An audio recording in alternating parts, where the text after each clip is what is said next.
In the United States, housing is not an entitlement. So if you don't make a lot of money in the United States, you are not guaranteed housing the way that you are guaranteed healthcare and the way that you are guaranteed food assistance. That is not how we treat housing in this country. And so what we're seeing over and over again in our community is that people, even people who are working, they cannot cover the gap between their wages and what an apartment costs. And particularly even for people with disabilities, this is a huge, huge issue. So if they're not in a housing situation where they have their rent capped at 30% of their income, you get into situations where it's really, really difficult. And our government is not solving this problem at the federal level, the state level, or the local level. And the local level is a lot more constrained, I think, in how it can solve it than our more well-funded partners. There just are not solutions at scale. I do think that Monroe County can do more.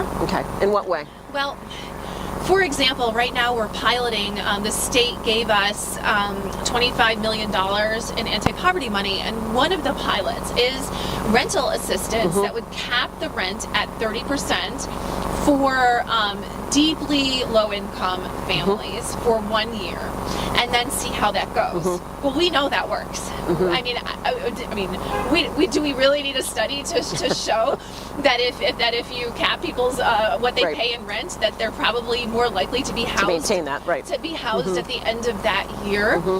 So we're doing that, and I just think that we have extra funds. For example, if we have leftover funds from Safety Net, which we do every year, why not do more of these pilots? So maybe Anna, we can't help everybody. But what if we helped another 300 families every year? We know that 8% of city school students are homeless. That could be that extra 300 families that we keep housed for that year. And those are the types of solutions that we aren't willing to do, I think, for a number of different reasons relating to this feeling that only certain people are deserving of help. The notion that if something's not sustainable, we shouldn't try. Even if it helps someone for a year, we should try that. And I think that there are just so many barriers to this sort of systemic solutions. And also, finally, I don't think this is a constituency that has a huge voice in our politics. In terms of the homeless population, they definitely don't have a say, which is why it's important that advocates and elected officials who care and organizations and people at risk of homelessness, people whose lives are so busy, maybe they don't get a chance to vote, maybe they're dealing with so many stresses that politics is the last thing that they're thinking about. And we're definitely seeing what we've seen over the past several years, and you and I have talked about this, is the increase in not just chronic homelessness, but family homelessness. I mean, you're talking about the city school district. We started our program in Coldwater because of that issue. Thank goodness for the open door mission. We have to plug everything that you do, because I know that I can call Anna if there is an issue with a family that cannot pay their rent or is facing eviction. Your organization will step in and quietly help. And it's just so important. And yes, we're seeing this over and over and over again. People who just fall behind, they cannot catch up, there are not the services available, and sometimes they're in unsafe situations. I mean, sometimes they did nothing wrong. And they've got to get out of that unit because the unit's been condemned. Or it's just not a safe place for their children. And we have no system to catch that family.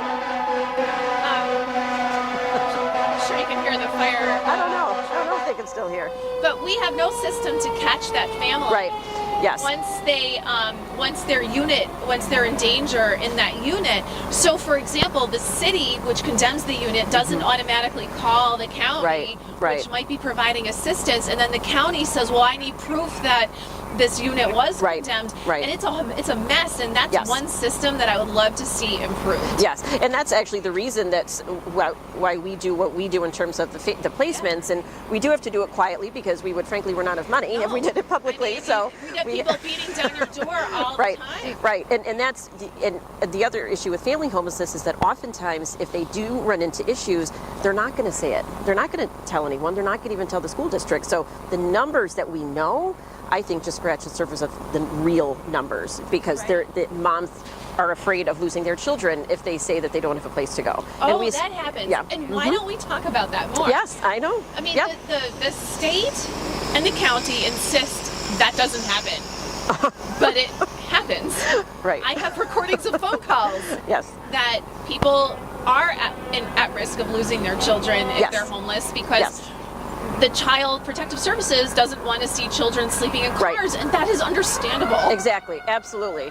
And I think that's why, and I would say that speaks to the importance of organizations like ours that are privately funded to collaborate with government agencies and entities and representatives, because to your point, it's hard to do something, even if it's a pilot, if it's not sustainable. I also agree, if you can help even a few families, it's absolutely worth that. But then where do we step in to be able to continue it? You know, if we can't just continue to spend endless amounts of public dollars, how do we collaborate with the public-private partnerships? I think that's important. I would also say, though, with a pilot like, you know, you're essentially giving someone a voucher. You're saying you're going to just spend this, but I mean that is Section 8 or what? Right. I don't know what it's called now, but that is the whole concept behind Section 8. But this country only funds vouchers for 25% of the people who are eligible for those vouchers. Right. So I do think that this is a matter of choice, like choosing.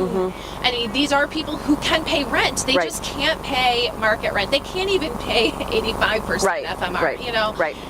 So those are choices that our government is making at all the different levels, and it could get worse. Yeah. Right. Under the current administration, they're looking at restrictions on Section 8 and time limits, and I guess I would challenge this whole idea that you know, the family has to be self-sufficient. Well, if you're capping it at 30%, they could still pay more in rent as they continue to earn more income. Right. So you're not capping it at a certain dollar level. It's not a giveaway. People are still incentivized to get ahead in life. Yes. Yeah. And but we also just have to look at housing as, do we want this to be something that people have or not? Right. And what does that look like? And Open Door Mission and these private organizations are just playing such a huge role because our government is just refusing to make those decisions. Yeah. Okay. Wow. So we have lots of things to work on. I mean, yes. Yes. How can we help you? I was going to ask you, like, what's on your wish list? Or what is on your wish list? Well, we would like to convert 2 floors of this building into what the city codes as a homeless residential facility.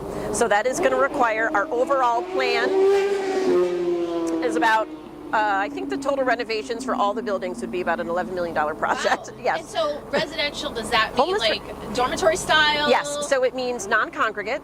It means access of emergency shelter, but the flexibility and services of transitional. Okay. So that's kind of we want to get people in the door, but we also want to make sure that we're addressing what's going on and get them out the door to create new beds. So it is single room occupancy. 1 or 2, yeah. So that's what we would like to do. We definitely are going to need city support, county support, public support. That's what How many people? 100. Oh wow. 100 beds. Yeah. That's a lot. So yeah, it's a lot. And what that does is that allows us to get to, as we've been paying more attention to the root causes of why people are coming to us, how do we move them on so we're not just creating a bottleneck, right? Because we could build a 100-bed emergency shelter, but if we're not actually addressing what's bringing them to us, you're just going to need 100 more beds. Right. What do you see as the root causes? Most of what we see in our shelter is either untreated mental illness, untreated addiction, or severe life circumstances. We know year over year that the biggest need for emergency placements in Monroe County is eviction by primary tenant. Yes. So that's family breakdown. We talk about people are one conversation or one paycheck away from being homeless, and that's what we see time and time again. So we want to be able to meet them where they are, but help them get to the next spot. So. Yeah, and we think this will be a better environment for that. And one thing, the 2024 census data, the American Community Survey just came out. Poverty did tick up in the city of Rochester. Yes, and so did homelessness. Yes. Yes, and homelessness we know. Yes, and so what we saw was it ticked up among adults. It stayed about 40% for children, but it went up, I think, from 25 to 29% for adults. For adults, yeah. And those are the people that come to you. Right. Absolutely, and more every day. So.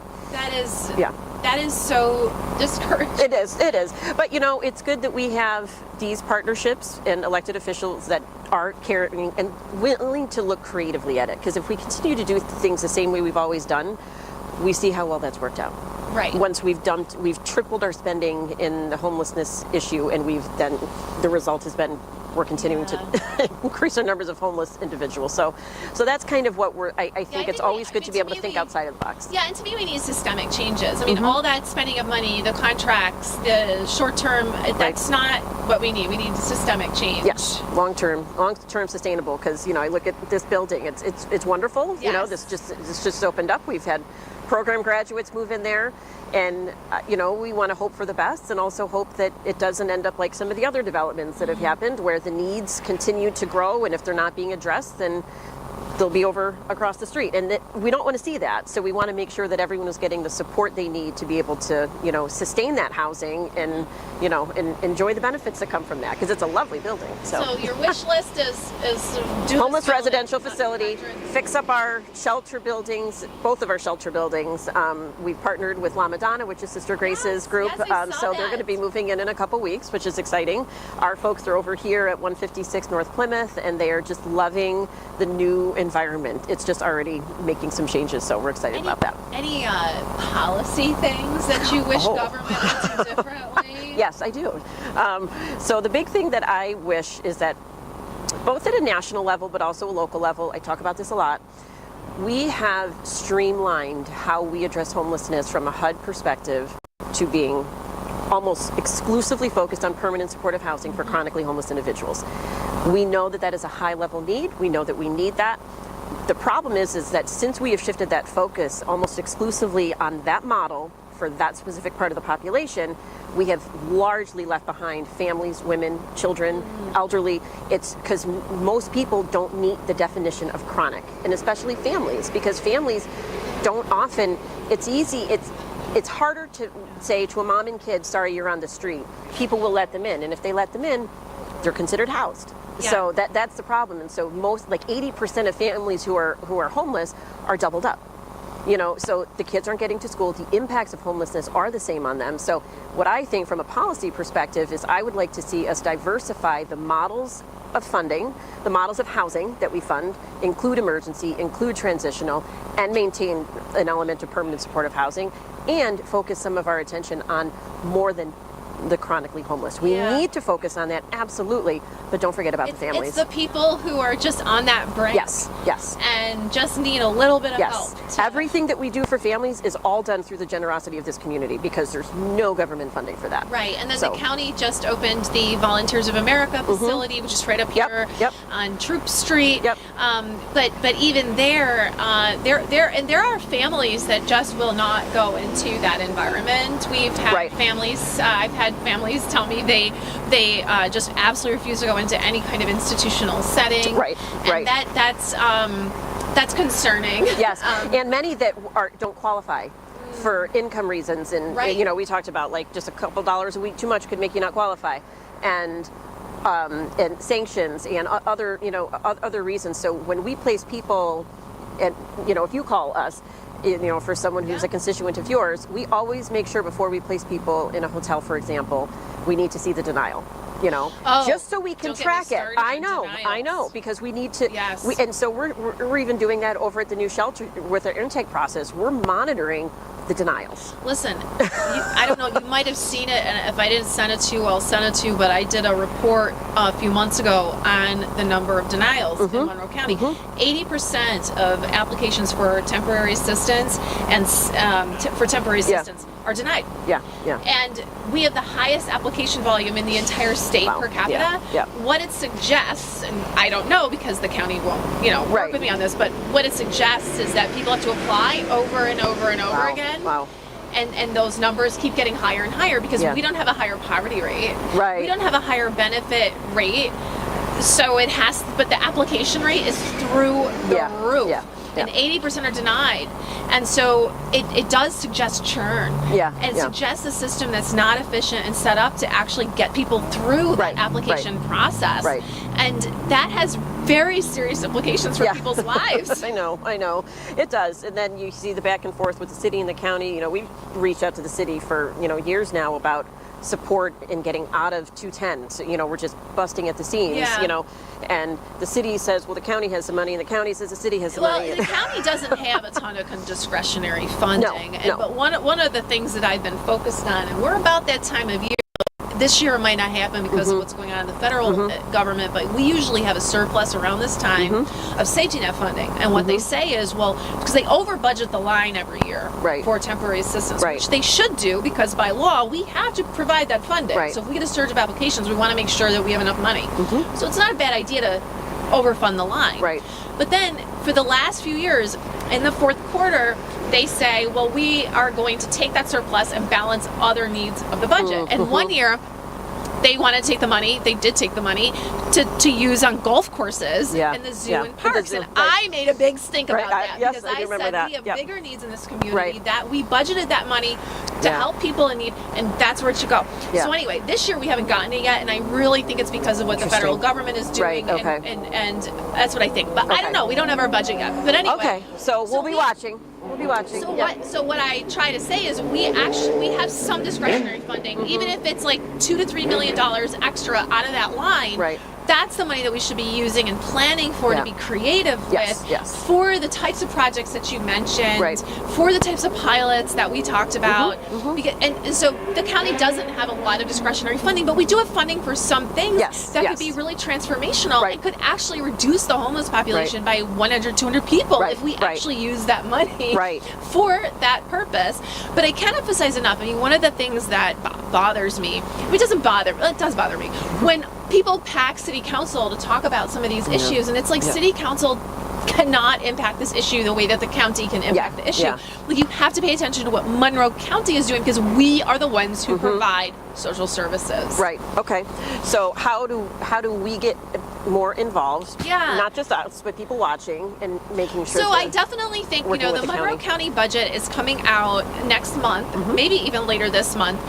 And then we look at what they're doing with human services, and we start to ask those questions about what are you doing, and go to council and advocate. We want more money for this. We want more money for that, and ask them those questions and hold us accountable.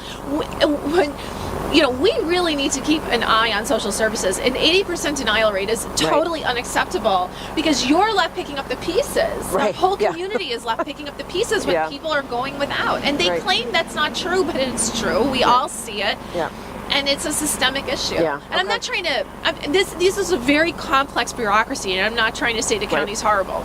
I mean, there are things that need to be improved, and I just don't think it's a priority to improve those systems because there's not a ton of accountability. I say all the things. All the things.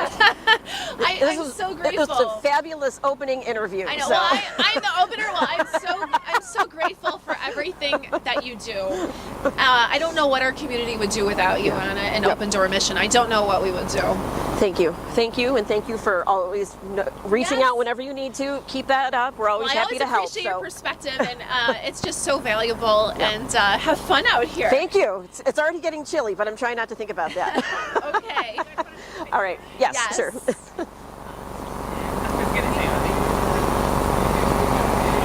Thank you. So how do we watch this? Like, what is going on? Well, this has been live streamed. Oh, nice. So we're still going. Facebook, great. YouTube, and then there's the City Gate Network, the national feed as well. Oh, that's so awesome. Yeah. Okay, great. Well, I'm definitely going to share this. All right. Okay. And thank you, everybody. Thanks, Rachel. All right, okay. bye. See you soon. Watch your foot. Okay. All right. I have a hat and gloves. Yeah. Not yet. Not yet.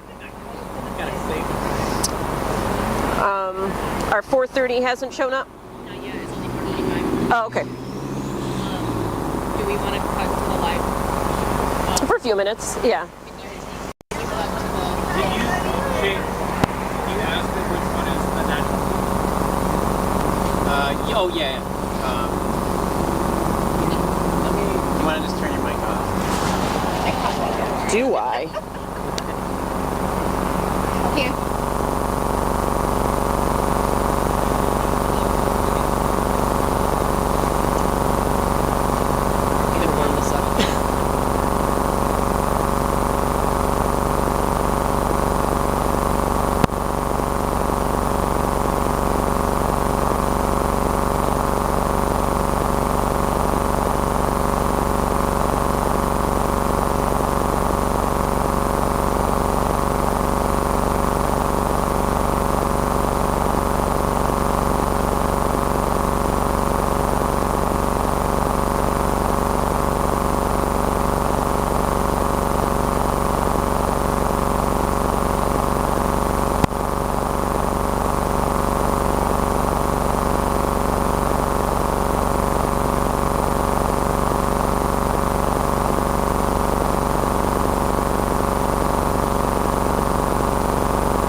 next interview is here.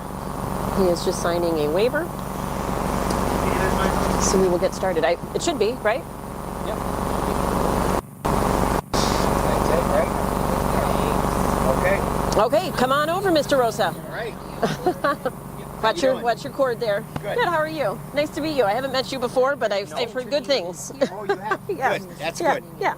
So tell us, there's your mic right there. Just right. if you could introduce, I know it's a little cozy. If you could introduce yourself and tell us who you are and what you do. Okay. My name is Steve Rosa. My job is I work for person-centered housing options. I am the senior homeless outreach and engagement specialist. Okay. So that's a nice long title, and it's packed. Street with outreach. You do a lot of things. Street Yes, outreach. that's right. Yep. I am also affiliated with a local grassroots organization called RAW, Recovery Always, Yep. and RAW does some kind of sectioned off outreach on North Clinton Avenue Right. every Sunday from 10 to 1. Okay. We give out harm reduction items, food supplies, hygiene, and we just meet people where they're at. Okay. So how long have you been doing that? Both of them. With RAW, I have been at RAW for 4 years. Okay. And I have been with PCHO for 2 years. Okay, wonderful. I've And been so with- tell us what you're seeing out there right now. What is the biggest issue you're seeing specifically with the street outreach in North Clinton? Lack of housing. Lack of housing. Lack okay. of housing. Okay. Lack of access to housing or lack of available, like what's Available, the... available, affordable housing. Okay, okay. That would be, and then a lot of times there's some barriers to shelters that people that are unhoused really don't want to deal with. Some restrictions that shelters have. Like what? Curfew. Okay.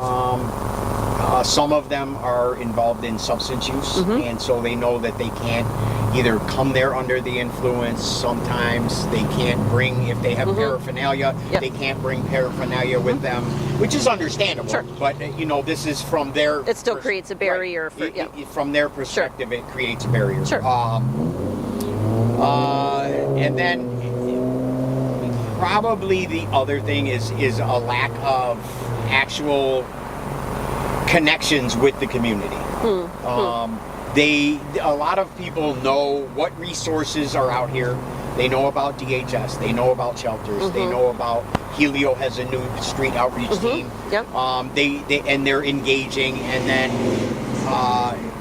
Father Tracy's on North Clinton does a lot of very good work over there. Right. Tons of good stuff that they do. They have so many unrestricted funds that they can do what they want, which is That must cool. be nice. Yeah, right. It's nice. It's nice. And Beatrice she Yes. knows how to Yeah, kind she's of good. maneuver. So Yep. which is really cool. But Right. so there are a lot of resources. But especially I would say in the Clinton Avenue area, it's like the drug central. Right. So let me ask you this. So in what you're seeing, the biggest issue is lack of access to housing or affordable housing. Do you believe that if there was like an apartment building built tomorrow that was affordable, do you think that would be a smooth transition for folks who are on the street battling addiction or dealing with substance use?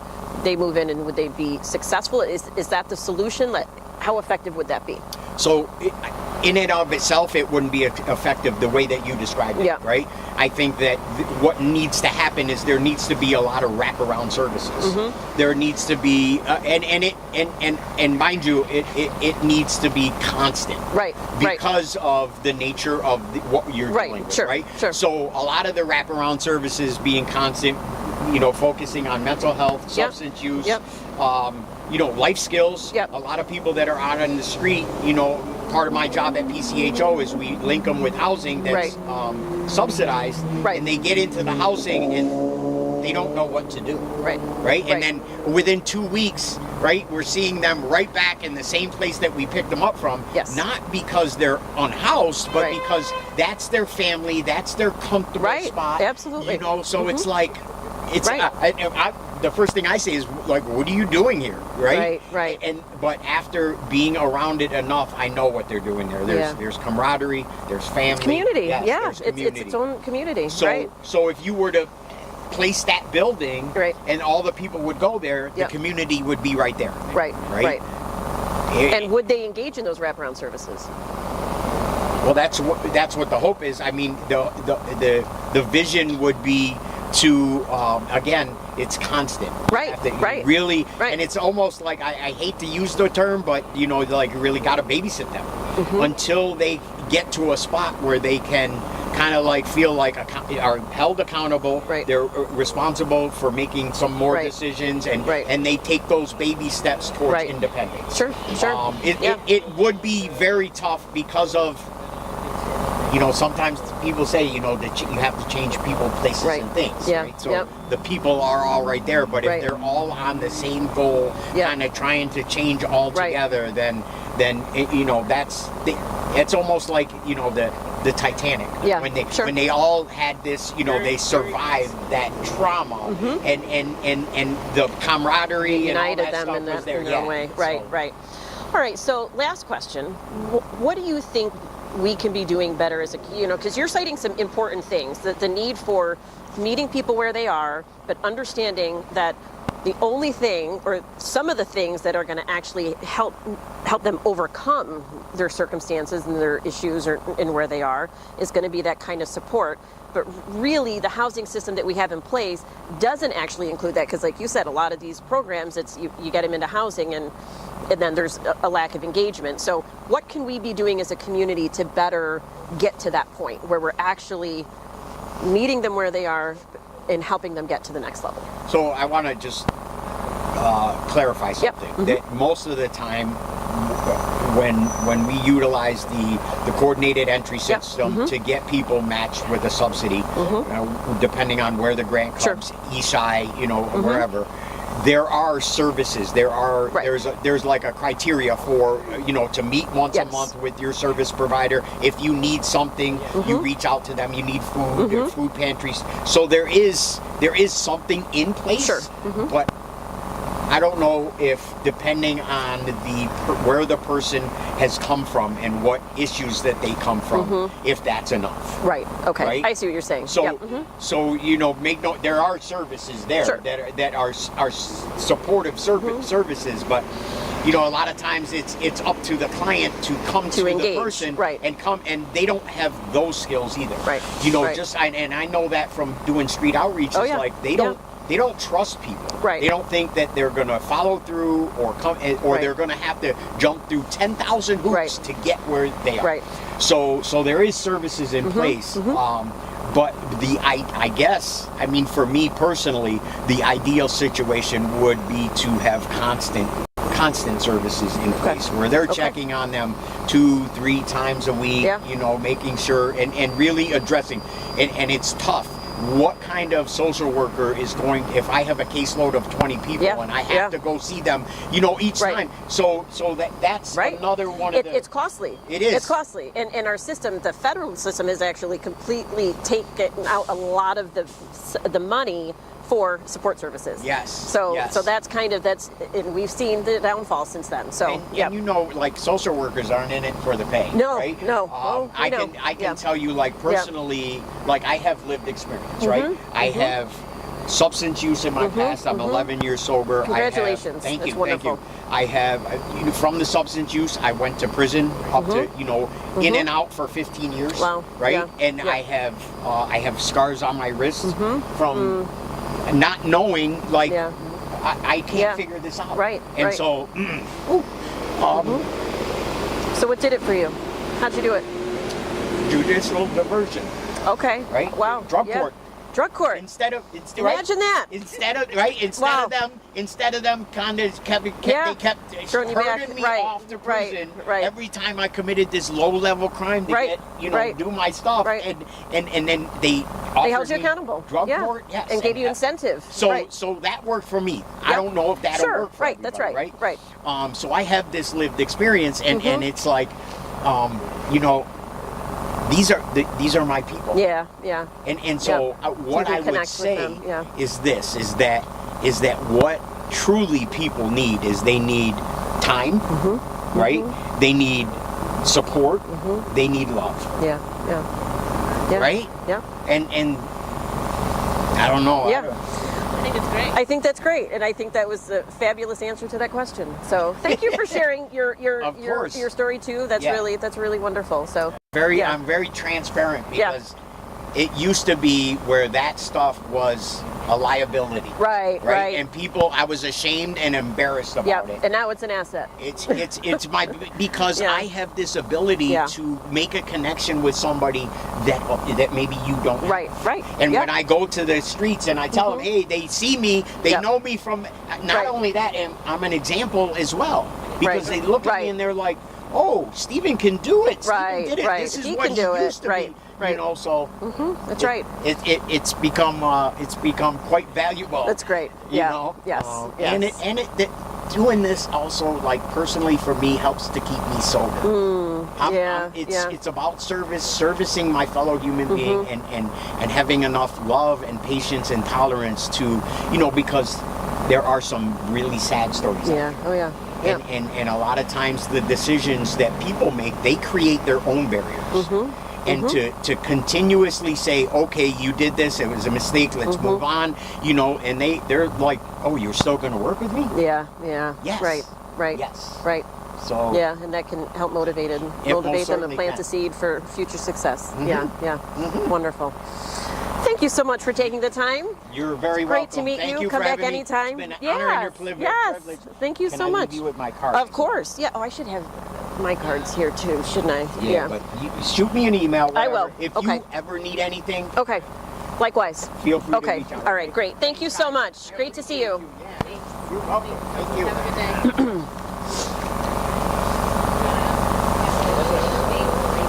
That was. I feel like I'm talking to myself now, but I'm talking to people. I'm not used to this. What? Yeah, I know.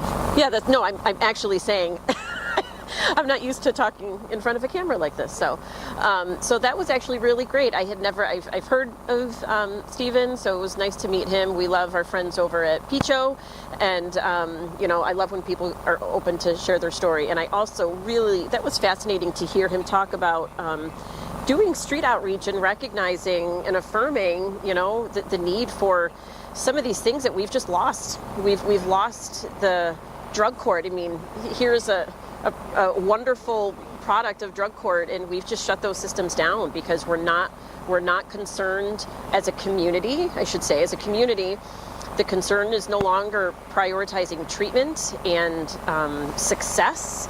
It's prioritizing just survival. And I would absolutely think we should want so much more for our neighbors and our friends and our family and for strangers who are struggling. So we're going to take a quick break, and we will come back in a couple of moments.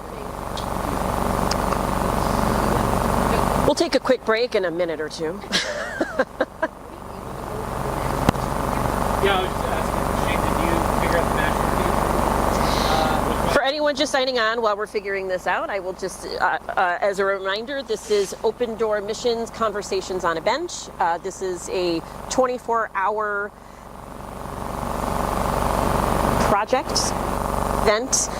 We are broadcasting from Main Street in Rochester, New York, and from Open Door Mission, and we are doing this in collaboration with about 70 other Christian rescue missions from across the country for World Homeless Day. So the purpose of this event is just to raise awareness for the issue of homelessness and to talk to people, whether they just walk by and want to have a conversation, or if we've invited them to participate. We're just trying to raise awareness for the reasons and the root causes of homelessness, and also to talk about how we as a community can be doing a little bit better. Again, we are on Main Street, so there will be plenty of background noise, but Rochester being the city that it is right now, it will get very quiet after the sun goes down. So it will be, you'll hear a lot of traffic noise right now. Actually, in the first interview, or the last interview we had, there were lots of fire trucks going by, and as it turns out, there were fire trucks coming to one of our facilities. We had a issue with a washing machine that went up in smoke, and everything is okay. But yes, so there will be noise, but we will continue to bring more interviewees on. I believe our next one is coming on in about 20 minutes or so. So we will, I think we're going to take a quick break. I'm not leaving the bench though, just so you know. Unless I absolutely have to. We will be here for 24 hours. If you want to participate, who's the contact? Who, if someone wants to participate, how do they reach out? Just through Facebook? Or just show up? Just show up, yes. Sign a waiver. What's that? Message us on Facebook, that's fine too, yeah. Do you want me to finish up while we're figuring it out? Yeah, why don't we do that? Okay, Kaylin is coming back. Kaylin is coming back to the bench. We're gonna, Kaylin and I started before one of our, is my mic is on, right? Yeah, he had to turn this one on. Oh, okay, thank you. Sorry, Shane, I gotta let you guys know. The magicians behind the scenes, I have to keep them posted as to what we're trying to do here. So Kaylin is our VP of Program. We were talking a little bit about our recent move over to 156 North Plymouth. We just relocated the men in our emergency shelter over to 156 North Plymouth. Kaylin was talking about what so far in the first 10 days a success that has been, and Minus the washer up. minus the washer up and smoke, yeah, little things like that. And I do see one of our interview guests coming on up. Hey Nick, you're good.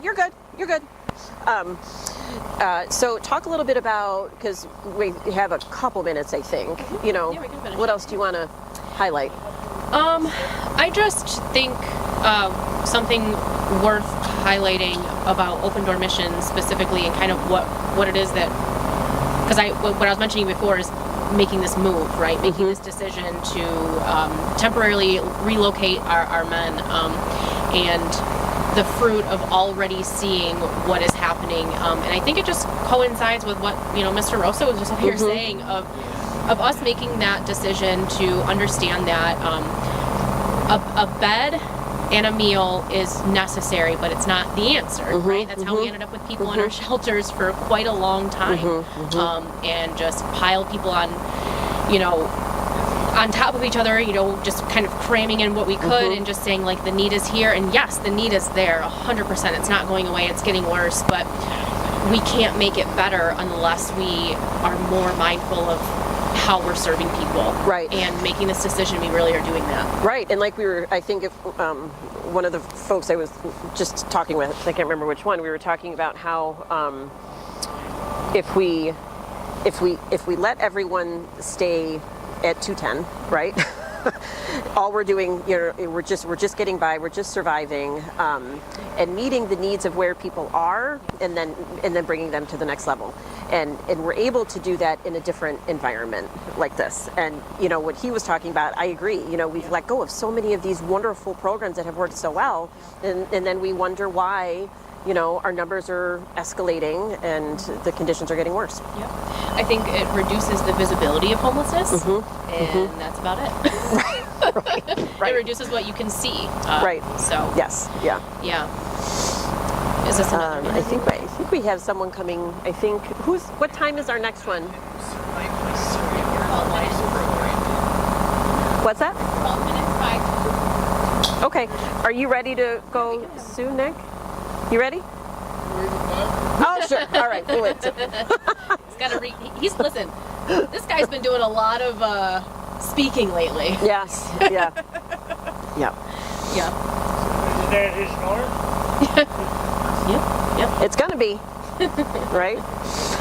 All right, so then lastly, why don't we just touch on some of the other moves we're making, or you could talk about the recovery program, we could talk about the future women's, if we want to talk about that a little bit. I was already there. So, I mean, Open Door Mission, just in general, right, we're on a strategic planning initiative of really taking our agency to the next level, not as far as like adding 7 more programs, hopefully, just a few, but being able to really get to the heart of Jesus and serve people the way that we always have, and to do it well, and to be the light on the corner of Main Street. And so by doing that, our strategic initiatives are to develop a women's recovery program, which would kind of be like a copy paste to our men's recovery program, which has been wildly successful since its inception Yeah. back in what, the 80s? Yeah. Yeah. 90s, I think. 90s. Yeah. Shane, 90s? Yeah. 90s. Yep. Yeah. It's a wonderful, wonderful program. It's transformative. It's a Bible-based curriculum. We use the Genesis process, and we want to do that for our women because the need for women in recovery is tremendous. It's tremendous, yeah. And you've had the added factors of potential if there's children involved Yep. and families, and so it is a little. I mean, of course, you have men in those situations as well, but women are often the primary caregivers. It definitely creates a more complicated process potentially, but I think one of the things that we're able to do is kind of have the template built. We've got the template built with the Genesis curriculum and the men and the success of that program. Now we get to kind of take something stable and then tweak it and accommodate it for the different and unique needs that women have. Yeah, and so I go into the jail every Tuesdays, and we do Life Recovery Bible, and we go through, it's the Bible that helps people recover from addiction, and I meet with the women every Tuesday, and the need and the hunger. You know, this is some of the women, they're sober for the first time in years being in jail, you know, and this, like, the clouds are gone, and they realize what they need, and every day that I leave, I say to them, don't, not the women, but the people who work in the jail, don't worry, we'll have a place soon. Right. Well, it's interesting too, because we had when we first opened Coldwater, when I had done the research for kind of like really assessing the community needs, I had spent a significant amount of time doing that, and the biggest need was abundantly clear, and that was homeless students in the school districts, mostly in the city, but there are homeless students in almost every district in this county. But mainly, you know, I mean, I think Rachel cited 8% of students don't have permanent, you know, housing, or don't have fixed regular housing. So when we first started doing that, that was the obvious kind of high priority need. But the second highest one, and this has got to be even more now, was women coming out of incarceration. And so one of the things that we have, and I think that this will be a part of this, you know, the women's recovery, is going to be women who are coming out of incarceration who, there's oftentimes women who stay in jail, a little bit different now after, you know, things like bail reform and everything. So where you don't have as many people in jail, but what that means is that you have a lot more people struggling on the street and not getting access to the help and the resources they need, which means they're struggling, their children are struggling. So how do you provide an outlet for them and get them to the point where if they have had the unfortunate experience of, because of their circumstances, their children being taken away, how do we get them well so that they can then be mom again? Right. And that's mainly what the women talk about, honestly. When we have those discussions in group on Tuesdays, that's what they're talking about. They're saying how they need to, you know, get back and not go back to the same places and the same things, and, you know, get back to their families and get their kids, and you know, some women don't have custody of their kids, or they do, and a family member's watching them, and okay. All right. Well, you're not allowed to go home yet. Rapid We need speed. to come back. Yep. All right. We're gonna bring our next guest on in a moment here. Yep. And I see Captain walking away. Make sure he doesn't go too far either. Thanks, Kaylin. As it gets darker, we're going to need to mark these cords. Oh, yeah. You ready, Nick? Come on over. I'm starting to shiver. You need anything? How many times am I allowed to say I wish I was running a mission in Florida, right? I bet. Right. Not California. I mean, Florida maybe. Nick, thanks for coming on. Yes, ma'am. All right. Yes, of course. So tell us who you are and what your association is with Open Door. My name is Nick. I'm a resident here at the Open Door. You need this microphone. All right, start over. I was currently a resident here at the Open Door Mission. I came here last year in July. My life became very unmanageable, and I had moved back from North Carolina. My uncle had brought me here, and it was a complete shock to me. I was like, why are we going there? He's like, this is your only option right now. He's like, they helped my brother 20 years ago. He had went through the program, and it was a success Never for knew him. that. Okay. Yeah, he goes, they can help you. So I started my journey here last year. It was a challenge. I got through it, and I just graduated the program on September 20th of this year. That's awesome. Yes, ma'am. Congratulations. Thank you. So tell me what, well, actually, tell me where you are now. Since completing the program, what are you doing now? So currently, since I completed the program, I have my own apartment actually right across the street, where I go to my outpatient. They had got me connected over there. That's great. And I am currently working at a restaurant called Trotta. I had never cooked before. Growing a good up, restaurant. I didn't need a cook, so I didn't even know how to cook. And then being here, part of the vocational piece, they taught me how to cook, and I learned that I actually enjoy it. Something that I like to do. Wow. So now, And that's great because Trotta's like a good food restaurant. Yeah. Like that's it's awesome. nice. Yeah. And so tell me about your experience in the program. Had you been in programs before? this is my first program that I've ever okay. I've ever gone through. Yeah. So it was different. At first, when I got here, I always thought to myself, I'm nothing like these people. Like, I don't even need to be here. But then in reality, I was everything like these people, and I'm one of these people. It was different. So Yeah. my life.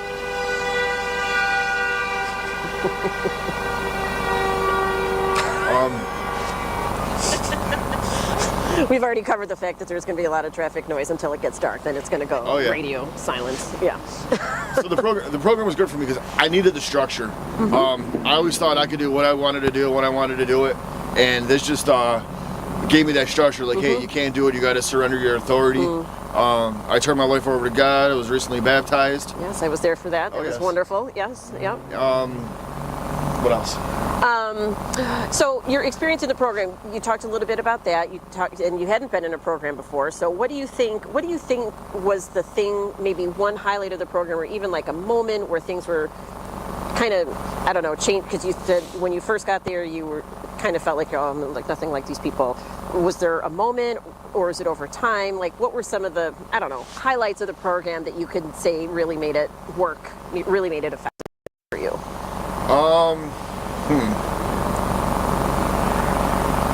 I guess what made it effective is twice a week, one of our staff, Dwayne, would come out and do a Bible study with us. And when I actually got into the Word and started listening to the Word and realizing that's how I need to live my life, and I started following that path, everything started falling into place. Yeah. It was becoming manageable. Yeah. So it was the faith journey part of ma'am. it. Yeah. Wow, that's great. What would you say to anyone who may be watching or will watch, who is maybe in a place where they're struggling with addiction, and words for them? Words for them. So it's definitely never too late to turn your life around. Prior to me coming here, I was a very successful person, and I was making top dollar, and life just turned for the worst, and I hit rock bottom. And as soon as I turned my life over to the Lord, and it was a whole new beginning, and I surrender that authority and give up.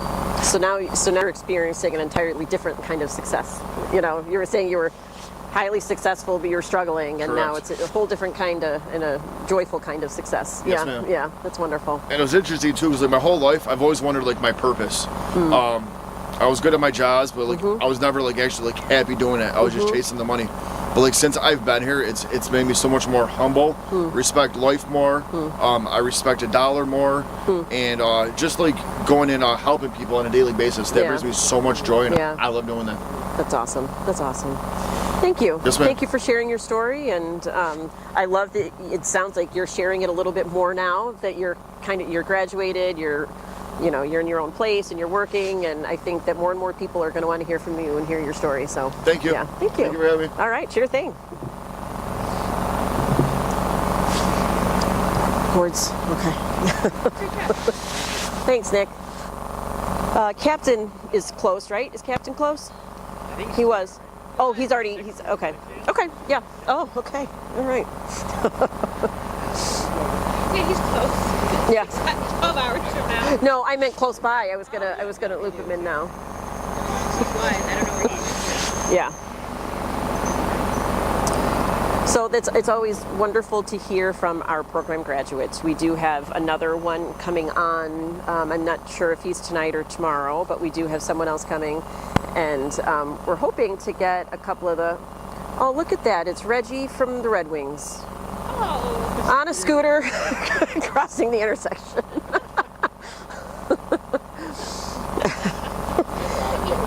Yeah. Reggie it's Reggie, right? No. Is it Reggie? Because it's Reggie the Red Hawk at Roberts, so I might be thinking of him. But it's definitely the Red Wings. He's on his way to work. Mitzi is the girl. Something in Mitzi. Okay. Somebody comment who it is. Someone comment who's the Red Wings mascot, not the girl. We know the girl is Spikes. Spikes and Mitzi. Spikes just went through Main Street in Plymouth. We know what game must be. Well, he's going the wrong way then. Okay, so we are in our what? 2? Did we make it to 5? It's 4:59. All right, we're almost on our 3rd hour of this 24-hour event, Conversations on a Bench. If anyone wants to participate or ask questions via the live stream, we have people monitoring, I believe, who will ask questions as they come up. And feel free to, I think we've already had some really interesting conversations. I'm going to be taking some time later to unpack a little bit of some of the things that we've heard from some of our interview guests, and we'll be able to dig a little deeper in some of the into some of the things that we've talked about. I'll also be joining a friend of mine from Texas who is also participating in this event. I think we're going to hop on a call at 6. We're going to be able to talk about some recent reports that have come out. We're going to talk about kind of on the national level what people are seeing, what rescue missions are seeing, and what's going on at the federal level. Even though right now, even with the government shutdown, we still have to anticipate the pending release of the HUD NOFO. We'll unpack that a little bit. We'll talk about some of the things that we're seeing in the current administration, also the state and local kind of policies that we're seeing that we want to talk about, that we think are going really well, that we think may need some work. So we'll unpack a lot of that over the next 23 hours. So with that, I think now we're going to take a little break, or no? All right, I'm going to keep talking. I will actually say one of the things that we were just talking about with regard to the government shutdown. I think oftentimes, and people ask us how these things impact Open Door. How they impact us is actually very little from a agency perspective. We do not, we're actually transitioning out of a HUD partnership, a very small program that we operated for, I think 6 or 7 years, and we are turning that over to another agency. And but it was really a way to kind of work with HUD and try to get a program off and running. And it was a successful program, but we're gonna, again, when we unpack some of these things later, we're gonna talk about some of the challenges in HUD programs and funding, and specifically some of the challenges for us as an agency who have the desire for a kind of a different set of outcomes for anyone who participates in our programs. So we'll talk a little bit about that. But as far as the government shutdown, that actually doesn't impact us. It will impact us if and when funding and folks are actually personally, directly, financially impacted. That's when we have things like more people coming to our doors, more people in need. If this continues, I don't believe that it will. We've seen this before. We will see it again. But that's one of the reasons that we are so incredibly grateful for this community of support. Because we are 90% privately funded, which means that our lights stay on and our doors stay open because of your support. So we're very, very, very grateful for that as we talk about our future plans and ways that we are going to better serve the people that we have and the people that we will have inevitably in the coming years. We're going to be able to share a little bit about how we're going to make that happen and how you can be a part of that as well. That is where when we were talking with Rachel before, we were talking about the renovations to the building that we are broadcasting from. To Denver Rescue Mission. Okay. So just announce that. Okay, and I guess in a moment we're going to be cutting over to the Denver Rescue Mission, and you'll hear some words from them.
through our doors, and that's usually 60 to 65% of the folks. And so that's a lot of the folks that we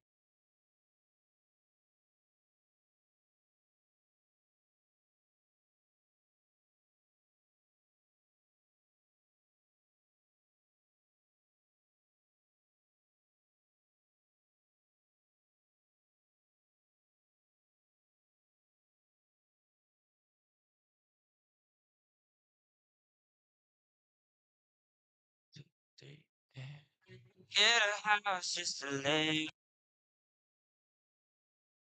we can scroll the phone till we're sick in the head. We're on phone stones till somebody's dead. But I wonder what we do if we knew. Some just I can forget. Some people step back and stay. But I wonder what we do if Jesus is coming back. Jesus is coming back.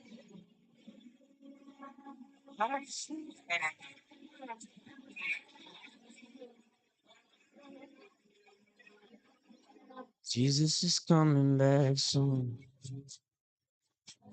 He's coming back soon. Better than leaving like deep in the night. He's coming back like the moon from his bride. I see it now.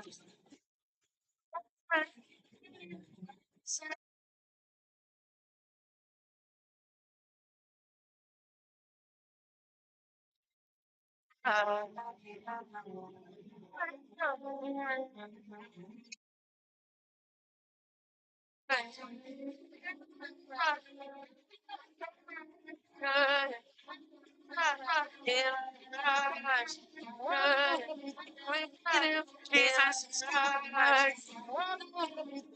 Jesus is coming back.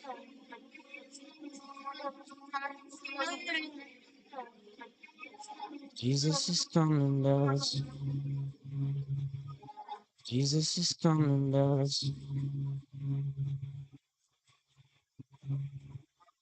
He's gonna be why not here?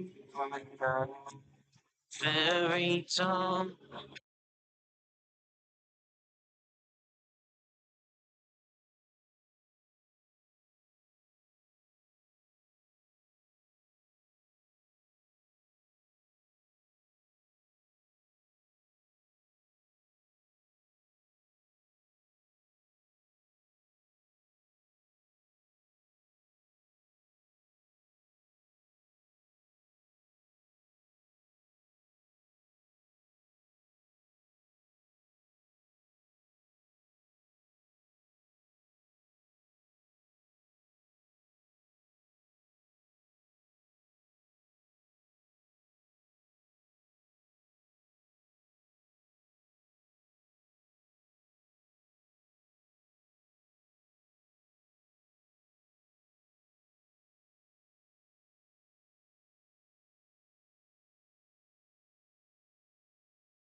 when we were over there, and we're on, did we ever log into the Zoom test? Some of their things coming in through,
it just comes through in your leadership, your humility, your service, your heart.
Two of them, they started 200 rescue missions. Wow. Because when they, two of them, they started 200 rescue missions. Wow. Because when they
places like us.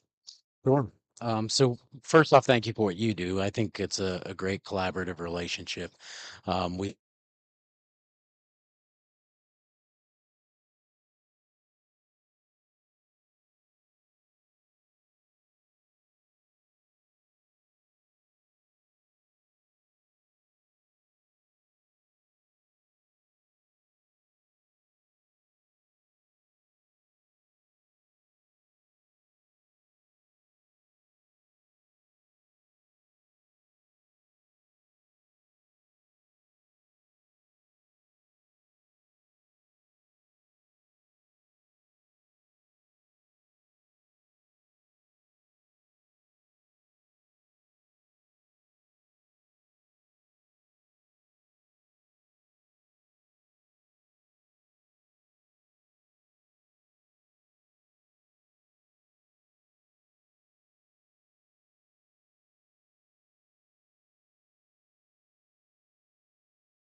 Correct.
the side.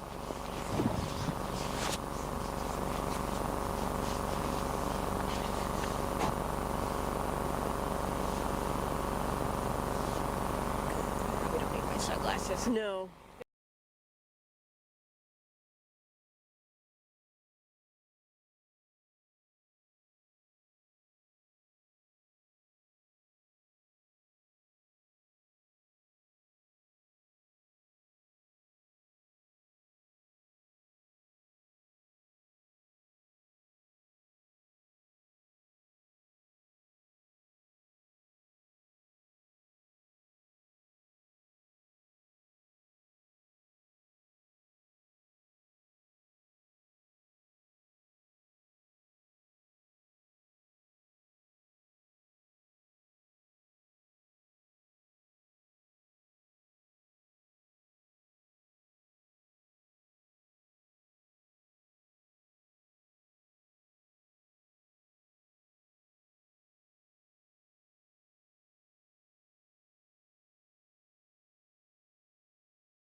we visible and audio? Okay. Awesome.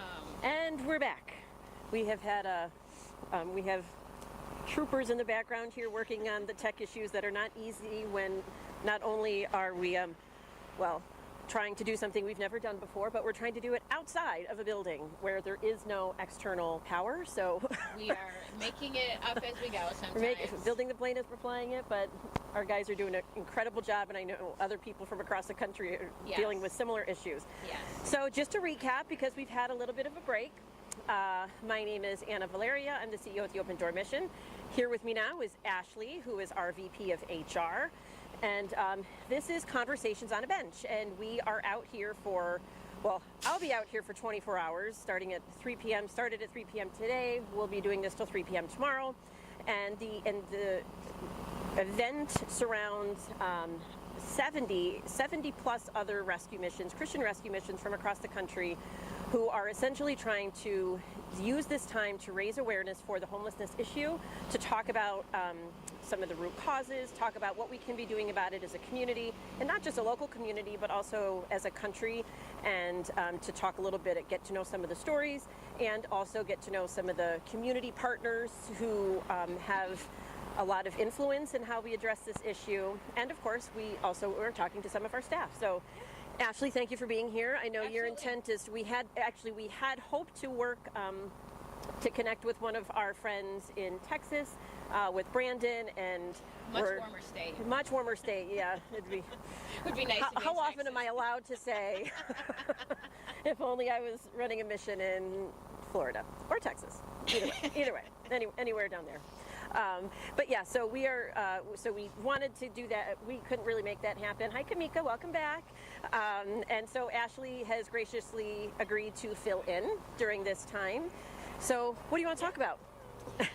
I don't know. We got 10 years of stuff working together. We do. It's been. I can't believe I'm coming up on 10 years. How long have you been here? 11. Yeah. So 10. Close. Yeah. I recruited Ashley from her previous position with Monroe County. I knew as soon as a position opened up, I wanted her to come work with us, and the rest is history. Here I am. I don't know. I think we're doing a lot of really exciting things the last 2 years. We've been very intentional with our staff and even with our clients, and trying to connect services to both, really. Started doing a spiritual formation committee, and that's been a lot of fun. Yeah. Yeah, that was so one of the reasons that we did this, and you were integral in getting that off the ground, is that, as we experienced a tremendous amount of growth over the past 7-8 years, and during COVID especially, things just kind of shifted, and a lot of it was out of our control.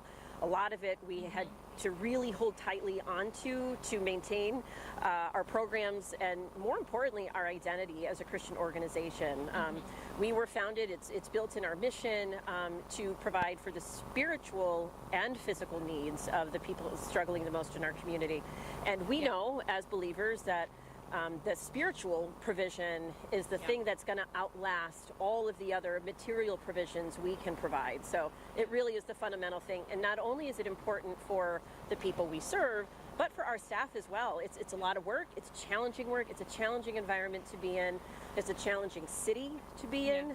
So we really had to regroup and make sure that our staff were properly supported. It's short. It's great to talk about compensation. It's great to talk about benefits. Time off. Our staff need those things, but as we were emphasizing this need for just spiritual development of our clients and spiritual rest, our employees needed that as well. And so a couple years ago now, we redirected a little bit our focus in that direction. And several of us, now we've got corporate prayer that we offer. So a lot of that was building in routine elements to the week, to the day, to make sure that anyone who walks in our doors, volunteer staff, client has access to a transformational moment spiritually. So if someone is coming in, you know, if someone comes in having a rough day at home or something going on with their family or in their personal life, they come to work, which is an equally challenging environment. We want to make sure that they are constantly reminded of why we're here, our purpose, their purpose. It's really important, you know, that people who are coming here, we say this in every staff meeting, yes, we're a business, yes, we're an organization, but first and foremost, we're a ministry. And so we want to make sure that people don't lose sight of that, because it's a lot of, as we grow, as we do the right thing, as we follow the Lord's direction for this agency and for our lives, we're ultimately going to be met with challenges. So and I think it's good too for even the people that we serve when they see not just their counselor or the chaplain, but they're seeing staff and leadership being part of connecting with them and getting to know them, and so it kind of creates that family environment for them. But just creates real conversations. I've been leading a women's devotional, and sometimes there's some tough conversations that come from that, and having one individual asking me, what do I do with this spirit of revenge that I feel like we were doing communion, and this person was a believer and knew the spiritual significance of communion, but she's like, I don't, the Bible talks about being hot and cold, and right now I'm warm and I'm feeling revenge, and I don't want to take communion if I'm feeling this anger in me, because the Bible says, that I shouldn't do this. And so it just created a really authentic conversation to listen to what she was sharing. And as much as I'm pouring into her, those moments, pour into me, and they remind me why I'm ultimately here. This is, my vocation is HR. But the work that we do together is ministry. And it is not often that you can overlap those two, especially in HR, where it's all about boundaries and regulations and compliance, and so it's I think it's got to be very life-giving to you to be able to have that experience, because it gets you out of that element that you have to be kind of situated in. Oh, for sure. Sometimes it could be very cut and dry. Yes. And it's nice to get that just that those transformational moments with their clients. Awesome. Well, thank you for that. Thank you for your work in that. Is there anything else you wanted to touch on? No, I think this is a great opportunity for the community to get to know us a little bit better. We've Anna often says we've been on the light on the hill for many years, and our light is shining brighter, and it's exciting to see us going through this change. And we've got a lot of more changes to come, and we'll be talking about that in a few moments, and in the next 22 hours, or are we going to? Not sure. But who's counting? Not you. No. I'm just adding more layers every hour. That's how I know. I'm trying not to shiver. Staring at a camera. We're just adding lots of layers. But that's okay. That's okay. Lots of fun. So. And it's a good reminder of what people are actually having to deal with every day. It reminds me so I went to Canisius College, and we were it's a Jesuit school, big into missions work, and we did sleep out on the quad night, and it was Homelessness Awareness Day, and we were raising awareness and fundraising for I don't remember what the shelter was, but it was. It's interesting to see how that started in my college, and now here I am. You are, full circle. X amount of years later, I won't say how many. No, we don't talk about those things. Well, we're glad you're here. Great to be here. Thank you for being part of Conversations on a Bench, and I think we're going to talk again tomorrow. Yes. You might actually be able to get some sleep tonight. About 6 o'clock in the morning, you'll see me back again. So. All right. Awesome. Well, you get some rest. Yes, you too. And I am going to. You get some food. I'll get some food eventually. Yep.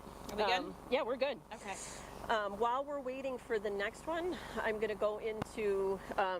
I'll share a little bit about the fact that last week I was invited to participate in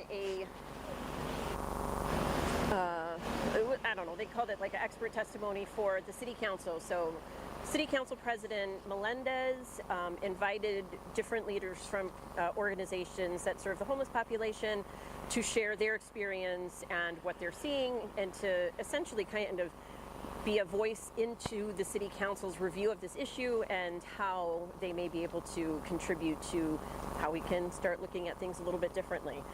So I'll highlight some of what I talked about, and especially with the intent of stirring some of the conversations that we're going to have later tonight and tomorrow. And just so that, I think, to give a little context to this, Open Door Mission is we just talked about this with Ashley, we're a Christian organization first and foremost. So we are based in a foundation where we know that it is the gospel and the gospel alone that really and truly can transform lives. And whether those lives are battling addiction, mental illness, poverty, violence, generational poverty, other generational kind of curses, we know that is what really can resolve this issue, solve many of those issues. And so our goal really is to be sure that people who are coming into our programs are introduced to that life-changing, have the opportunity for those life-changing moments. And I've experienced this personally. I'll get into a little bit of some of my background a little later when, no one's around and I can talk freely. And you will be continuing, just as, again, a little bit of background too. We're at, let's see, 5 o'clock or so. We're at 6:30. Okay. Time flies when you're freezing. And it's, we'll continue to hear some background traffic here, sirens, all of those things. Those things will probably quiet down a little bit later, and we can have some more opportunity to share some background information later. So to kind of cover what I presented at City Council, I talked about who we are as an organization. We've already talked about that a little bit, but of course, if anyone has questions, feel free to put them in the live feed or send us messages if you need to. So I'm going to kind of first start with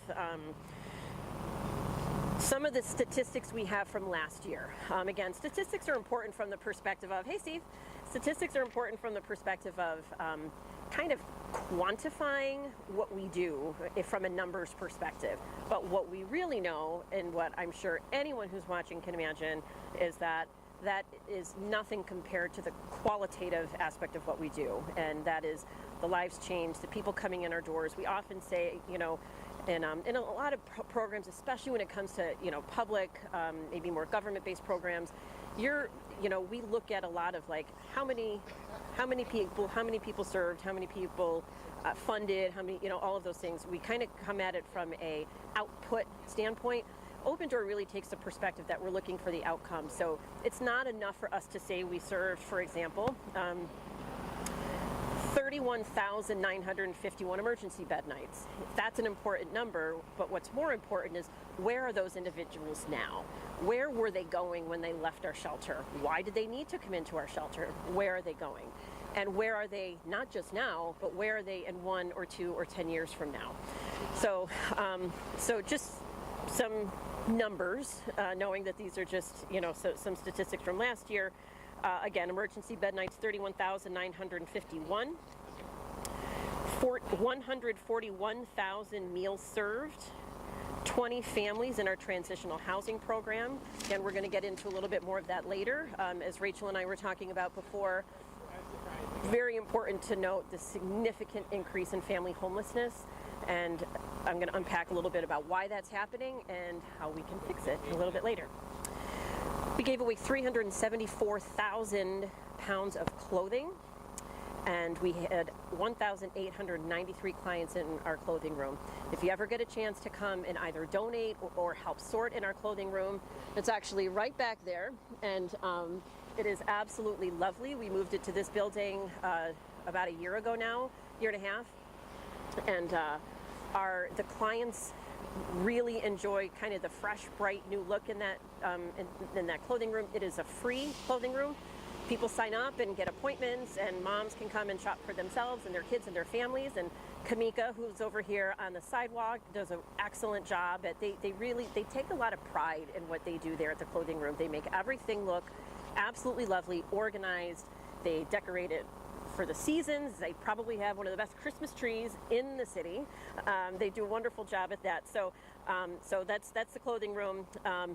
About 50 families were served through our eviction prevention program, and 20 students went through our recovery program. That, again, we talked about that earlier, is a Christian residential recovery program that includes vocational training. I absolutely love that Nick shared that he had never cooked before, but through his vocational training in our kitchen that serves all of those meals, he was able to then get a job at a very nice local restaurant as a cook. So I love to hear stories like that. It just kind of shows not just the breadth of the work we do, but the depth of it as well.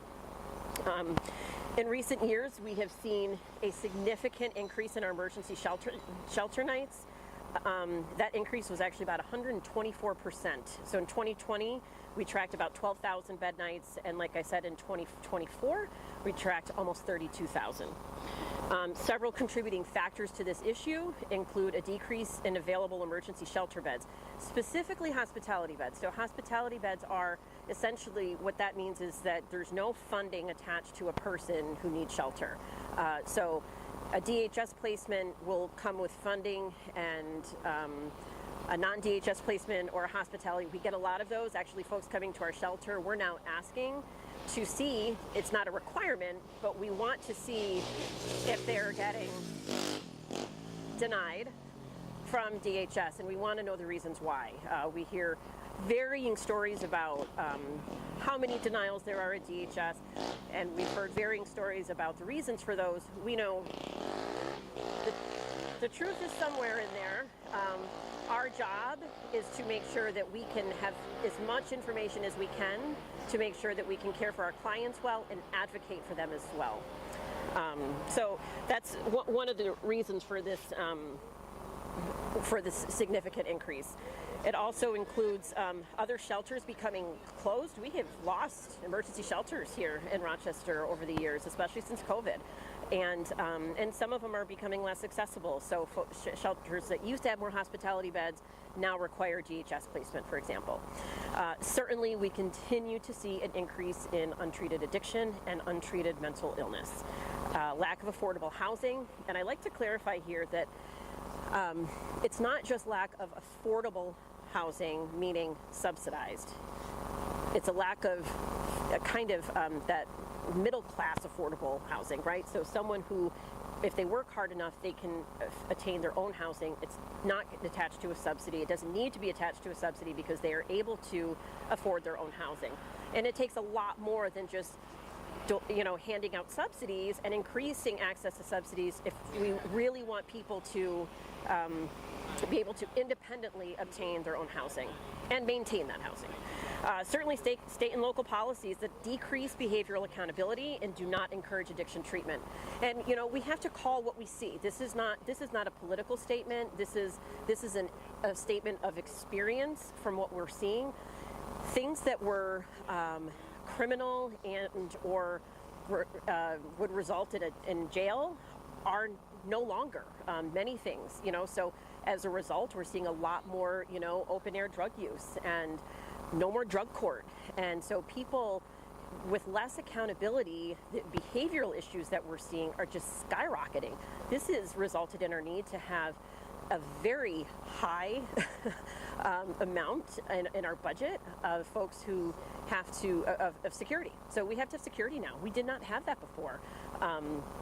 And like I said, drug court going away, and without when you were homeless program, we're going to get into this a little bit more when I talk about HUD and the upcoming no phone and all of those things. But we have adopted this one-size-fits-all approach to homelessness. This happened back in 2013, and what it means is that every community in this country almost exclusively focuses on permanent supportive housing for chronically homeless adults. We had the Father's Day mentioned event this earlier as well. Who does that leave behind? Families, women, children, youth aging out of foster care, transitional housing. So essentially, we're focusing most of our community dollars on one housing model for one subpopulation of the homeless community, and that is leaving an enormous amount of people left behind. So as we're seeing the changes there, it's no wonder that we're seeing an increase in homelessness, increase in family homelessness, increase in addiction and mental illness. And if there's and because of this permanent supportive housing model, really what that makes it, what it does is, with a housing first policy or housing first concept attached to a permanent supportive housing model, individuals are not required to participate in treatment or services. So if they do, great. It can work out. It's a great model to have for some people, absolutely. But for a lot of folks, it doesn't work out, and what it means is that they end up back in our shelter again. We've actually done a snapshot survey. We just did this last year before a trip to DC, where we interviewed. It was a one question interview for 86 people in our shelter. They were asked one question: have you been the recipient of a housing subsidy in the past 1 to 2 years? Of those 86 people, over 60 of them said yes. So what that means is that our so-called evidence-based approach to alleviating homelessness is not actually evidence-based. People are coming back in our shelter after receiving this kind of one-size-fits-all care package from whatever program they are being able to receive those services from. And if they're not engaging in services and they're not able to get better, they come right back to our shelter. And we have to look at this again. This is not a political statement. This is what we are seeing on the front lines, and we are seeing this every single day. We hear this from guys like Nick in the recovery program, who we talked to earlier, and we'll hear from some more of them over the next several hours, where they will say to us, had I not entered into a program willingly, where they essentially, part of the program is a mandatory expectation to participate in the groups and the services and the treatment, then they would either still be in addiction or they would be dead. We hear that all the time. That in order, he talked about the structure. You need to have that structure, and even our friend, I can't remember his name, who does the street outreach before, was talking about this and saying, it's not enough just to get people into housing or an apartment building. You have to have consistently engaging services to support them, to keep them, where they need to be. So we're seeing all of these things are contributing factors to the fact that we are seeing an increasingly high level of homelessness in our community, and we reached a critical breaking point at 210 where we knew when it was not sustainable to sleep 100, 120, up to 140 people in a 52-bed shelter. It's absolutely not sustainable. We were not okay with becoming part of the problem or staying part of the problem by just essentially warehousing individuals without giving them the treatment that they need and they absolutely deserve. So we made the decision to do two things that really benefit the community, they benefit the people we serve, and they hopefully will benefit more individuals, especially over this next year. So what we did was we talked about this earlier too. We relocated the men from 210 at our men's shelter over to 156 North Plymouth, and they're officially moved in. It's been 10 days, and they are in rooms. It's a kind of a hybrid congregate / non-congregate. What that means is that it's a few people per room, up to I think maybe 6 or 8 is the most people in a room. So what it does is it gives them a little bit more of a sense of personal space, care. We've been able to do a lot of work in that building so that we were able to, put in new showers. And again, I want to reiterate, all of these things happen because of the support of this community. We could not do these things without you, and that is because for all the reasons I just said, especially with the shifts in federal policy and how we engage HUD funding, we could not do these things without this community, because there is no funding for programs like transitional housing, like emergency housing, like converting offices into bedrooms and having local contractors help us out with installing showers. We could not do this without you. So thank you, because these programs and these beds are needed more than ever. So we just relocated the guys. I loved how Kaylin was talking about how well received that's been for folks to come from our shelter and be able to just get that environment shift. You know, sometimes it just takes, you know, it's like when we go on vacation, you just need to kind of get out of your element and get into a different space and a new space and a fresh space where you can just kind of, where you can breathe again and you can kind of refocus and regroup and re-energize yourself. And it just made me think of our, well, I'll get into this later, a devotional where I'm able to use the metaphor of fly fishing, because if I can find a metaphor to associate anything with fly fishing, I will, and we'll get to that later. But yeah, so it's been incredible to see the change, and we're really hopeful that, and it already is. We're already starting to see fruit from this change, and with the folks who are coming over there, and us having the opportunity really and truly to meet them where they are, assess what brought them to us, and then be able to put the pieces together of what will get them to the next step. And I'm going to pause here because I'm going to finish covering what I talked about at City Council, but I have two people here that I want to at least invite over. First, I'm going to invite Kamiko, because I think you're leaving, right? Are you just coming in or are you leaving? Oh, okay, then I'm going to have Steve come over first, because Steve is our board chair and he just showed up. And so I would love, sorry, Steve, the spot. That's your mic. Okay, great. Yep. Perfect. Yeah. Thanks for stopping by. Oh, my pleasure. You don't have enough layers on. I noticed that. I noticed that. Well, I came from the gym. Okay, and so you I still was got like, some heat yeah, going. like, Okay. Oh, it doesn't look that cold, but I can see if Yeah. you've been out here for a few hours. Yes, I'm adding a layer per hour is how I think how I'm seeing this. But you yes. have more clothes. Yes, so, okay. yes, yeah. And hand warmers. Right, And hand I'll get warmers, there. I'm trying to, it's going to be really cold at 3 o'clock in the morning, so I'm going to wait. We've got some. Oh, We do. yeah, Thank you. though. All right, Steve. So tell us who you are and well, you know how your association with the mission. Well, my name's Steve Wichtowski. I've been on the board here since just before COVID. I'm currently the board chair this year, and there are a lot. I did hear your interview with Rachel Barnhart. Okay. So I know you covered a lot of stuff. Yeah. A lot of stuff that we talk about in the board meetings. Right. So it's been a wonderful experience. Super happy with the mission. Been involved for, oh my word. I mean, long before you came on the board, long before I right? came on the board, we were donating and working with your predecessor. And then when I had the opportunity, when you invited me, I was like, yeah, I'm all for that. Yeah. So tell me a little bit about, like, you know, kind of what you've learned about this issue, you know, because the whole point of this event is really to kind of raise awareness of the different aspects of homelessness. And what would you say is the one thing that it has, you know, I don't know, maybe shifted your mindset, or a notable thing you've learned about this issue since being on the board or being part of the mission? I think the biggest thing for me that I learned being on the board was about the population that we serve. That 70% of them have mental health issues, and you know that takes homelessness to a whole nother level when it shouldn't be that way. Right. And, I mean, it seems like we need to have an option for those people that's more long-term, more sustainable, and in an environment where they can get ministered to, you know, on a spiritual level, and then taken care of medically.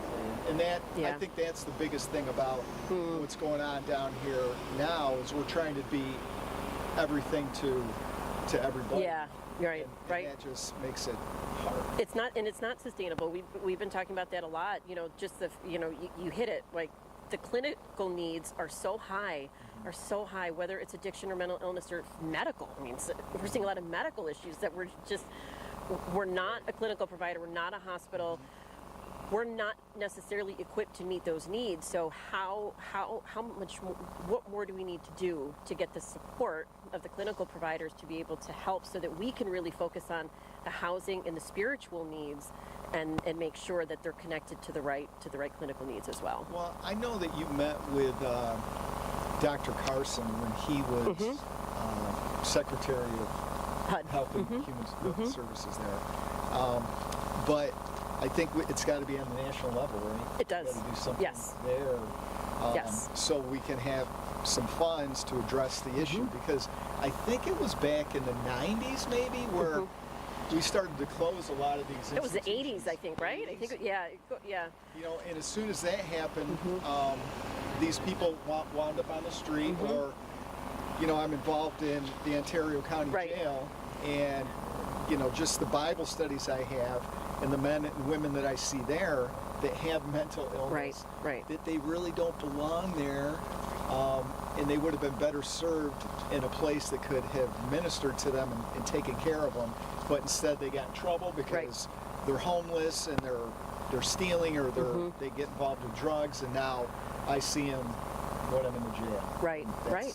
It's not the best place for them. No, not at all. Yeah, and we do, and you know, and I think I was going to get into this a little bit later, but when I went to Chicago for the CEO Summit for Citygate, and you know, I was able to share some thoughts on the president's executive order on homelessness, and it's interesting, you know, that I think that the benefit of that order really had to do with connecting people to resources, and if necessary, you know, it's like the commitment piece of it, you know, which scares people a little bit to think about people being committed after we've kind of, you know, deinstitutionalized it and made this massive effort to deinstitutionalize.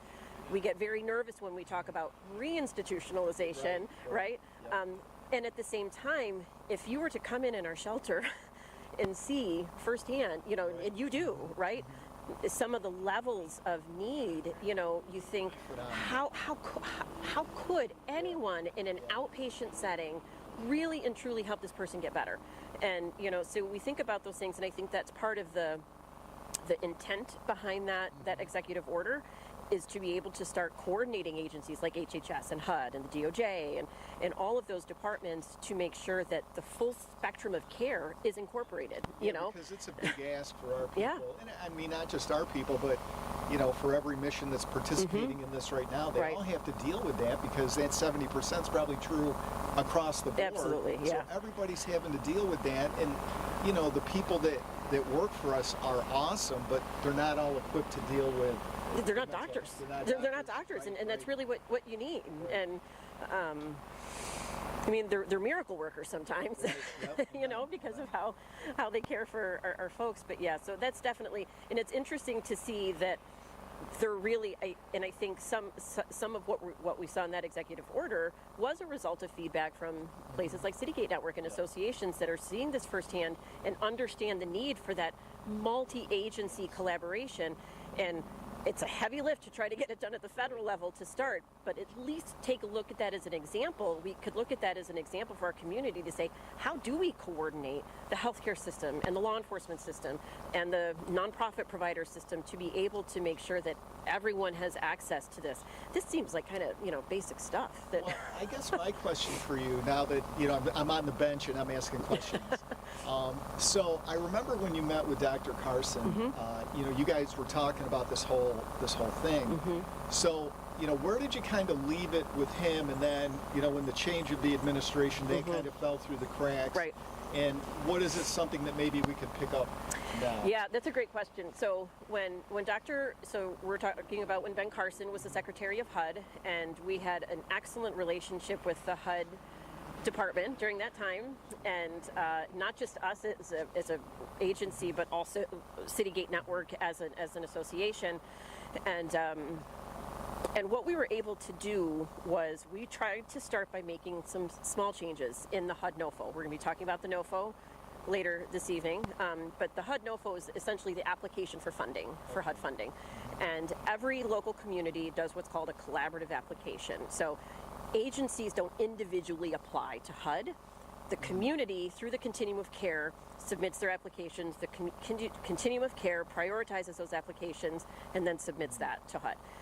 So what we did was I worked on a team of maybe, it was like 5 to 10 people from across the country with HUD to try to work on some changes in the NOFA to do things as simple as open up the funding sources from HUD to actually be able to allow agencies that offer transitional housing, emergency housing, treatment-based housing to apply. And so to make it so that agents, because in 2013, HUD essentially adopted this housing first only. Like in order to get HUD funding, you have to comply with a housing first policy. And what that means is that housing at the base level, housing comes first. Hi, Mercedes. And then, but at the next level, what that means is that the support services surrounding that housing are not mandatory. Okay. So when we lose the support and the treatment aspect of housing, what happens? People don't get better.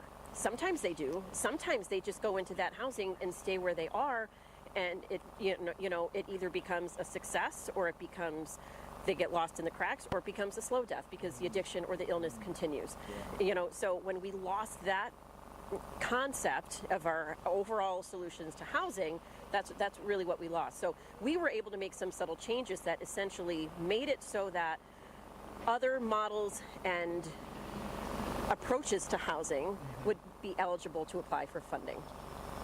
And then around this time of year, it was kind of in the last minute during budget conversations where there's threats of government shutdown, which happens every year and all that, that they somehow slipped in the language in appropriations and said, instead of just taking it all out, they said, the HUD NOFA will revert to the language of the previous year. So in one backroom deal, all of that work went away. So yes, we were absolutely left to start over. Nothing happened in the past several years. Now we're looking at a brand new and Brandon from Texas, him and I will be talking about this later. We're going to see some big changes now. Oh. Big changes. And whether or not they're going to be changes that are, maybe too much too soon, or they're just enough changes to kind of shake up the system and, maybe start doing things a little differently. I think that remains to be seen. Well, how did the past administration feel about it versus, the one before it and the one after it? So the past administration essentially maintained the same language of the previous administration. So when Carson was in office, they tried to change the language in the NOFA, then that was thwarted. So it went back to the language of the administration before them.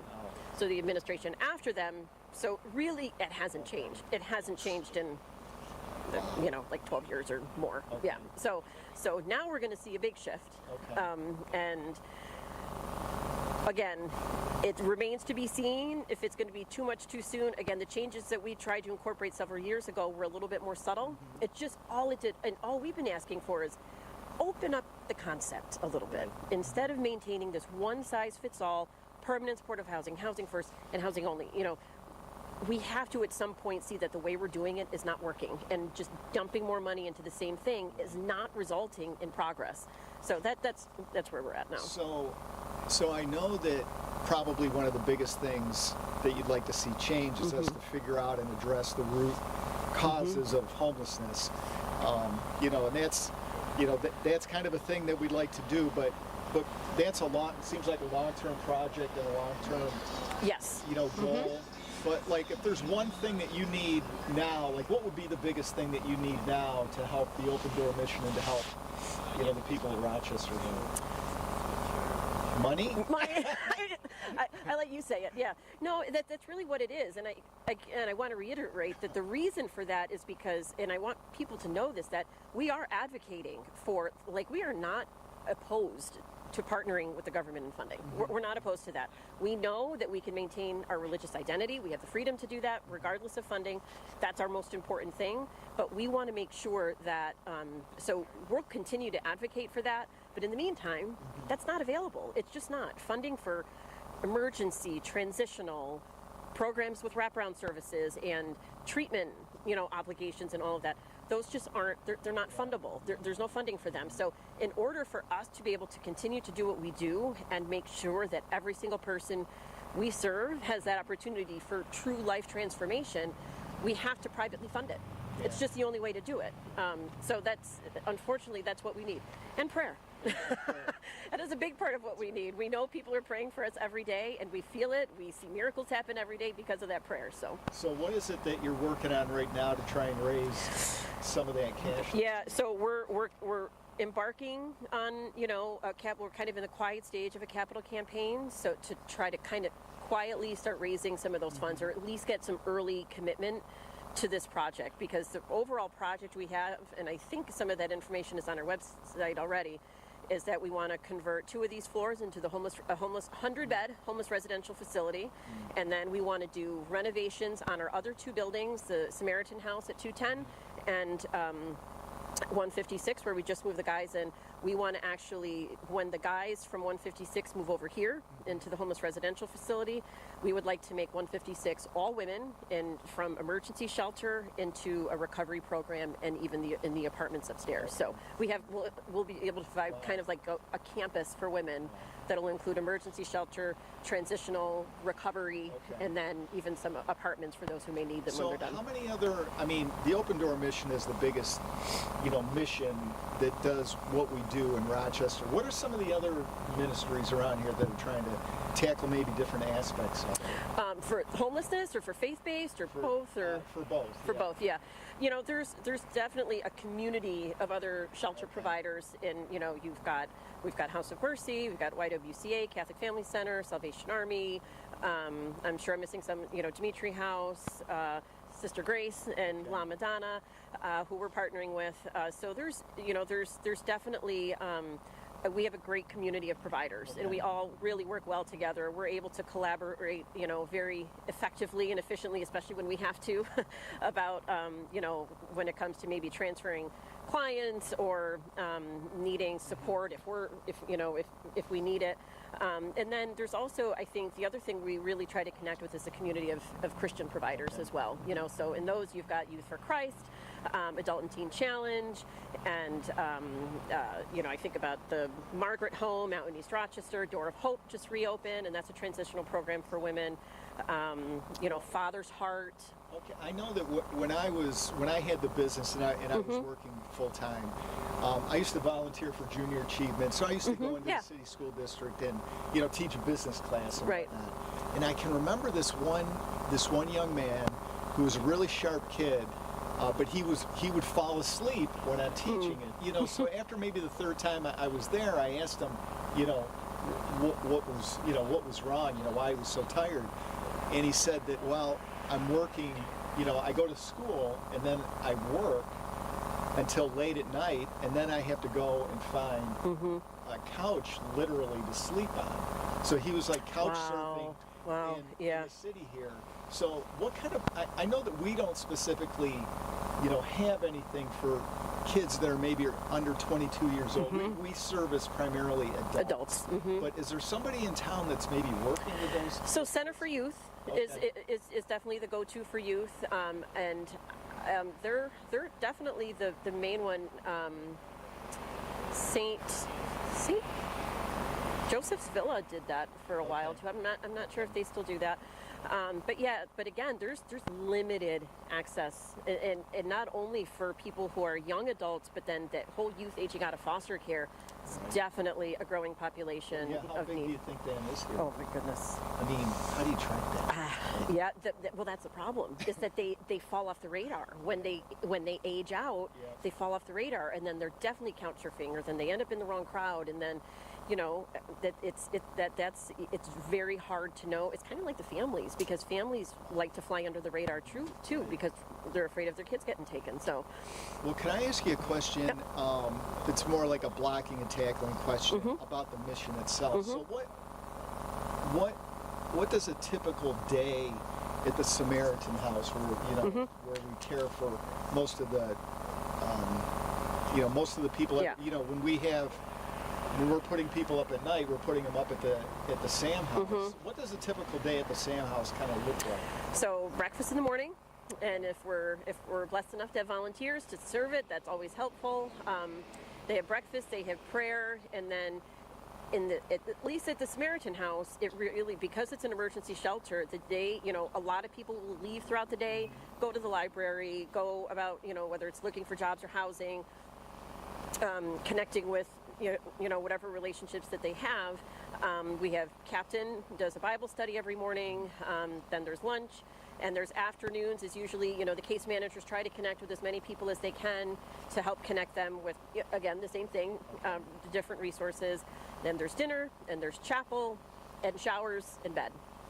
So at the Samaritan House and in the emergency shelter, world. It's really just kind of like it's the basics. Okay. So in recovery program, you're in groups and different sessions with counselors and your individual counselor and the group sessions, and then in the afternoons they're doing vocational training, and they're placed with different departments, and then they learn, and they have a supervisor that they report to, and they really get that kind of on-the-job experience and training and background. Yeah. So what kind of programs do we have that might cater to somebody that has a drug addiction that wants help?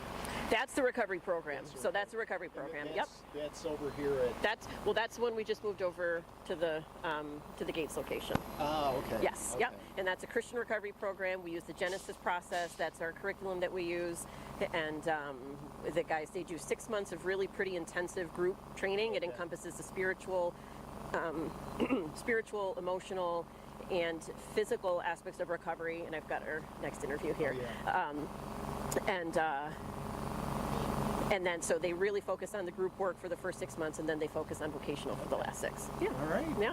Well, very good. Great question, Steve. Yes, me too. It was good seeing you. Yes, you too. Thank you, Steve. Say hi to Lorraine. Okay. Hi, Mercedes. Come on down. I'm ready. What's that? Right. Oh, here, let me. Right. Yeah. Good. How are you? Good. Thank you so much for coming. I'm good. Yes. Thank you. Thank you. But you're on next, Kamika, so don't go too far. Yeah. Yes.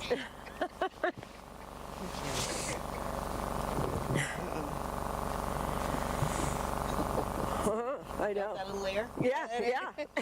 That breeze was different. Right? Yeah.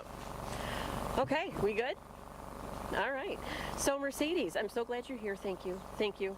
I would love for you to just introduce yourself and who you are. And so you're kind of here in a couple different capacities. So talk about both of those. Sure. Well, thank you for inviting me. Mm-hmm. What a unique opportunity for us to really get the word out on what's happening locally. But this isn't just a Rochester problem. Right. As a country, I think we are facing a crisis.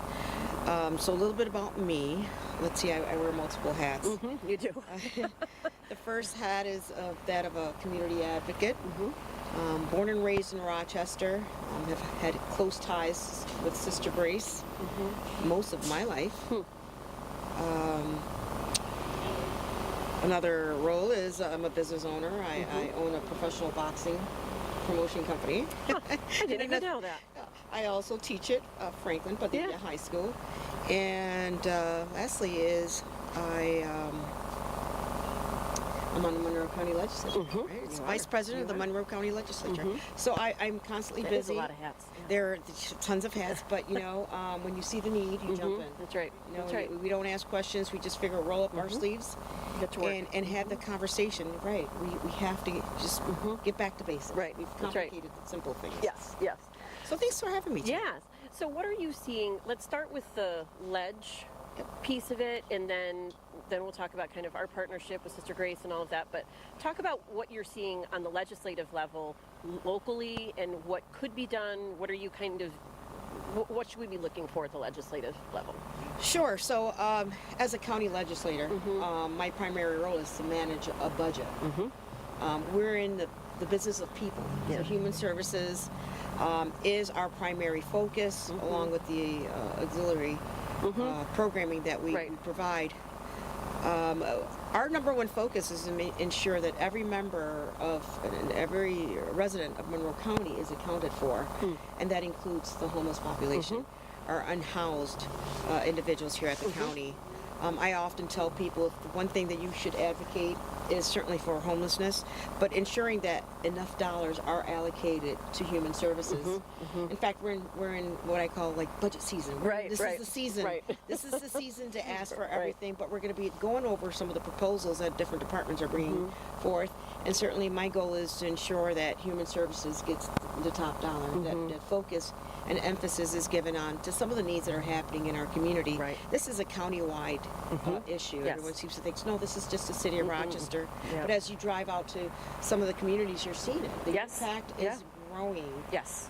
And as things fluctuate, and I say fluctuate kind of lightly because it's increasing. The cost of living has increased. Right. What hasn't gone up is the salaries and the dollars that are allocated. Even just for instance, dollars that are allocated to a family, perhaps of 4 that are on human services or on social services, hasn't increased much. Right. So there is that gap that causes individuals, just $1 or $2 will make a difference whether you're housed or unhoused. Right. Right. So that becomes problematic, and more so when we're dealing with a vulnerable population. Yes.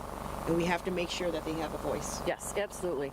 So what should we, I was talking to Rachel Barnhart a little earlier, what should we be doing so what should we be advocating? I mean, I understand, so the human services is the biggest budget line by far. Yes. How can we articulate the request to the county? Is it a legislature? Is it, how do people advocate for these things within the county ledge? Sure. On a monthly basis, we do have our standard county legislative meetings, but we also have committees. It's important that folks, if they're going to come out to advocate, and they come out, but would love to see a greater presence in our legislative meetings. It's the first Tuesday of every month. And voice some of your concerns. Right. You can't. This what's happening in our community. Right. There's a crisis, and you can't go to what's happening in our community. Yeah. And it's important that the community has a voice and has a say. Back when Sister Grace was healthier, it was her mission every month to make sure she showed up. And it's the same speech she said every month, but it was consistent message that we have to do more. Yes, that's right. And she's still sending that message. Isn't that something? It's amazing. It's a good transition into that piece. Yes. Thank you. Yeah. And I just today we were asked about this new partnership, which I'm so thrilled about. And as she would even say it, right? As my road narrows, I want to make sure that the path to homelessness widens. Yeah. So this partnership came at such a wonderful time. Several years ago when Sister Grace found herself without a project, we reached out and I said, Sister Grace, you're not alone. Yeah. We have an entire fleet of people that want to continue your chapter. Right. And we're going to continue, and she continues to be that force behind and that vision behind what La Madonna de la Strada is. Yeah. She had a vision, and we continue to work on it. Yeah. Just this afternoon, we had a conversation with her, and she says, are we on target? Wow. And if we're not, we have to make sure that we're on target. That's so her. That is just like I love it. Even no matter her circumstance, she's going to make sure the work doesn't stop and the job gets done. Yep. There's no excuse for us as right. It's just we're healthy. Right. We should all do our part. Yeah. And I think if we all do our part, we can minimize the number of homeless individuals that are out there. Yeah. To me, homelessness is something that's solvable. Right. We should be able to get our hands around us. We're in the richest country. Right. Yet we fall short on some of the basic things. Yes. Yeah. Like providing shelter, like providing housing. Right. And services to individuals that desperately need it. Right. Yeah. I love that we're able to partner in this way, and I think it's I anticipate a very busy winter, and it'll be.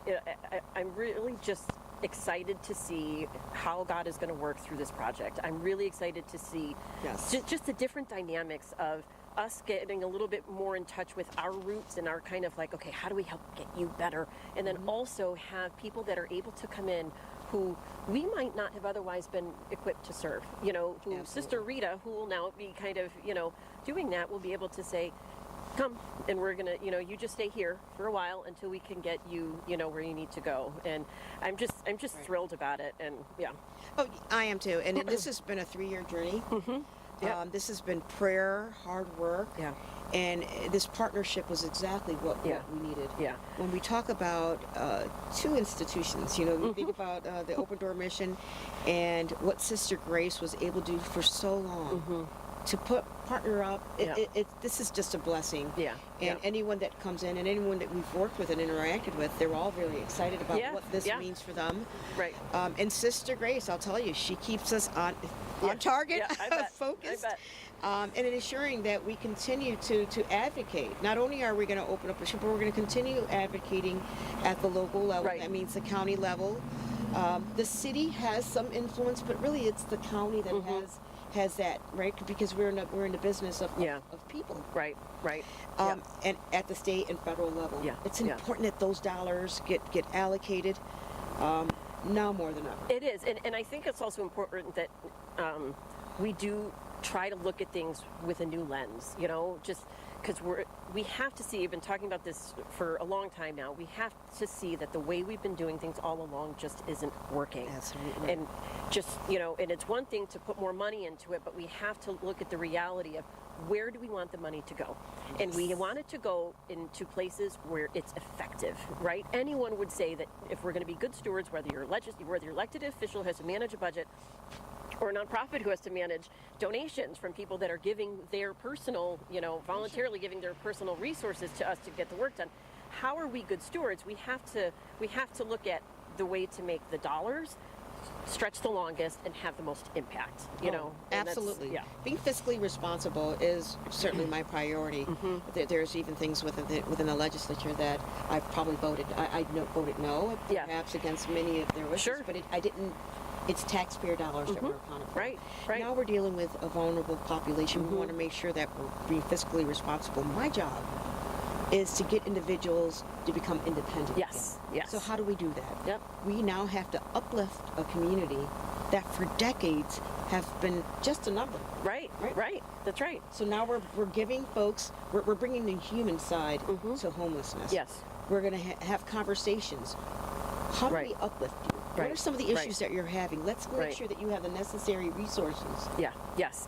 I remember. get you- When I was my first job in this field professionally was as a case manager, and I remember in so many programs and in so many settings where I first started in a program where we used to call it MICA. I don't know if you remember that. So it was mentally ill, chemically addicted. That was an old label that we used, essentially dual diagnosis. But my job it was my first job in the field where I had to find the hardest to serve people that would not show up for appointments, would not, I had to search the streets, the encampments, the shelters to see if I could find these people. And I remember, oh my gosh, what were we talking about? I'm already getting tired. Mental. Yes. Okay. So, oh my gosh, where was I going with that? Did anyone know where I was going with that? Did anyone over there? No. It had to do with the mental health in this program that you were part of. I talked a little bit about ensuring that the resources were allocated. So if a person, we're uplifting. Yes, thank you, got it. Okay, so I remember those programs, thank you.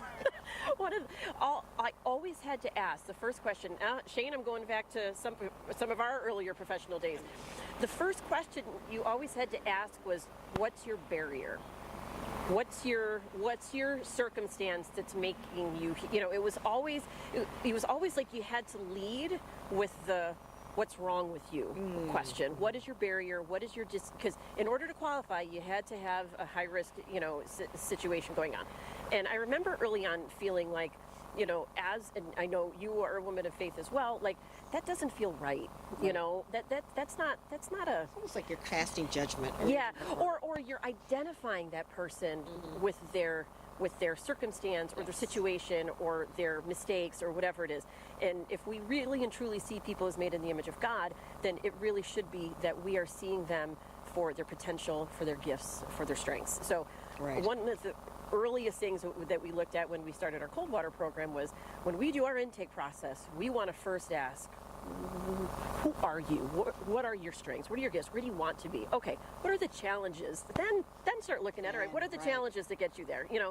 So I think it's when I talk about those, I think it's important that we are shifting. We're getting creative about how we approach the situation, how we talk about it, how we fund it, all of the things. And I appreciate your ability to. I think you are someone who really has a reputation to look at things very independently, regardless of political affiliation or situation. You're really able to look at things in a critical way, in an objective way, and also in a way that's looking out for the best interest of those impacted the most. Yes, and I well- think that you're really good at that, and I appreciate that. And yeah. Well, thank you. When you see it, I don't know who wouldn't want to take action. Right. But right. you're right. There's some folks that are just in it for the job. Yeah. Those politicians, God bless you. You know. Yeah. That's Yeah. not me. Right. It's not in Right. my DNA. Right. I'm the roll up your sleeve. Let's get things done. As I mentioned, I met Sister Grace at a very young age through Father Tracy. This is back when they were on Central Ave. And it was a blistering day, and I just remember it was just so cold, and someone called Father Tracy and says, listen, I can't find a homeless shelter to go to. And he picked this individual up, and he asked us to join him, and he took him to Sister Grace. Sister Grace had access to a tiny house. When she was on Hudson, or was it before Hudson? Before Hudson. Oh, It was wow. on Central Okay. Park. Oh my gosh. Okay. I'd be generous if I said it was like 900 square feet. Wow. Yeah. There may have been close to 40, 50 beds. Okay. And cots. Wow. Wow. When I've never seen anything, and to see something like that, and it impacted me to see, why is this happening? Right. What can I do? Even Right. at that age, Right. what can I do to help? So quickly, she gets everyone to work. If you're there, she was able to activate us, and I willingly said, this is what I want to do. And I knew that from that moment, I knew that my life with Sister Grace was going to be a forever thing. I love Sister Grace. She is part of my life. She's part of my day-to-day. Right. And her goals and her vision for what Lama Donna is, we had to make a reality. Yeah. And again, I can't emphasize that enough, how wonderful the timing of this is, and I look forward to the grand opening. Right. Yeah. The ribbon cutting ceremony, I absolutely look forward to this. And in fact, when Sister Grace says, how many more days for ribbon cutting? Oh, so she's going to be there, right? She's going to be. We will see what happens. Yes, As we all know, Sister Grace is delicate. I know. She is in hospice care, but Sister Grace has the spirit and energy, and in fact, Father If it is Bob, physically possible at all, she will be there. it's Yes. right. Yeah, that's So right. Father Bob made a comment about her. He says she'll probably be the only person who graduates from hospice care. She is fighting a good fight. Right. She is. And She is. certainly this is, when I tell you that this is what she wants, and we hope that those who've been calling for her, and they've all said they were going to help and support us, that we be intentional with our support. Right. Go out there and advocate with us. Right. At all levels of government. Right. Because individuals, I mean, we hear and it's troubling that you hear cases where they come to our human services, and for some reason or another, their cases are closed. Right. And we really have to examine what that means. Yeah. Because when cases are closed, it now adds to the complicated situation that individuals are in. Right. When I'm of a mindset that when a person's down is when we need to lend a hand to uplift. Yeah. Not the other way around. Right. So as a county, I think we need to do a better job of doing that, and really thinking about the person as a human person, being compassionate. Right. And Absolutely. so we're looking forward to next week and what that means. Yes, absolutely. And we'll be following all the budget conversations and Absolutely. I encourage everyone to go. In fact, we're having our first meeting is coming up, so I'll start posting stuff There on you go. social Yep, media, and I'll okay. make sure to share it with you so that we can share with our audience. Sounds great. Yes. Mercedes, thank you so much for all Thanks your for work having and me. for being here and Birds, bundling up. code. And thanks for this is Cafe Bustelo. I will be up till next Tuesday. Coffee is right. Yeah, I do not do caffeine after like 10 in the morning. I've had 2 cups of coffee since like 2, and it's definitely not something I'm used to. So Yes. yeah. And thank you for all that you do. Sure, This is a very difficult lift. And you are doing it. Yeah. You are doing it, and thank you. It and takes a we team pray for you. sure. Yeah. We pray Yes, for you likewise. and the team Yes. over Yeah. within your organization Yeah. because it's not easy. No, it's not. You're It's not. fighting systems that are complicated, and often they work against people. Right. And you Oh, yeah. have to fight all that bureaucracy. Right. Just to get the basic needs. So Yeah, thank you and that's for why we're fighting grateful for the community. Working with partners like you, community support, that's how we get this done. Absolutely. So, yes. All right. Thank you so much. Thanks for having me. Yep.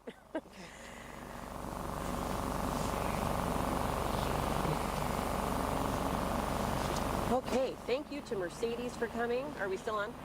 Still on? Okay. I think we've talked about this before. Our partnership with Sister Grace's, if you're not from this community, then you may not know who Sister Grace is. She's a longstanding advocate for our homeless neighbors. She ran the House of Mercy for many, many years, and since no longer being at the House of Mercy for the past few years, she has not stopped the work that she's doing. So she has worked with Mercedes and her team and her board to start a new organization, and even from a hospice bed, she is continuing to make things work. And so we have partnered with them in an effort to help to preserve the continuity of support and housing and beds that we're providing, but also to be able to give us the opportunity and our staff the opportunity to really do things the way that we believe the Lord has called us to do them. And that is to help introduce people to a way that will help them overcome their circumstances, whatever it is that they're dealing with. So we're hopeful. We've talked about this a lot. Our new model, our new program over at 156 for the men is allowing us to care in a different way, in a new and improved way for the guys that come to our shelter. And since leaving 210, we are going to be, while we renovate the second floor of 210, we are going to, Sister Grace's team is going to occupy the first floor of 210, and they will have about 15 to 20 beds there at the first floor, meals provided at this point. I don't want to speak on their behalf. I should have asked Mercedes for clarification about, at this point, I believe it's starting as an overnight shelter, and of course the hope and desire would be to expand into day hours as well. And so we're really excited about that partnership. Again, it allows for folks who really have the need for the kind of care that Sister Grace and her team can provide for folks who really are experiencing chronic homelessness and other severe kind of issues, to be able to give them a place to go that's not crowded like it was when we were at 210, give them a more comfortable space to be able to provide their level of care for those individuals, and then for us to be able to take our individuals to the next step. And with that, I am going to, before we go on a break, I'd like to bring Kamika over here. She's got a hand warmer that I may steal before she leaves. And I got the battery in there warming it up. A battery? Oh my goodness. Okay, y'all. Fancy. I got a nice little coat on because it's chilly. But yeah, this was for you. Oh my gosh, you're amazing. Thank you. Mm-hmm. Okay. All right. This is Kamika. I was just talking about Kamika earlier, and we were talking about our clothing room. So tell us about yourself, Kamika, how long you've been here, and what you do here at Open Door. Oh, well, hello, everyone. I'm Kamika. Kamika loves being on camera. I do not. Can you tell? All right, I'm going to go over there. You take this from here. You know, I got you. I know you would. So I'm Kamika. I have been working here actually since February, but I have been volunteering since the year before and just fell in love with this place. I am in the clothing room. I work with Nicole. Nicole's a coordinator. I am her assistant. And we also have a few others that are here with us that work, but I must say, as a volunteer, when I first started, it was really humbling. To say I would come in and volunteer, and you guys would have prayer down at the men's shelter, and I would go down there, and my heart used to just be like, oh my God, you see you see the homeless people on the street or whatever in passing, but you're not really engaging. It's just passing, right, with them, and they're regular people, guys. You know, in today's society, a lot of us is one paycheck from being in that moment. That's right. But at the same time, it was very humbling. I enjoyed what we did, being able to be in an environment that touched on, one, that I can help people, and two, a Christian place, right? We are a place that thrives on God, and we pray together, and we look forward to having these gentlemen and women who come off the streets thrive, right? And that's one of the things that we do in the clothing room as well. We have some of the people that are here in the program, they come down and they, learn the working skills, and they are awesome. Yes, they are. Because these bags be heavy. But we ain't mad at y'all. We appreciate everything. So. Right. But we enjoy what we do here. Again, very humbling, because there are times where for ourselves, we can wear what we want, we can go get what we want out of our closet or whatever, and we can't. You know, but we have the ability to serve. And we make sure, y'all, we make sure the stuff is good. I promise you. We do. I promise you. It's like a little store in here. It You is. just It's gotta gorgeous. come in. Yep. Either you come in shopping for yourself or you're coming to donate. You can always come in, ask us, ring the little doorbell. We got a little doorbell. Because we be working, y'all. So we can't always be up there, but we be there. Right back But to you us, ring that and he little doesn't wanna doorbell, see me for and we'll another, come up, how we'll many, let you 18 see the hours? place. We'll love So, for people to see what it is by that the they time do we're done, and you're the not gonna donations, wanna hear but my we voice give anymore. it to the community. I promise you, either it's through an appointment, through an emergency. We have a lot of workers here that we work with. I don't know if they Kate sat in the chair yet. No, not yet. And this young lady here have come in when I was working, and I mean, they put on sneakers, they come outside, they're like, hey, we got some people in the street we're gonna go take care of. I'm just like, this is awesome. Right, that's what we do. We're like, someone's here, we got to go do this, or we go do street outreach, and we need to come. Yeah, and you guys accommodate well, even though we don't always go through the proper channels. I know. There's like forms to fill out, but we're like, he's outside, he's got no shoes on. Right. You know, at that point, you know, the proper channel, it came from where it needed to. God put you in the place, and it was for us to do what we needed to do. But the clothing room is, guys, it's great. I love it. I enjoy it so much. And if you come in, and this is what I do all the time. I'm chipper. I'm excited. All the time. This is who I am. But you know, you want to be able to give someone a comfortable experience, right? Sometimes coming into a place where you need clothing, right? You need it, but a lot of people are afraid to do that, to take that step to come in. But the ones that do and decide to come in, we've been on that side of the aisle before, so it's nice to be able to have someone come in and they see a cheer face. They're excited to shop, and I'm telling you, it's a shopping experience. It's an experience. I mean, I wouldn't lie to you, and they feel comfortable, and we try to supply whatever it is that we have. You know, we try to fit every need that they have, and it's just a wonderful, wonderful experience. Yes. I love it here. We love having you here. And I hear Kate is trying to, recruit you for her own purposes, and I'll talk to her about that tomorrow. We're gonna talk to her. But I love this. We love it. I love it. I love this place. So, guys, donate, come through. We're here. We're open 9 to 5 for donations. Bring them in. You get a little receipt if you need it for your taxes. Whatever it is that you need to do. But just come in and support. And know where it goes. Like Kamika's talking about, people come in and they're actually shopping here. It's not, they are coming in, they're getting school clothes for their kids or Christmas time, winter coats and gloves and hats. That's going to be the next thing that we're going to need a lot more of. We need that. So before you go, what do you need the most right now? So right now we are looking for hygiene. We're big on body wash. We're big on deodorant, the full-size deodorant for men and women. We're looking for lotion, full-size body lotion. I mean, y'all, the whole ingredients. Now think about yourself.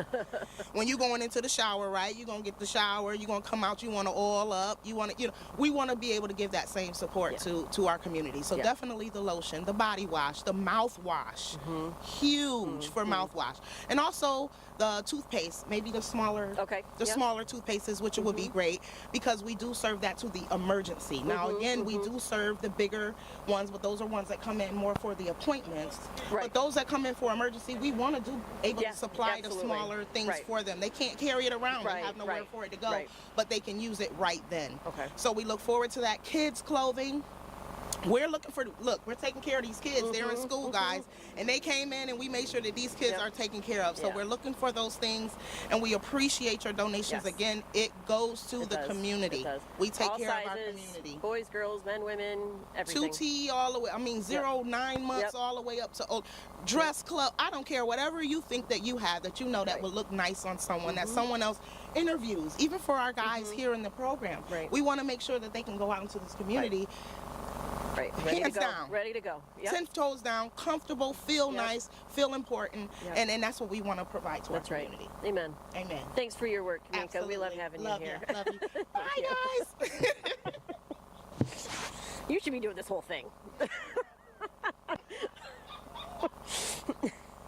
I barely take selfies, let alone post videos of myself or anybody else. So, are we still running, Shane? Yep. Okay, all right. I'm going to, who do we have next? I think that might be, at least for now, that's it for a bit, right? Okay. All right, so why don't we take like a 5-minute break? because I want to finish the city council thing, but I want to get some more. It's been another hour, so I need to add another layer. So we'll be right back. Isn't it cute? This is so warm and it's cute. I love it. I got it from, it was in here and I said,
so that they can also then love God, love others.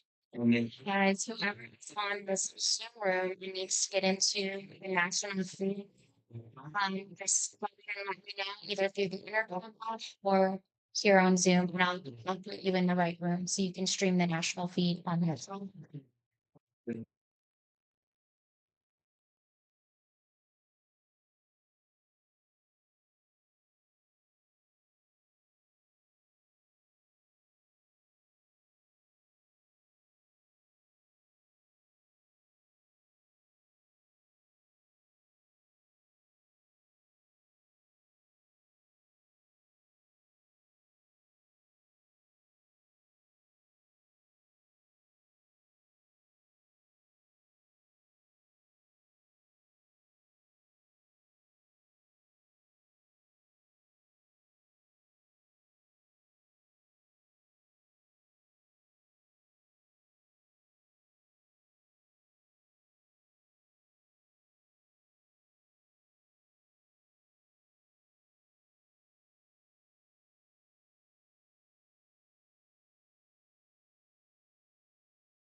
Is it too late to get on the national feed?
I'm not really good at remembering jokes, and I'll remember part of it, but usually it's like part of the joke and part of the punchline. So then I tell it and I'm like,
Okay, I'm gonna get off here.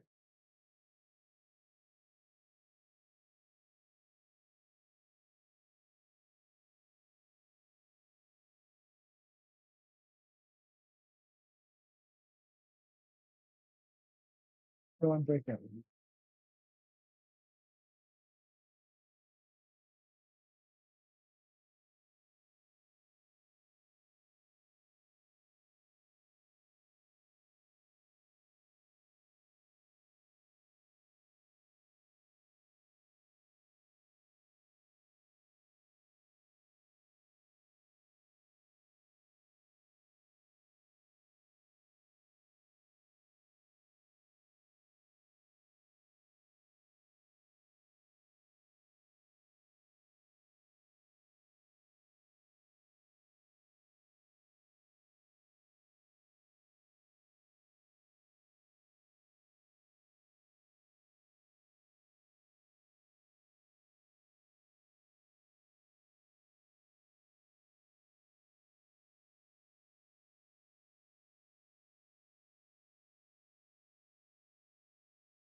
Okay. Love it. Get them down here, bribe them with donuts, and then they'll get on with it. Hey, you take care. It was so nice to meet you. No, I'm good. You have a great Thank you. Thank you so much. Absolutely. It was an honor. Thank you.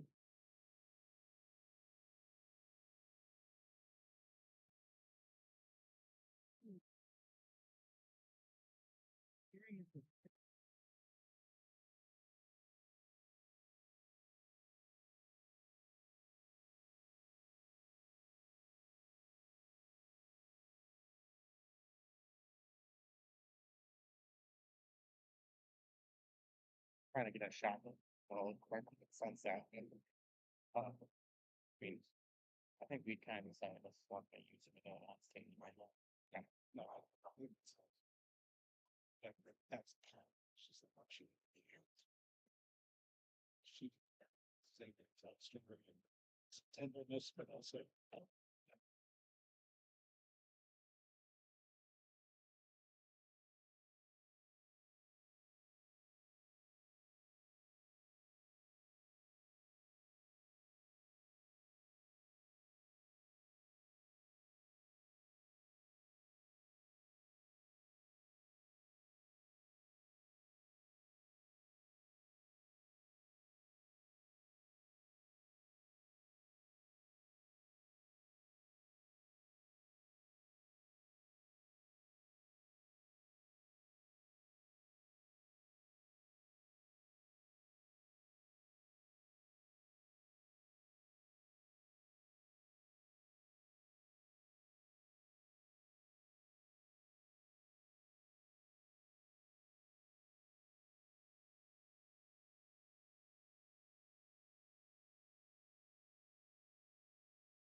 to get this all ironed out by the time it's, no one's watching and it's midnight. Next year we'll have a. Oh, yeah. Yeah, this is a good good run. Yeah. Oh my gosh, yeah. It takes about 10 minutes to warm up, so here you go. Okay. Thank you. Early on,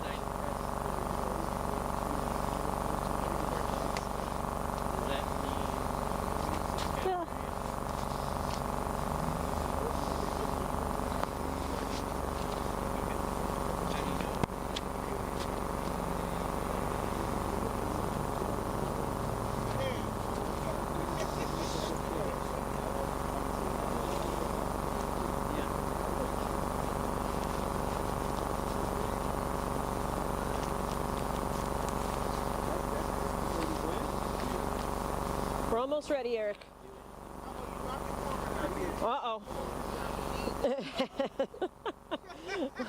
This is the first time See if you can stick it in there. Okay. Got it. Got it? Slide it in there. Got it, yep. Thank you. This is the first time I've tried these. They work. Yeah.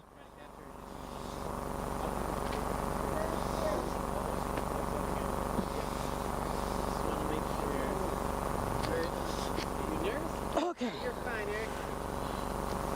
You did great at the breakfast weekend. Oh, yeah. I heard about that. No. I didn't get. I need to. Yeah, I would like to be going to those, especially now because Ellie gets on the bus at 7:45, so I can be here earlier. So what I'm going to talk about is a secret fishing spot. Oh. Yes, you should definitely ask that.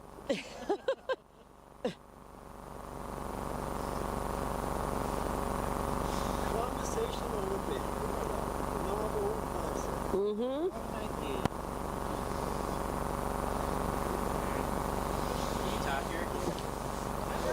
Hey. Him? You here? You good? You hear me? Am I on? Am I on? Yeah. Okay.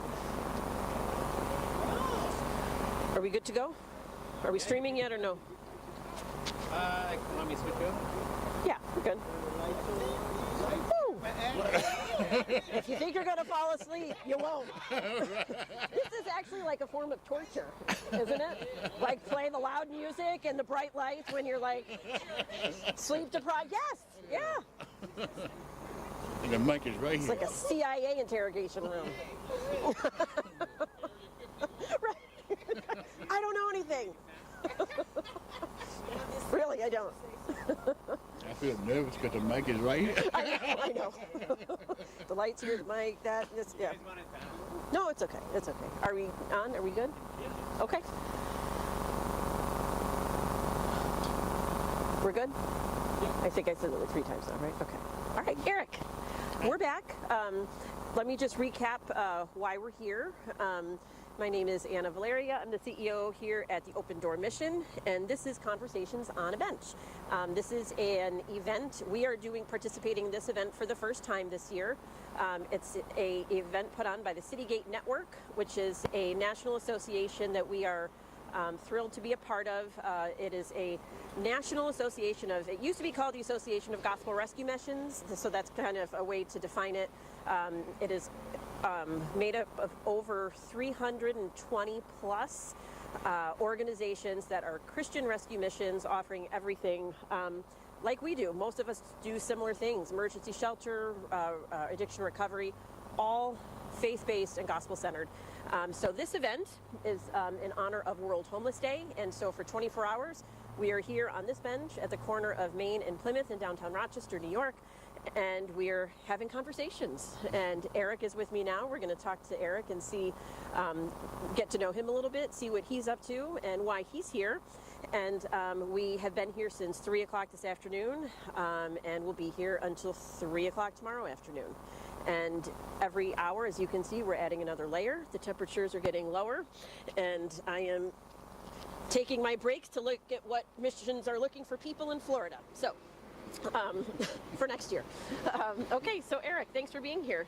Tell me about kind of your association with the mission, and how did you become associated with us? I came associated through the men's recovery program. Mm-hmm. And, how long ago was that? That's about 5 years. I thought it was 5. Yeah. Okay. About 5 years now. Yep. When I first came there, I had never heard of until I was introduced to it through a friend of mine. And the first day walking in, I met Shane. He showed me my room and everything, and it took me a while to get acclimated. Sure. You know, into the program. Well, once I did, kind of shy. You know, blackish, not talking much. Then I started realizing, wow, I go to somebody and say, I need this. Boom, it's right there. I need this. It's right there. Yeah. I'm going through something emotional. There's someone right there to talk to. Right. It's just the whole step of the progress that someone was always there. Wow. Yeah. You know, I was never left alone. Never alone. Yeah. I can be walking down the hallway. They'll stop, look at me. What's wrong with you? They kept you on your toes, made sure you were always staying connected. Kept me on my toes, kept me, you know, connected. And still to this day, like it's been 5 years since that experience, and still to this day, I'm connected with the same people. Right. Shane, Rob. Yeah, I see you all the time. Yeah, it's great. And so where are you now? I mean, I know where you are, but tell the... I'm at the Miller Building. Yes, right okay. And that's our 24-unit apartment building. And you've been there for how long? I've been there for about 3 years now. Yeah, so really you were one of our first residents to come in. So that, because that program has really only been open for a few years. And so Eric was one of our first residents to move in, program graduates, and you're still there, which is amazing. And so, and what do you do? Like, how do you spend your time right now? Mostly, well, I'm in school right now. Great. I'm going to be a peer coach. Wonderful. Which was recommended me through my counselor, Shane, which is still my counselor. Yes, great. Yep. And it's great. I just passed the test now, waiting for the state to send me my for the peer coaching, and that's awesome. That's really great. Yeah. That's such a huge need. So many people talk about the benefits of peer coaching, and we'll talk when Shane and I talk in a bit. We're going to talk about just that need for aftercare, and I think you're really hitting that on the head, because it's such a critical part of recovery. Yes, and aftercare is important too. You know, I figure because they're, you know, to get out, and you're pretty much on your own. Right. And you still need that support. You know, you're coming from a place where you're isolated. You got people that protect you. Now you on your own, and the aftercare program can still help you with those issues that you're going to come across. Right. Yeah, I mean, we talk about the need. We're grasping at straws trying to get the systems to bring back the support services while people are, in housing and trying to get, just get off the streets, and bringing back support services for that. It's hard to get that these days, right? And so let alone aftercare. So if you actually make it into a program, you complete that program, you do all the hard work that comes with it, and then like you said, then oftentimes people are just kind of like, okay, go and good luck, and but to actually be able to maintain a connection, and a lot of that is on you, because the aftercare is being offered to you. You have to actively engage in it, and so you doing that is obviously showing the fruit that comes from that kind of work and connection. Right. And in the groups, you see let's say newcomers, and I'm sitting there watching the group, and I see me sitting there. I see me sitting there, and that's what inspired me to become a peer coach, because I don't want to forget that. Now, being a peer coach not only helps support the newcomers, but it also reminds me of where I've been. Yeah, that's a great point. Yeah. And people benefit from that so much. We were talking earlier with a gentleman Stephen, who does street outreach, and he himself has been in recovery for over 11 years, and so he's able to then, and he said something similar to you, and he was like, it's good for them, because they can see kind of a story of hope, and that I can achieve that, but also it helps him in his recovery, because he's reminded of where he was and how he doesn't want to go back. And not only that, when I tell my story, I can sit back and say, okay, I'm gonna say this. Right. But when I was telling my story, it reminds me how far right. that I've been. Yeah, yeah. Because something click in my head like, oh, wait a minute, I did accomplish that. I did Right. accomplish that. Right, right. You know, and that, It's like you're reminding yourself, oh wow, yeah. Yeah. Right. That's great. That's great. So what's next for you? So you're going to finish school. I'm going to finish school. I'm doing my internship at the cold water men's shelter. Oh, wonderful. Okay. Doing Okay. my internship there. And what is that degree in? The peer coach. The peer coaching. The peer Yes. Okay. coach, Right. yeah. Right. Okay. Yeah. So and you do an internship for how long? $500. Okay. Okay. So roughly about 6 months. I was going to say you're going to have to do that math for me. Okay. Yeah. So. Roughly about 6 months. Okay. Okay. And you're going to do it with our guys. That's going to be great. Oh my goodness, they're going to get so much out of that, and you'll get so much out of that Yes. because when you were in the program, it was before it moved. Right. Yeah. Yeah. So have you been over there yet? No, I haven't. been Okay. Okay. Yeah. Been over there. Yep. It's nice over there. Yeah. Wonderful. Well, anything you want people to know about, before we go, about your experience, or any words of encouragement or advice maybe for someone who may be watching who is struggling right now? If it wasn't for Open Door Missions, Men Recovery Group, Open Door Mission, period, I don't know where I would be at right now. I should have brought that picture. I have a picture that I keep on my, that reminds me. Yeah. I'm a new person. Yeah. Yeah. I'm a different person. Yeah. Yeah. And it all because of the hard work that I've done. Yes. And all the trust that, that all the help that Open Door Mission have given me. Yeah. Yeah. That's great. How about church? You going to church? Uh-oh. Uh-oh. Shane. Did I touch a nerve? All right. See, that's just affirmation. Yeah. Right? Yeah. I believe that I have some issues with, Sure. with church. Yeah. With different things. Sure. Absolutely. Yeah. Yeah. All right. Well, that's something I can be praying about then. Yeah. Yeah. Okay. All right. Eric, thank you so much. I always love to hear your story, and I love to see how well you're doing, and always to see that smile every time I see you. And I love still seeing you around here, and I'm thrilled to see what will come of you doing your internship over at the Genesis program.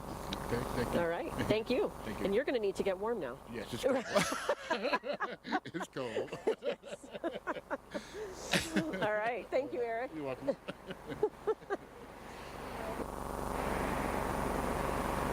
I didn't know it was this cold like. Right? Yeah.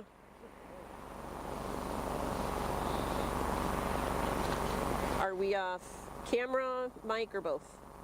Everything's still going. Everything's still going. Okay. Okay. So, Shane, do you want to? I know you want to connect in a few. Okay. What I'll do is I'm going to finish going through the city council stuff because I started it. So I'll finish that. How late are you here? Okay. Okay. Okay, so I think where I left off was talking about the increase in demand for beds that we've seen. I have touched on what our kind of response to that and what we're doing with moving the guys over here and partnering with La Madonna. And we really have, this is going to be really, I've got 2 pairs of gloves on, so this is going to be hard for me to change pages.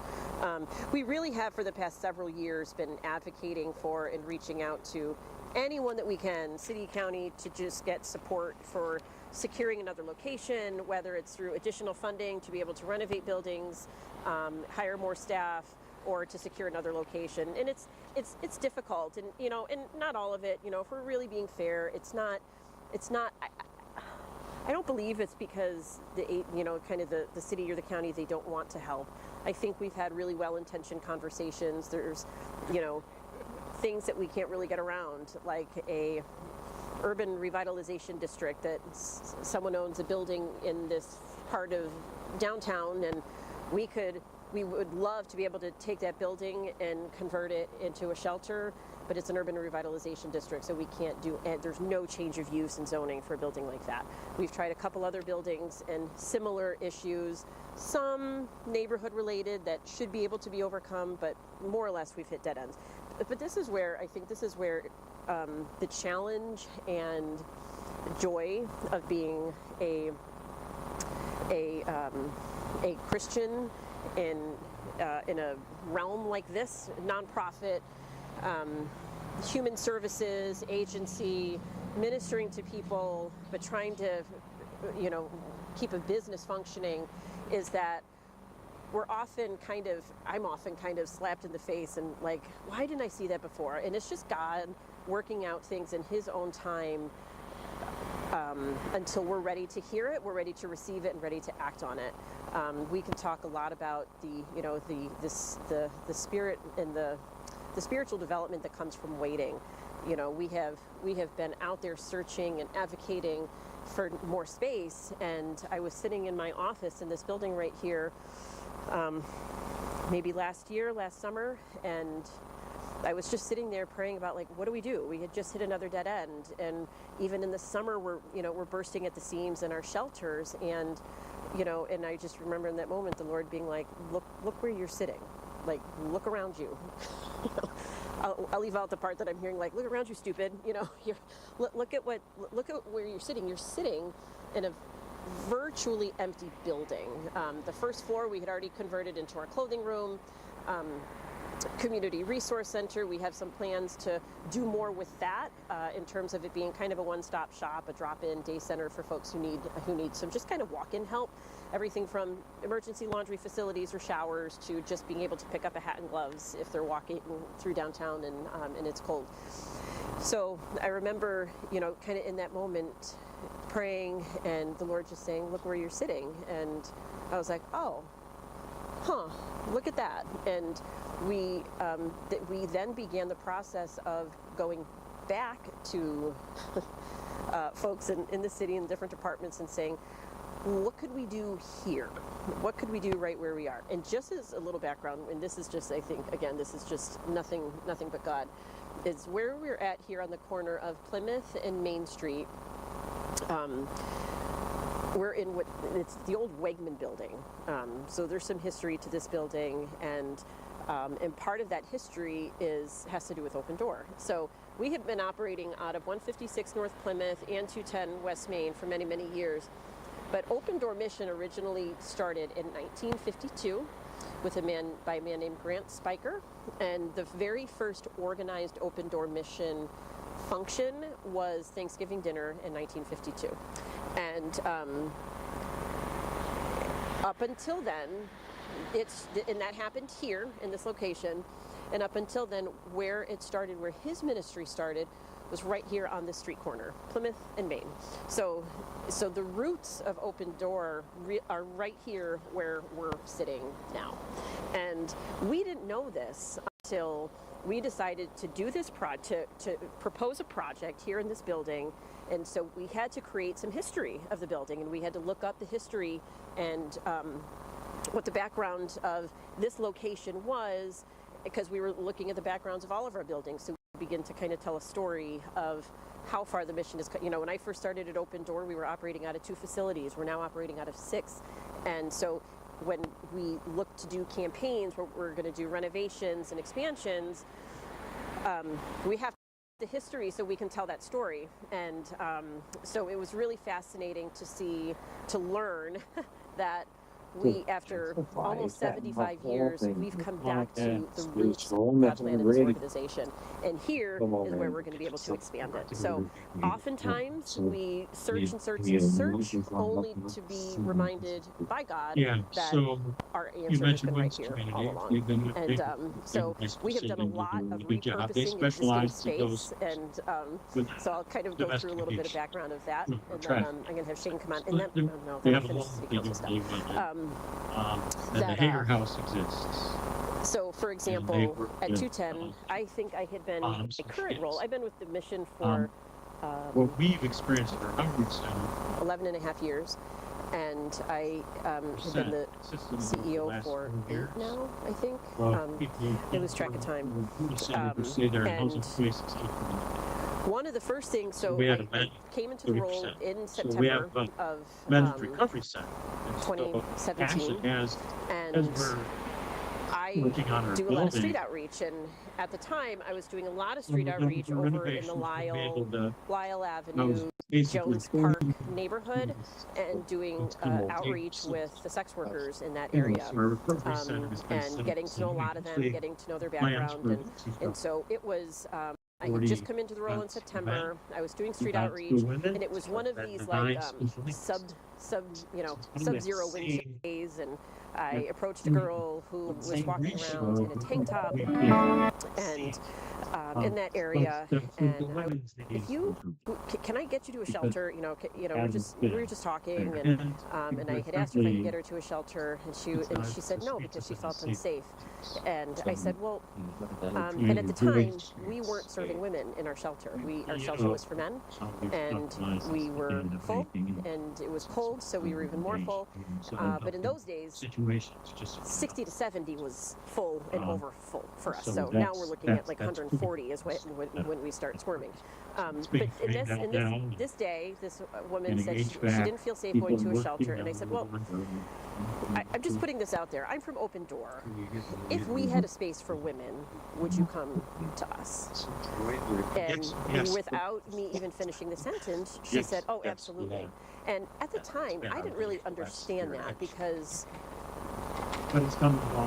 if you feel unsafe going to a shelter, what was it that made her think she would be safe coming to our shelter?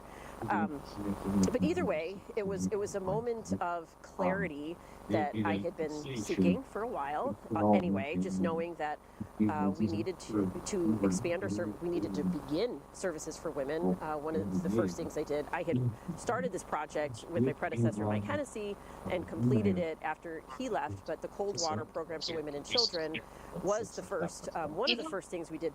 But even before that, we started taking women when we were getting ready to open that. I called that day, I called the shelter, and I talked to one of the staff. We have the best staff around still. And whoever answered the phone, I don't remember who it was now, but whoever answered the phone, I said, if I bring a couple of girls over there, is there a space we could create for them just to, let them come stay with us just for the weekend, or just during this kind of like inclement weather episode? And they're like, yeah, we'll get something ready. And I was like, okay. I'm thinking a couple beds in a corner, but no, they had bigger plans in mind. And ultimately what happened was they emptied out a storage closet on the first floor at 210, and they added some, again, we didn't have anything in there at the time, so we brought a few women over, let them stay in there, emptied out the closet, let them stay in there. It was a big unit, and so we allowed them to stay. Then they didn't want to leave, and they didn't feel safe, and then more women came, and we were able to take, I think it was like in a turnaround of 24 hours, our staff swooped into that place and converted the entire room, painted it, redid the floor, put bunk beds in, added different lighting and all of that, totally renovated it in 24 hours with the help of donors, because we put something out on social media saying that we were going to be doing this, and turned it into a women's dorm. So that was how we were able to first start housing women in our emergency shelter, even before, I believe this might have even been before we opened cold water. So that's one way. That was kind of the first way that we repurposed existing space. Again, space right under us. Oh, geez, we want to open a women's shelter. We don't have the funding, or we don't have the accessibility, or there's nothing available. So, but here we are. We have a space within our current shelter that we can just use to convert that. Fast forward 5 years, we were able to open a separate space for the women's shelter once we moved the clothing room over to this building at Plymouth and Maine. We were able to open what used to be our clothing room is now our women's emergency shelter, the Selah House. The second thing we did was over at the Selah House, which is 156 North Plymouth, we, again, as we were looking for more beds for women, we knew, again, there wasn't access to buy another building, so we had the opportunity to purchase the rectory, which is near the cold water house. It's on the other side of the church, and we were able to move the men's recovery program over to that building, and that allowed, again, repurposing existing space, that allowed for the guys to come into a place that felt more like a home, They have loved being over there. They take ownership of the house. They have an aquarium. There's a piano. They really enjoy being over there in a community feel home setting.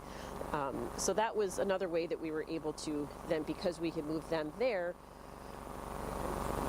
at 156, we were able to start moving. We decided, well, if we move our offices over to Wegman, because we're not really using anything but the first floor there, then we were able to repurpose office space and convert the office space into additional beds for women over at 156. Now those beds, even more offices have been converted, and we were able to make that the men's emergency shelter now too. That's where they just moved over last week.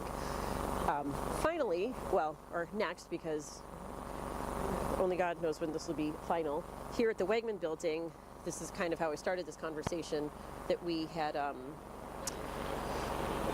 we realized that we actually are sitting on space that we could use to be able to expand our shelter beds. In further conversations with the city, we were made aware, we had never been made aware of this before, that a homeless residential facility is a city code in which a facility can be used for emergency shelter, but as long as it's non-congregate, it's 24/7, and there's 24 staff on site. So, and there's certain rules about how many people can be in certain space and all of that.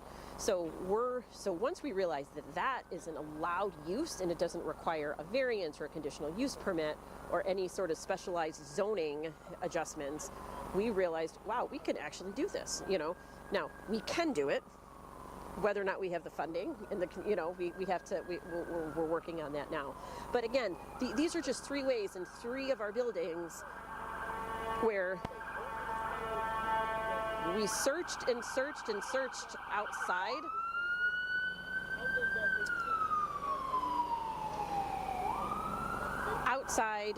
To see what was available, what we could do, how we could move. And the Lord continues to point us back to our roots and where we are. And so I think it's just a way to kind of testify to the fact that, we really do as an organization try to seek where He is leading us.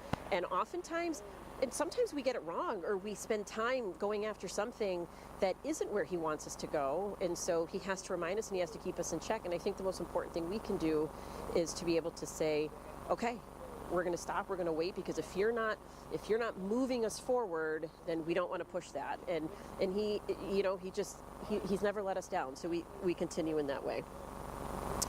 I don't know how that sidetrack came from this, because I'm still on the comments at City Council, but most of the stuff was included, especially just talking about why we're in the situation that we're in and what we're doing about it. So I basically, I left the city with 3 calls to action, and we'll talk some more about this with Donnie, the data guy, either later tonight or tomorrow morning. And the 3 calls to action, sorry, these are very hard to turn pages. The first is to focus on data from the entire community. If you ever hear me talk about the homelessness issue, you're going to hear me talk about data. And we even brought somebody on our staff to help us navigate, collect, sort, source, and understand and interpret data of our programs and outcomes. But one of the things that is really missing from our national and local narrative is the completeness of the data that there is or there could be. So, for example, when HUD releases its annual homelessness report, the AHAR, they release information that almost exclusively contains data from HUD-funded providers. Now, this is fine because they have their way of collecting data. They may have different outcome desires than we do, but either way, they have a way of collecting data. It's part of the compliance piece when you're a HUD-funded program, and so that is one way that so when they collect that data, it is coming from all the agencies that are receiving their funding, and therefore in alignment with their models, their purposes, and their priorities. However, what is missing from that, even though that may be somewhat complete from a HUD provider standpoint, it's missing all the other agencies and programs that are providing care who are not HUD funded. So in any given local community, there's a study done by by Baylor University years ago now. This is probably 5 or 6, 7 years ago, that talked about the importance of faith-based organizations in any local community. There are significant gaps in that study, but kind of the point is pretty standard, which is that in any given community, faith-based providers and or non-HUD funded providers offer and provide sometimes up to 60% of the services to the homeless community in any given community, aside from the county government or the state government. So that is one thing that is really a critical piece of information for people to understand, that we are basing our entire assessment and direction on how we solve the homelessness issue based on less than half of the data and half of the providers, and understanding what half of the providers do and how effective their programs are. Oftentimes, Citygate missions and other missions that aren't even affiliated with Citygate, who are local, maybe smaller, aren't HUD funded, are maybe, it could be a church. We work very closely with a church who is regularly placing people and families in hotels, and they are just doing it quietly, and they'll work with us and say, hey, we just had to place a family in a hotel this weekend, could one of your case managers reach out to them? So they're doing it in collaboration. They're not doing it in isolation, but they are doing it quietly.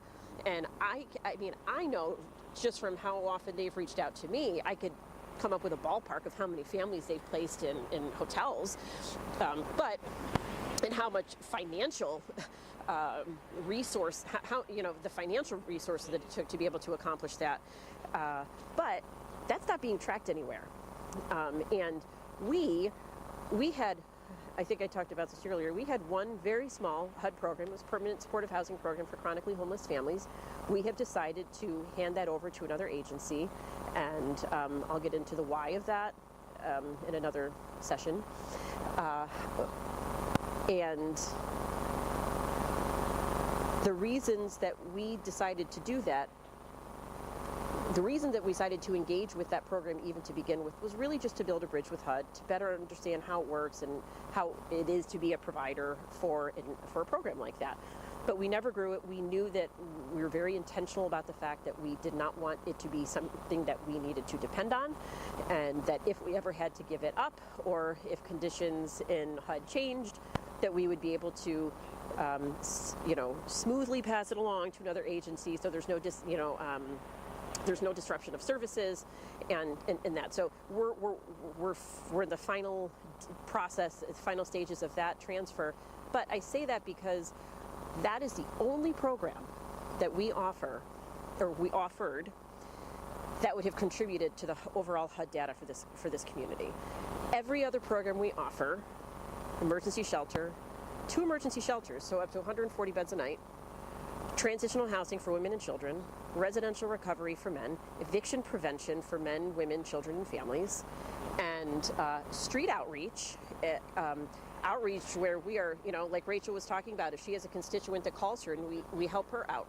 Other, community advocates and outreach workers who connect with us and reach out for resources. Everything from paying an RG&E bill or a car insurance bill to back rent or to a security deposit. We're doing all of these things, and we're tracking it all, but none of this is contributing to the overall narrative of how we address homelessness in Monroe County.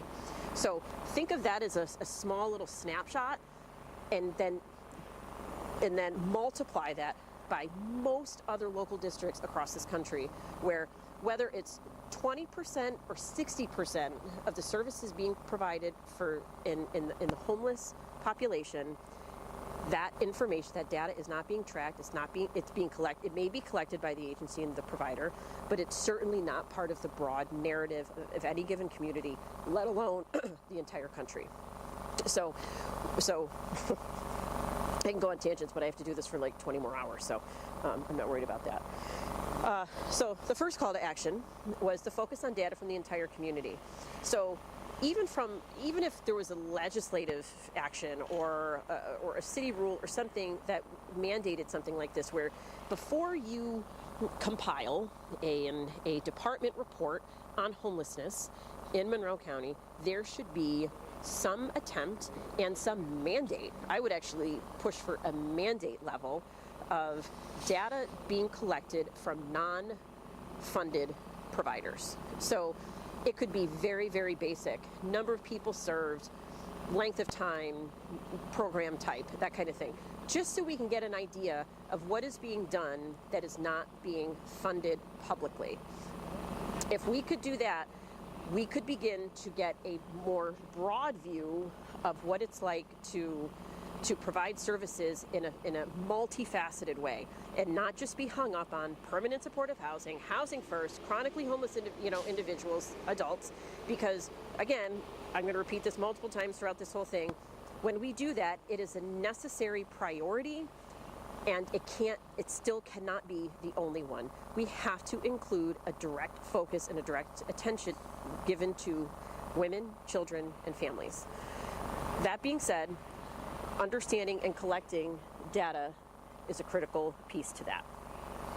The second call to action, clinical advocacy. We've been touching on this throughout the evening. We have seen a significant increase in people coming to our shelter who have very high levels of clinical needs, and those range from medical, physical, to addiction and mental illness. We've been talking about this. We talked about this with Steve, our board chair, where as we are not a clinical provider, especially in our emergency shelter, we have a little bit more, we have, Health Reach works with us on coming and supporting our shelter guests when they can, but that's not long-term care. That's not getting folks into inpatient or being admitted where they need to be, or being put into something like assisted living. There's just a much higher level of need that is out there that when we're focused on emergency shelter, we're just not able to meet that need. So we really need our elected officials and other providers in the community to really kind of step up and say, we're going to be part of the solution and part of making sure that people get access to the clinical treatment that they need. Access to and identification of financial support and funding streams for program models that have limited access to funding. So this means moving beyond and developing past this idea that all of the funding has to go to permanent supportive housing for chronically homeless adults. We are leaving children behind and families behind, and then we wonder why generational poverty is such an epidemic, and kids aren't graduating from school, and families are flying under the radar, and people are falling into addiction, so we can't wonder why if these are the populations that we're leaving behind. So in order to overcome that, we asked for the city, and we certainly asked the same thing of the county, to be able to identify, where is their funding? Because when they want to find funding for things, they do. We've seen it happen time and time again. So so we want them to identify either a mainstream source or advocate for new funding that could be available for programs that are not mainstream funded. So specifically emergency housing, transitional housing, and a focus on families, women, and children. So that was kind of the call to action that we gave in our city council presentation. And we're going to talk a little bit more. I know I touched on this a little bit with Steve. We're going to talk a little bit more about after we talk to Shane, we're going to talk about the recent executive order. And then we're also going to talk about what could be coming from the upcoming NOFO, which is the Notice of Funding Availability from HUD, if and when the government reopens. So with that, we'll take a quick segue break, and then we'll have Shane. Code word break. Yep.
This is the day that the Lord is made.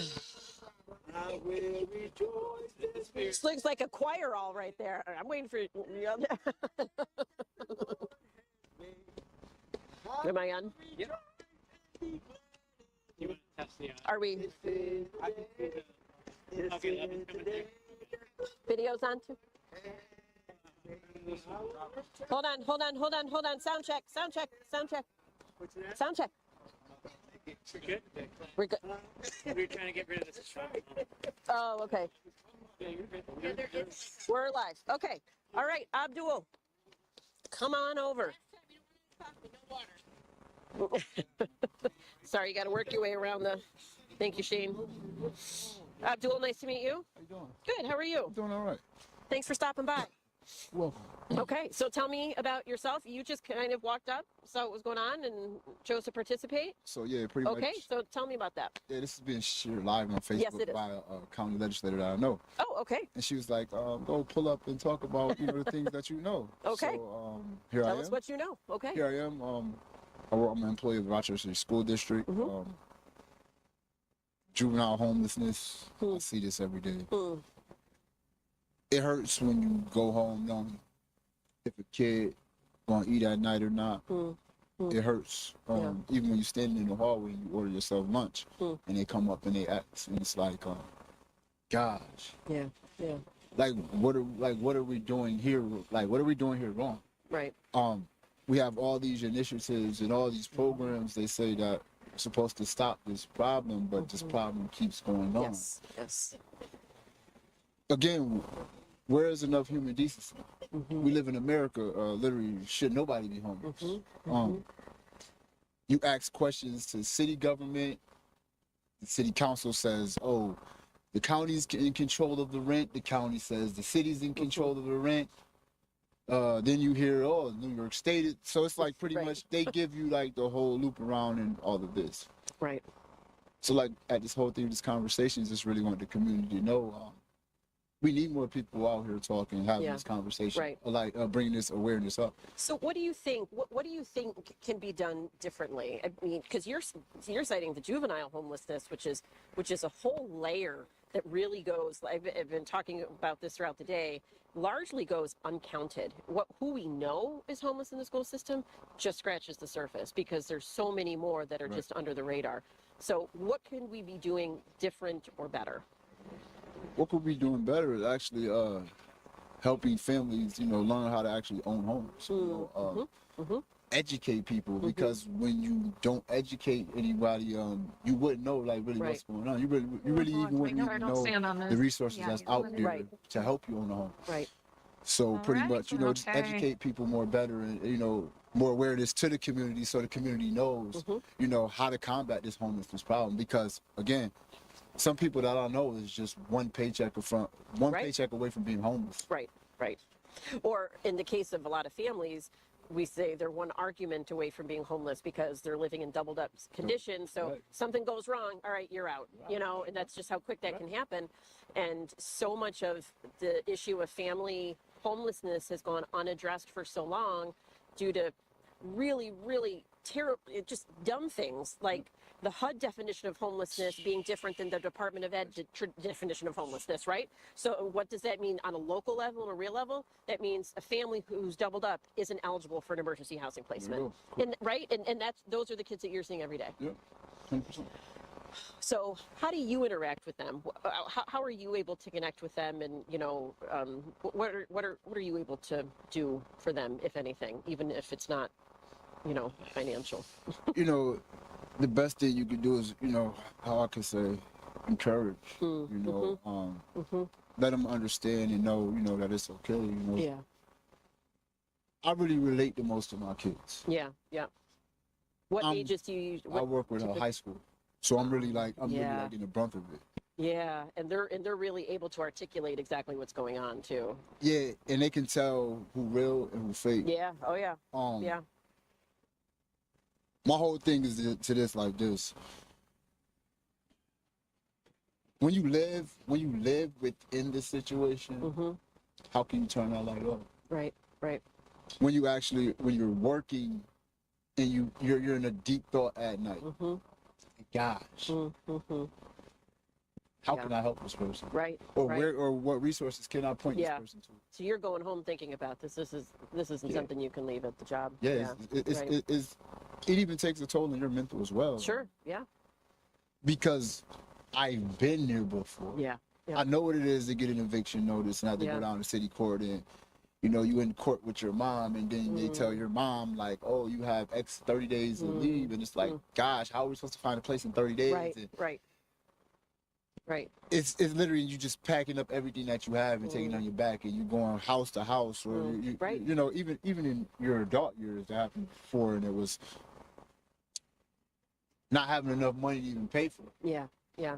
Again, the cost of living is not equaling up to, Right. And then you're working in your situation. You're working, and a lot of people are still working and still behind. not able and still behind. Still behind. Right. And so, God forbid, you're actually working and trying to do the what you can, and what the system is going to tell you is, well, you have a job, you make too much, you got to sell your car, you got to empty your savings account, you got before you can get help. and then where does that leave you? I can't go to my job. Right. Back at square one. I'm back riding the bus again. I'm back in poverty. I'm back on I'm back on food stamps. Yes. Again, to get away from most of this stuff again is to work hard, to save your money. Right. Because again, government overreach are good. You depend on the government, again, they're gonna cut your benefits. It's over. Right. Yep. Yeah.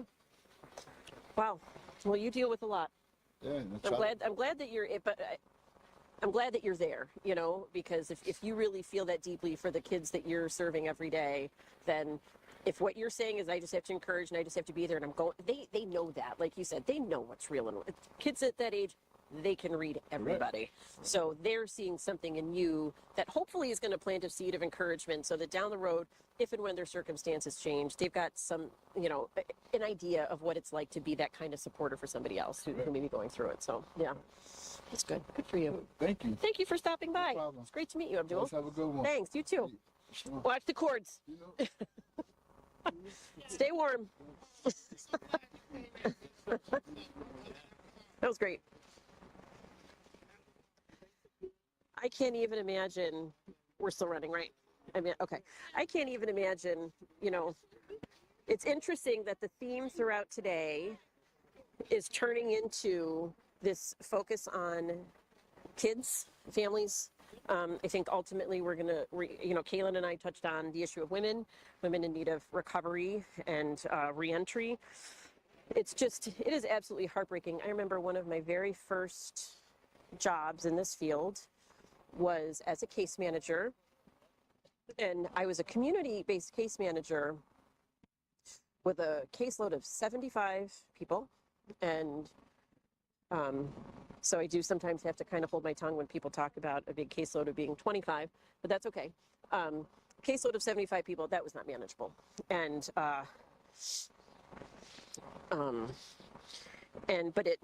my office, where the agency that I worked for shared a facility. Our offices were on the first floor, and the second floor was a family shelter. And I would sometimes cover if there was staff that were out or on lunch breaks, and if I was there and not out meeting with clients, I would cover for people upstairs in the family shelter. And that was probably one of the most depressing and heartbreaking environments I've ever seen in my life. And I remember very specifically one day, this little boy, he had to be 7, 8 years old. He would always come in the office when I was there. He always liked to come talk, and we would color together. That was just the way that we could connect. I'd always have coloring pages, and we would just sit and color together, and it would be a way to kind of be busy but continue to talk. And I was like, well, are you excited to, go to a new place when you leave here? And he said, yeah. I really hope that it's warm, but the good thing is that we've learned how to be warm even when there's no heat in the house, and we're really good at that. And he started giving me the list of all the ways that his family would stay warm using the ovens, which we know is a terrible, those are every single idea and example that he gave was something that put the family at extreme risk of fire. But this is the life that this kid knew, and his hope was not, a new bed or a new room or, a new home. It was boy, I really hope I go somewhere where there's heat and it's not cold all the time.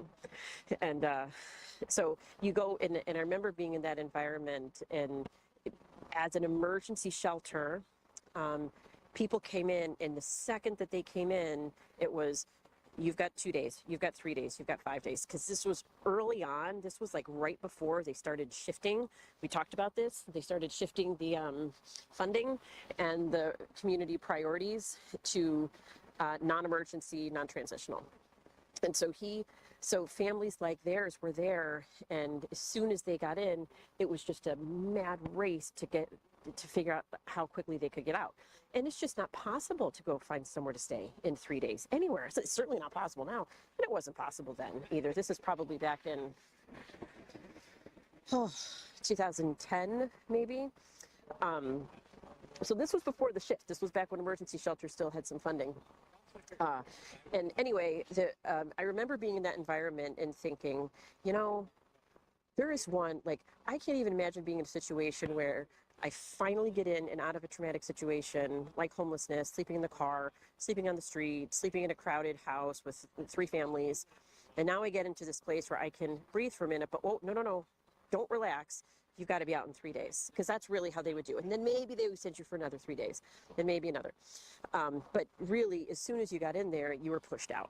And that speaks to, again, the need for emergency is critical, especially with adults, people, you know, or people, single adults, people without children.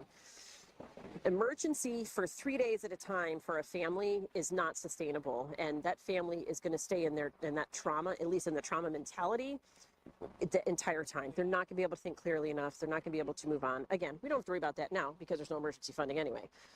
But what we do have to see now, and this is a lot of what we're doing, is families in need of placement. And most of the families that we see are ones that have been turned away by the county. And we actually make sure that they provide us with documentation saying that they have been.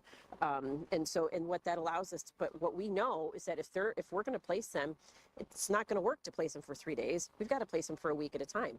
And that's expensive, and that's not funded. So when we talk about these things, we're advocating for support for how we're doing it, but also for advocacy for other folks to participate, whether it's, you know, businesses sponsoring, you know, a month of stays, or advocating with local, using influence, business leaders, elected officials, using your influence to be able to say, how do we as a community look at this and collaborate, public-private partnerships, however you want to do it, to ensure that we are actually trying to help solve the problem, not just put a mask over it.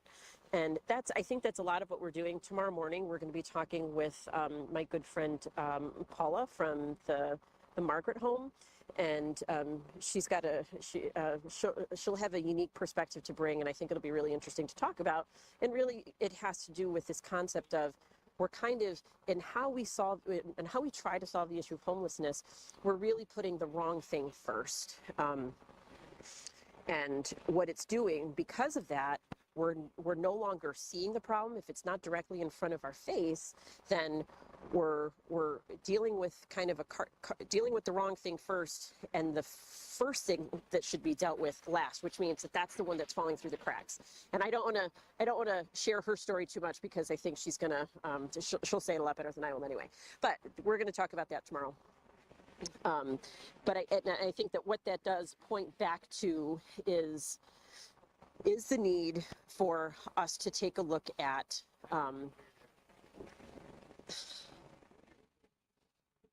sorry, I was just distracted by the fact that Kate is dancing on the sidewalk trying to get attention from cars. Is that what you're trying to do? You're trying to get people to show up by dancing on the sidewalk?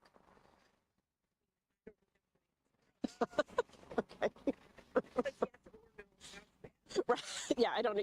There's no way to answer that in a good way. Shane's going to come on in a sec. Yeah. So we're going to talk to Shane. And do you want to pause quick, or you just want to get right into it? Okay. Okay. Come on down. Shane is another individual who I used to work with in another life. And was able to recruit him as soon as an open position. It was actually pretty shortly after I came here, wasn't it? Yeah, it was a couple months, I think. Yeah.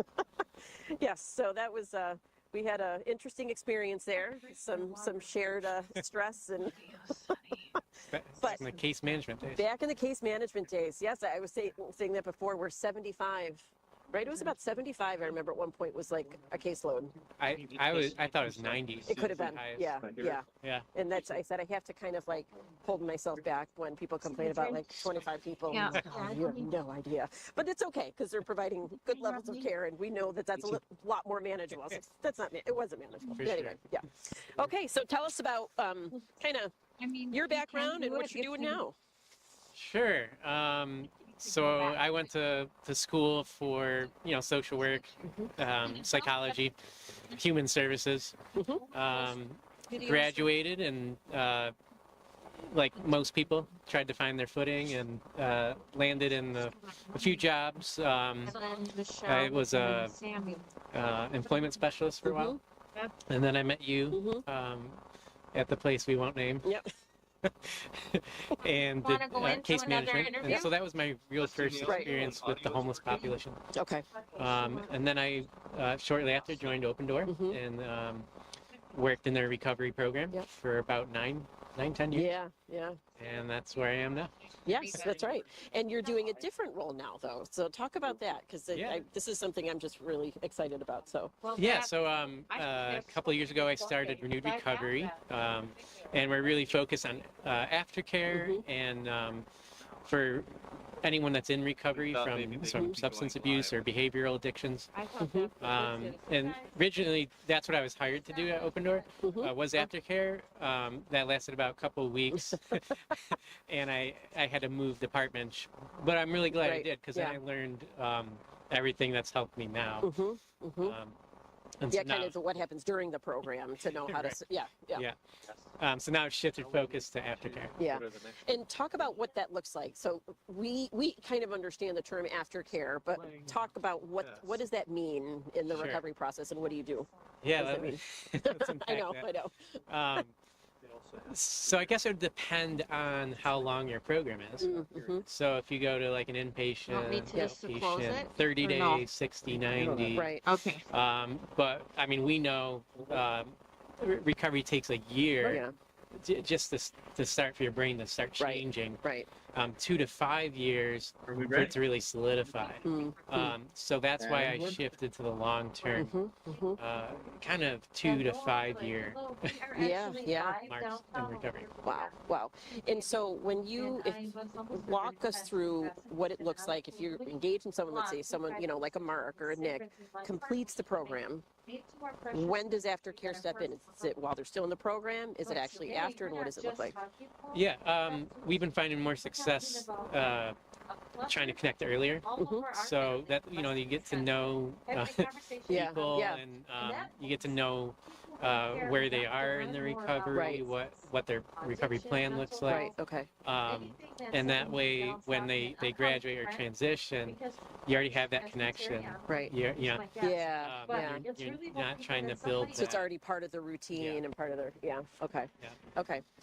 And then talk about, because, and I don't know, so correct me if I'm wrong, the monthly breakfast that you're doing, and because I think that we are contemplating or already do have them open. Yeah. Okay. Yeah. So talk about that a little bit. So we started a monthly breakfast called From Hope to Healing.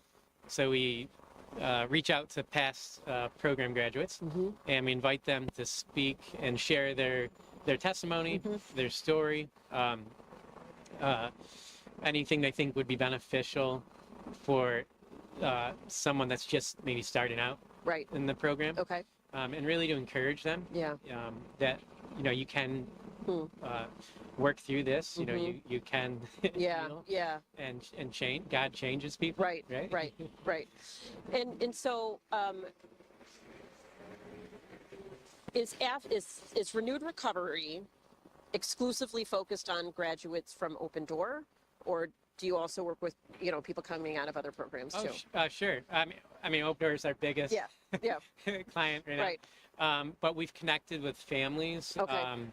that, you know, where their son is stuck in addiction and they don't really know, like, what do I do next? So we really helped a bunch of families navigate that process. Yeah. Like, well, you know, would they go to a detax, or would they, you know, would they commit to a level is program? needed? Yeah. We've connected a few and referred them to Open Door. Right. Okay. And so it's really growing. Yeah. You know, to start to help the community. Yeah. We do have a few clients that just, you know, find us, come across our website. Okay. Connect with us that way. And you do like support groups, right? You have online sessions, you have all that, Yes. right? Yeah. Okay. So that's kind of been the big shift is, you know, I think the big challenge of aftercare is when someone transitions back to normal life. As we know, life is just busy. Right. You know, it's how do you fit in care? You know? Right. So that's where we took the approach of, hey, let's build a remote program. Yeah. And we still connect a lot in person. But if, hey, you're having a busy week, that's fine. Right. Let's jump online. Let's do a session. Right. Let's review your recovery plan, or what problems are you facing this week? Okay. That's awesome. What do you now? One thing I want to ask you, because you're really kind of focused in that. Hi guys. Good. Hi. You know, and I know this. I don't mean to put you on the spot, but we have talked about this. So, you know, one of the things that keeps coming up, and it comes up locally, it certainly comes up nationally. It was cited as kind of like, it was definitely addressed in the recent executive order on homelessness. Like, as a person who really is professionally and personally invested in recovery, what do you think, how do you find a balanced approach to this whole concept of, you know, harm reduction and supervised injection sites and all that kind of things? Sure. I think initially, when I heard those approaches, I was like, you know, I did my due diligence and looked into it. Yeah. And I get the theory, you know, I am for, like, yeah, if you can, you know, reduce the harm, but for me, it's, you know, how do you move or motivate people towards recovery? Right. Because someone just continues to harm or hurt themselves. That's what we don't want. Right. So I guess, how do you shift people to recovery? It's like, how do you find the balance between, you know, ensuring that you're doing the most that we can as a community to prevent people from overdosing or from using dirty needles or whatever it is, but also without saying it's okay that you're still there, you know, right? So like, and I'm not, I still haven't been able to figure out, like I said, that's why it's the balance, because it shouldn't be all or nothing, or completely one way or completely the other way. But this is kind of what we're dealing with, you know, and it seems to be this kind of like all or nothing debate. And I have to think there's some sort of common ground somewhere in there. Yeah, for sure. And, you know, I think that's where, like, especially coaching comes in, you know, like motivational interviewing and like trying to reach people where they're at, but also encourage them to take a step forward, you know, in recovery. Right. Yeah, and that seems, I mean, we've been talking about this a lot, is just the now absence of, you know, funding and motivation for inclusion of, you know, really intensive support services to accompany housing. And, you know, my concern a lot, you know, is how are we helping people, you know, get better and not just get better, but become who they're supposed to be, who God intended them to be, right? Yes, and that's, you know, that's recovery is returning or finding a healthy state. Right? Yeah.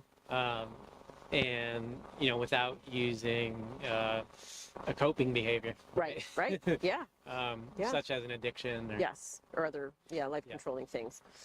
Yeah, so I think that's something I am curious, because I know, I think we're going to be talking with somebody else tomorrow, I believe, who is in that space as well. And I'm just curious to have more of those kind of conversations, because I think it's important. I don't think there should be this us versus them mentality, because at the end of the day, all of us want, you know, people to overcome these issues. It's just, you know, how we go about it.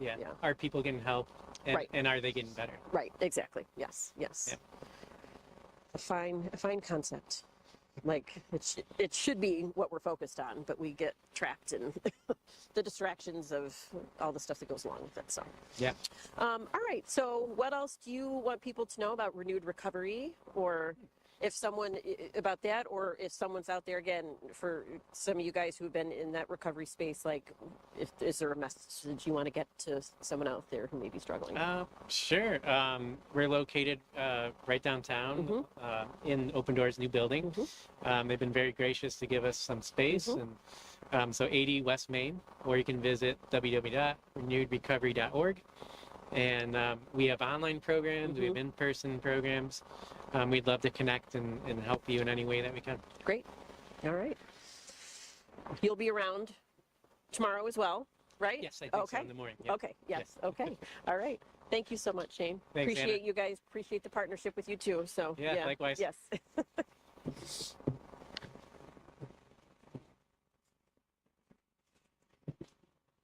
That Danny I see over there. How are you? Nice. Where are you out and about? I picked David back. Oh, okay. Okay. Oh, okay. Okay.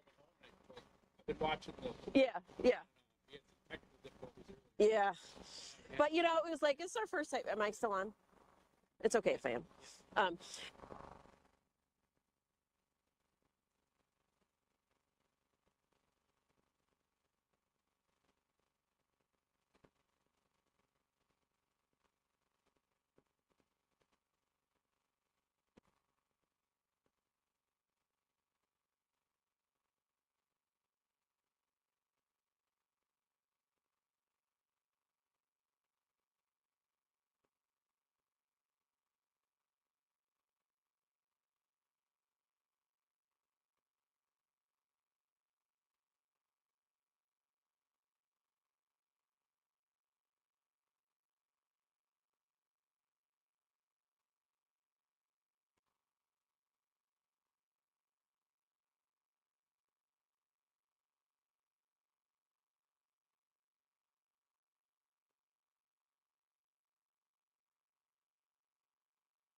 It's actually lovely. The whole thing is lovely. Yeah.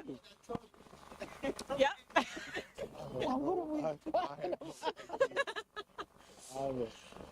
Let me know when you're ready. Okay. Am I in it or not? No. Okay. I'll go behind for no. Behind them, they introduce them. Okay. It's okay. I don't need to be on it. No. No, it's okay. It's okay. Oh my God. Okay. And we're back. I am stretching my legs from the bench from a little bit because Thomas and Keisha Evans just showed up. Thomas is our director of operations here at Open Door. He's going to talk. I'm going to ask, and I totally just made them do this. So this is a happy surprise, we're going to call it, because Thomas and Keisha are going to share. I'm going to ask Thomas to talk about his role and how busy they have been in the operations department, which is very, very busy. Their team has not grown very much in the 11 years that I've been here, but the number of buildings has tripled. So if that's anything, that is a testament to Robert and Thomas and their team and all the wonderful work that they do. So we'll have Thomas talk a little bit about his role and what they're working on. And Keisha is the director of God's Girls, right? Okay, so we were talking earlier about how important it is not only to collaborate with other homeless service providers in the community, but also to collaborate and support other Christian service providers in the community. So we want to be able to support those individuals and groups. So I'm going to ask you to talk about what you guys are doing as well. And you've got a mic on, right? Yep. So I'm going to hand the handheld mic to you. I'm going to go for a walk. Well, hello, everyone. My name is Thomas Evans. I am the Director of Operations here at the Open Door Mission. It is such a pleasure to work for such an amazing company. When I first started here 13 years ago, honestly, I just started as a volunteer, and it's just been amazing. It's, came here for one thing, and God has another purpose and a plan for my life. And 13 years later, I am the Director of Operations. When I first started here, we only had one building, or two buildings, I'm sorry, and now we have 6 campuses, and it is, it's a lot going on at the Open Door Mission. I am just so proud to be a part of what the Open Door Mission is doing. There's a lot of work that we are doing, but with the hands of God continually to help us move forward, I'm just so blessed and so thankful for what the Open Door Mission is and what it has done for me in my life. So here's my wife, Lakeisha. I have this. She has the mic. I have this. Hello, everyone. It's a pleasure to be here. I support my husband as he works for ODM, Open Door Mission, and as the director here, and I really believe he enjoys his job. So I'm thankful for the opportunity also to talk about Rochester Youth for Christ, where I am the director of God's Girls. We do have 3 programs there, but God's Girls is a program for middle school girls where we teaching them their identity in Christ. So we just love to meet with the girls twice a month, and we have a little Bible study with them. We have lunch with them. We have an exciting thing going on now. We have Author's Corner.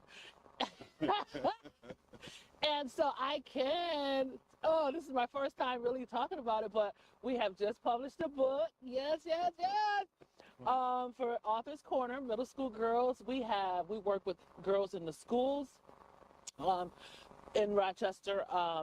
So it's this is a blessing to be able to speak into the girls' life and to have that opportunity to do so. So I'm thankful to be here tonight. I'm thankful for God's Girls. We also have ministry for youth, basketball, middle school, and we also have performing arts at Rochester Youth for Christ. So that's what we do, and I do believe that we collaborate with Open Door Mission, so thank you. Hey?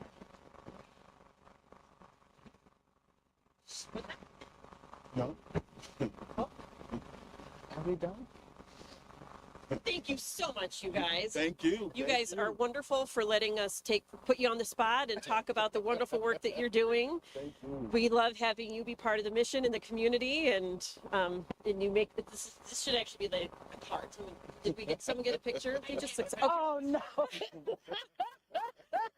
Looking right at me. Yes. Oh my God! Are you serious? 2, 3. Look at me. Ah, these eyes. Oh my God! Did you get it?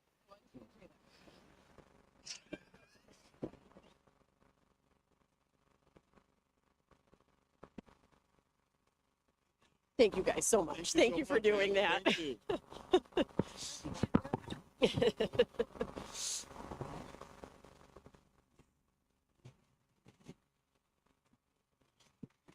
Oh my gosh.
this building. I know. Turned out pretty great, Yep, right? yep. I was talking to one of our program graduates who just moved in there.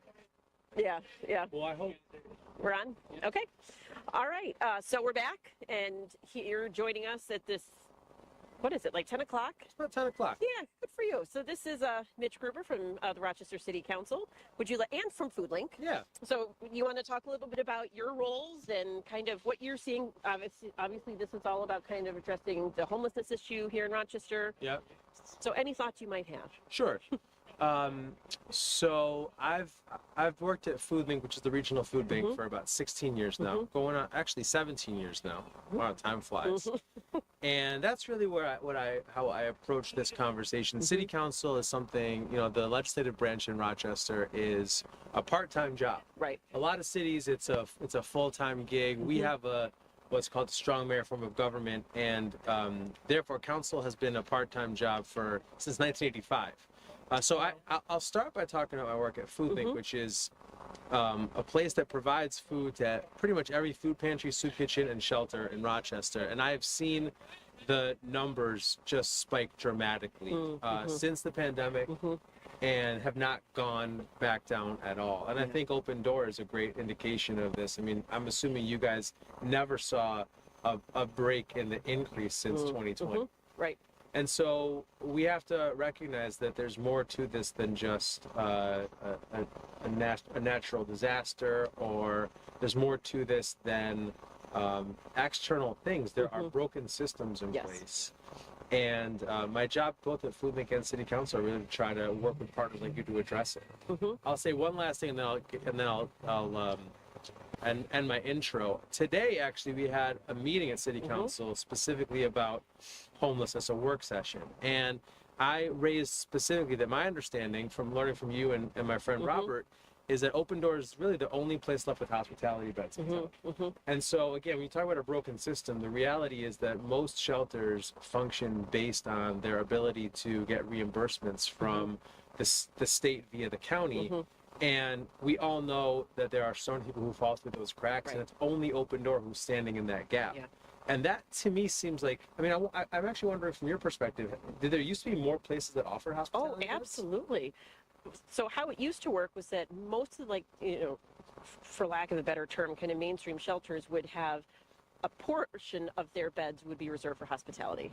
But since funding has decreased, they don't have that luxury anymore. So I always like to be careful to mention that, I don't necessarily think shelters aren't saying we don't want to have hospitality beds anymore. It's just that they can't function. They can't pay for beds that aren't being paid for because the funding has dried up. Because our shelter is privately funded, we don't have to rely on that. But can I just, I know you don't want to speak on behalf of other shelters, and I'm certainly not trying to make you do that as part of your interview with me, but what funding has dried up? Was it funding that used to come for kind of unrestricted funds to shelters from where? HUD and ESG. It used to be that a certain portion of HUD funding would be able to come through the shelters, and obviously Monroe County contracts with shelters for those beds, and so they can do up to a certain amount. And what used to be able to happen was other agencies, other shelters would have enough private funding outside of their contracts that would kind of supplement that. Got it. And as charitable giving has decreased, some of that, so it's not just the government piece that has decreased. It's also been, I think, some on the charitable giving side. Yeah, but I think it really gets to the root of what the problems are. I mean, at the end of the day, there are so many people who are sanctioned. For those listening at home who don't know exactly what that means, essentially people who, for one reason or another, are determined that they're not eligible for various social services and benefit programs. And at the end of the day, we know that those people who are sanctioned are not being supported by public systems, and they fall into private systems, and you guys are kind of the last ones left. And I think that we collectively really need to figure out what can we do to make sure that you're supported as that need grows. Right.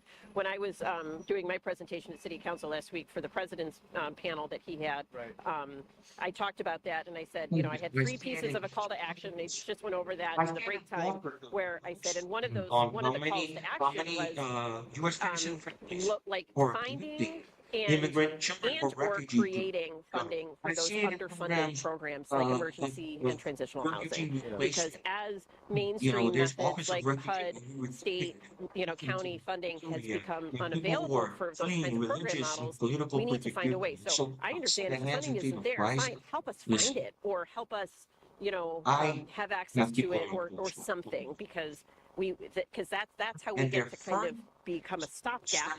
Yeah, I was agree. that it helped them have an address, it Wow. helped them get Yep, a a lot job, of those. it helped I mean, one of the things that's in most the- distressing in about the- the moment right now is that we have a federal government who is talking about making significant cuts to HUD, which is already an underfunded agency. I have a show. And, Yeah. so much of the money that I think ultimately goes towards the services you're talking about originated at the federal government. And right now we're in an environment where we unfortunately have to be worried about whether the funding, the minimal funding we have now, continues to exist. And ESG is smaller than it once was. Yes. But it feels as though they're talking about potentially cutting back on ESG, CDBG. I know that's alphabet soup for people listening at home, but at the end of the day, these are critical federal programs that are being talked about being eliminated right now.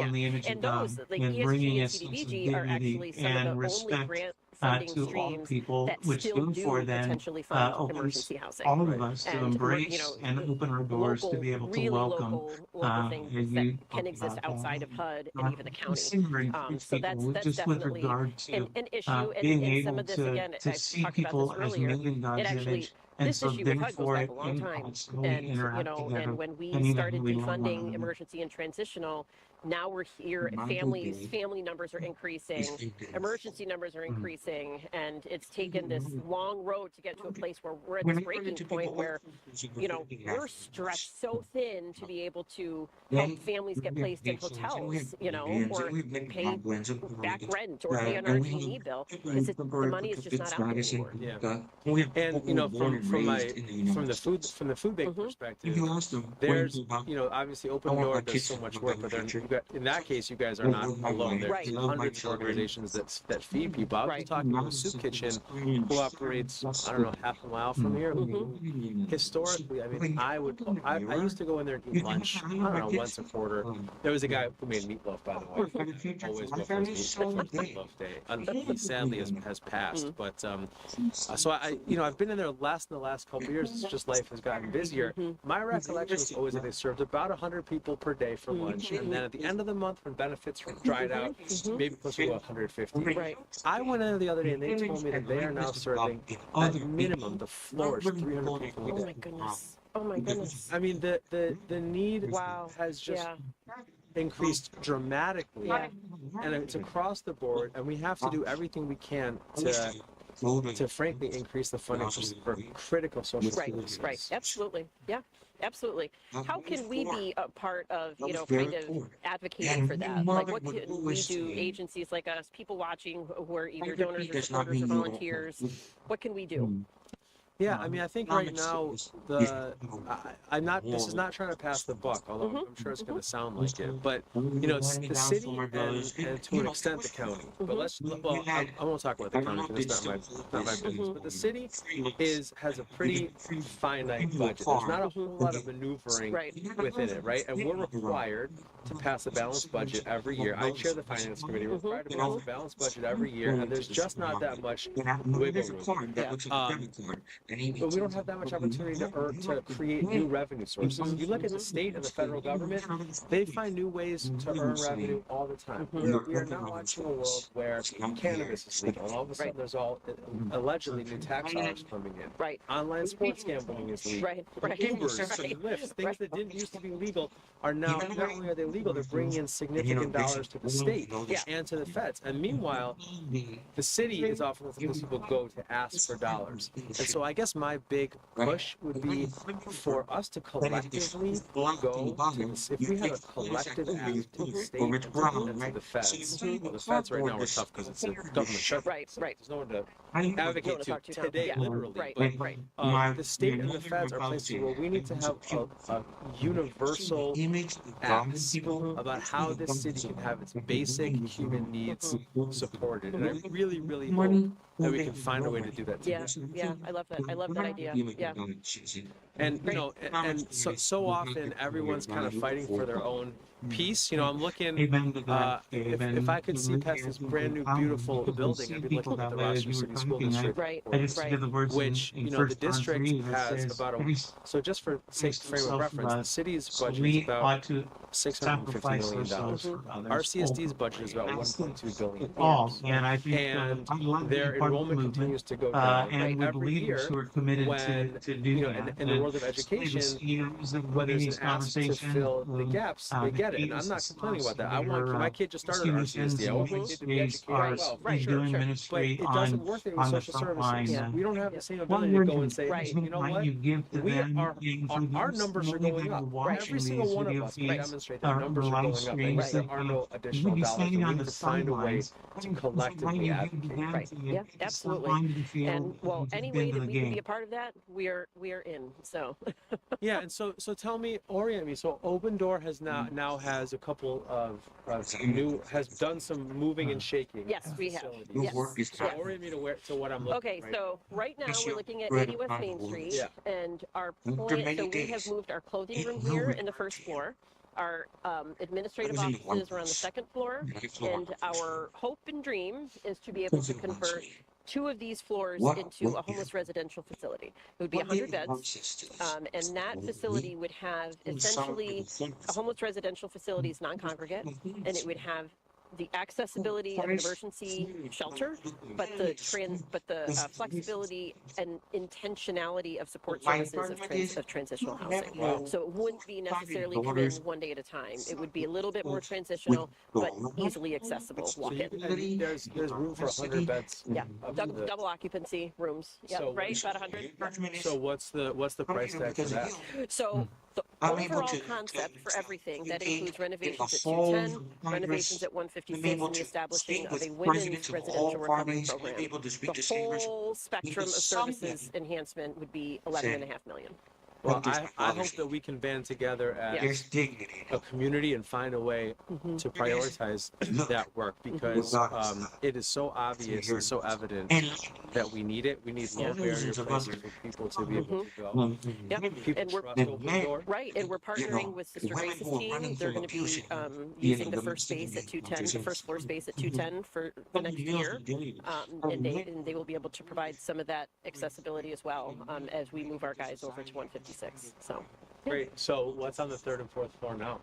Nothing. It's empty. It is empty. It just needs to be. It needs to be. We need showers. We need, you know, there's fire rings for the stairwell. You know, things like that need to be done. And converting and updating the floors to be able to convert them into rooms, of course. It's offices, so it's not a huge thing. Yeah. And again, the 11.5 includes the remodel for the other 2 buildings as well. Well, similarly, if there's ways that I can be helpful, I mean, we all need to work together. I really hope that, I think last time we all spoke with you, Robert, and I really encouraged you all to connect with our state delegation, who's been incredible allies to this, and have brought home some real resources to this community. Yes. But one thing I really hope, and I believe that Open Door is uniquely qualified to do this, is I really hope we can get the business community involved too. Absolutely. You know, Absolutely. When I hear from people about homelessness in Rochester, I hear so many people talking about how much how much businesses are concerned about it. I hear businesses talk about this is going to impact them. I hear people talking about, I'm not coming downtown because of X, Y, or Z thing. Well, put all that aside for a second, and you know, because there are some problems with some of the comments that I hear once in a while. I'm sure you feel the same way. But the result of it is that I hope we all are working together. Everybody should acknowledge that we don't want to see encampments. We want to give people opportunities to be warm, to have showers. And if you all have the facility to do it, 100 beds would make a huge difference. Yeah. And I think in our model, and you know this, Mitch, our model is to get people to the next level and to become, if possible, fully independent. Right. So we want people to be able to come get the resources they need to take their lives, you know, to the next level, so that we can then create open space for someone else to come in. Because otherwise, what we'll do is we could build 100 beds here, but if we're not getting them to where they need to be, we're just going to have to create 100 more beds, right? So how do we increase the accessibility to beds and housing, and also make sure that we're implementing services that move people beyond that, so that we don't have to create this bottleneck? Yeah, and I'll share one thing that I'm really working on closely right now on the city side of things is we are, I hope, and this is on the record because I'm being recorded, so I really hope that 6 months from now I look back and I was right. I think we're 6 months away from having a new zoning code. And there has not been, we have not had an updated zoning code in the city of Rochester since 2003. Yeah.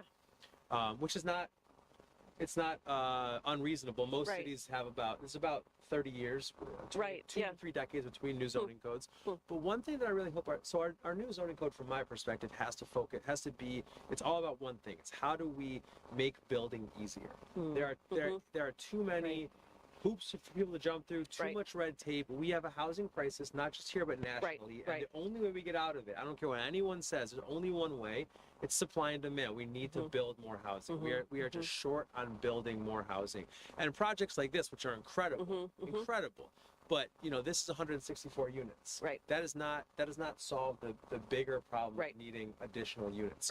So when I think about the zoning code, it's interesting. Back in the day, not that long ago, there were these things called boarding houses that really I think were very low cost ways for people to be able to live. And over the years, not just Rochester, but every city has really frowned upon things like boarding houses. And we need to figure out how in our zoning code we can find ways to allow for bigger buildings that right now may have maybe one unit. We have to find ways to be able to allow those, not everywhere, but in some locations, to be carved up into 5 or 6 different individual bedrooms with shared kitchen space, with shared bathroom space. Those things used to happen all the time, and frankly, I remember that too. So much of the world. I do a lot of traveling of the world, and so much of the world, those things are still very much practicable, but we have essentially outlawed them. Right. So our new zoning code has to find ways to offer creative ways for people to live more affordably. I absolutely agree with that. I remember when I was first in the field as a case manager, I remember being able to place people, and those were some of this is somebody who has maybe gone through an inpatient treatment program, outpatient treatment program, going through the process, but needs a place to go. Maybe they're just working part-time at the time, or and those were the places that they could go, that they could afford, and also continue to work on whatever they needed to work on. Yeah, and I can already imagine if anyone's watching this, is going to be a number of people who are going to say to me that boarding houses aren't a good solution, or they're problematic in one way or the other. I'm not saying that all boarding houses as a rule work. I'm saying that the idea of outlawing them is a problem. And one problem we have in Rochester right now is we have so many big houses that have one person living in them. And in some places, we just need to offer creative ways to be able to allow for that to change. Absolutely. And our new zoning code, I think, is a really big opportunity. I want to see Rochester build more townhouses. I want to see Rochester build more condos. I want to see Rochester build more, a ton of different types of housing. And what that does is it ultimately, just like you talked about, it's about being able to pull people in and help people find different locations. We just need more housing so there can be more churn. And I agree, diversified sources of housing, right? Not all that. Not all boarding houses, but a good mix, so that you can get all the different backgrounds and desires of all the people that need housing. Exactly. Yeah. So I would really, one thing I would love for Open Door to, when we have, so the process here is we're going to have a draft zoning code. By we, I mean actually the administration. So the Evans administration is going to release a draft zoning code to the public. There's going to be months of public comment, and then City Council will actually take it up and vote on it. Okay. I suspect that draft will be public in the next, let's say, 2 to 3 months. And I think we'll vote on it in the next 5 to 6 months. Okay. I would like for places like Open Door and other organizations that serve people who are experiencing homelessness to comment and talk about what this means, and is it, do they see any benefit or value to it? So that's a big thing. Great. And then just collective advocacy to our state delegation and to the federal government when it eventually reopens, to make sure that HUD and CDBG and ESG and Alphabet Soup that fund the right things are all funded. Yes, absolutely. And Sounds like a plan. Robert's itching to go. And I know. He's going to be back here in like 3 hours. I think or he's something, waiting for me. Robert, if you're waiting for me to stop talking, I'm like a wind-up toy. Once I know. Once someone pulls the string, I'll just keep going. All right, yeah, I'm gonna head Good out night, too. Robert. Yes. I'm gonna head All out too. right. But thank you for Yes. having me. And Thank you truly, so much for coming, Mitch. any- I always appreciate your support. I think you're one of, I don't want to say, well, I'll say it. It's few people in elected positions in government who really and truly say they're going to be supportive and then follow it up and, make sure. How many times you've said, hey, you should connect with this guy. And then within hours or a day, here's the email, here's a guy, and See, Robert. we just appreciate your support in that area. Well, so. I try, and Yeah. I mean it. Anything I can do in this project, is there are unfortunately limited amount of dollars that the city has, but I don't think that's true of every level of government. Yep, I agree. And I think we should look at some options together. Yep. Do you have a full-on proposal for what this looks like? Oh. When? Of course, we have drawings. We have the general. We have drawings for it. We don't have, Kate. We don't have the actual renderings of the finished product here. We have the drawings, the blueprint drawings of the proposed project, but not the renderings of We have some rendering. Right. Okay. Is this going to be? Hi, Kate. Hi. Is this going to be a formal capital campaign? Yeah. At some point. Yes. We're doing the quiet part of it now. We're doing a piece that we just. Did I just ruin your quiet? That's okay. I talked about it earlier.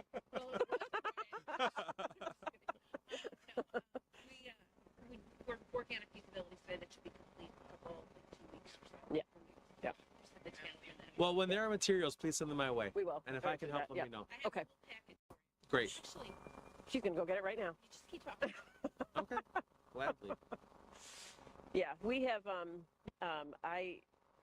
I think that we're in a position now where if we can get these things done, we're starting to kind of shift, kind of the scope of how we're providing homeless services and going beyond just that kind of the warehouse shelter model into this is really like it really is more like transitional, because it's available all day, 24/7, 365, to walk in, but when you're coming in, it's not just as soon as you get in, all right, you've got 3 days, you've got a week, you've got a month, or worse, people that are just staying long term and aren't actually, getting on to the next step. You don't want it to be a super quick turnaround, but you don't want to be pushing them out the door as soon as they get in, but you don't want them to linger forever either, and I think this gives us the ability to meet them where they are and really provide the kind of services that we can. And so will the idea be for there to be case management that's just constant? Case management's constant all the way there, and we're actually hoping, as part of the proposal, we're hoping to partner with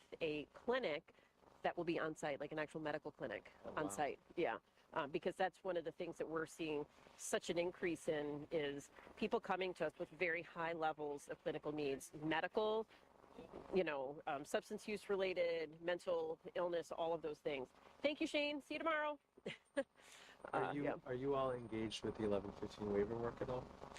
Is that someone was talking to us about that in the city, but no. Is it safe to assume that a good number of people who come through your door are Medicaid participants? Yes. Then I'm going to file. I am going to file. I know you tomorrow. will. Okay. Yeah.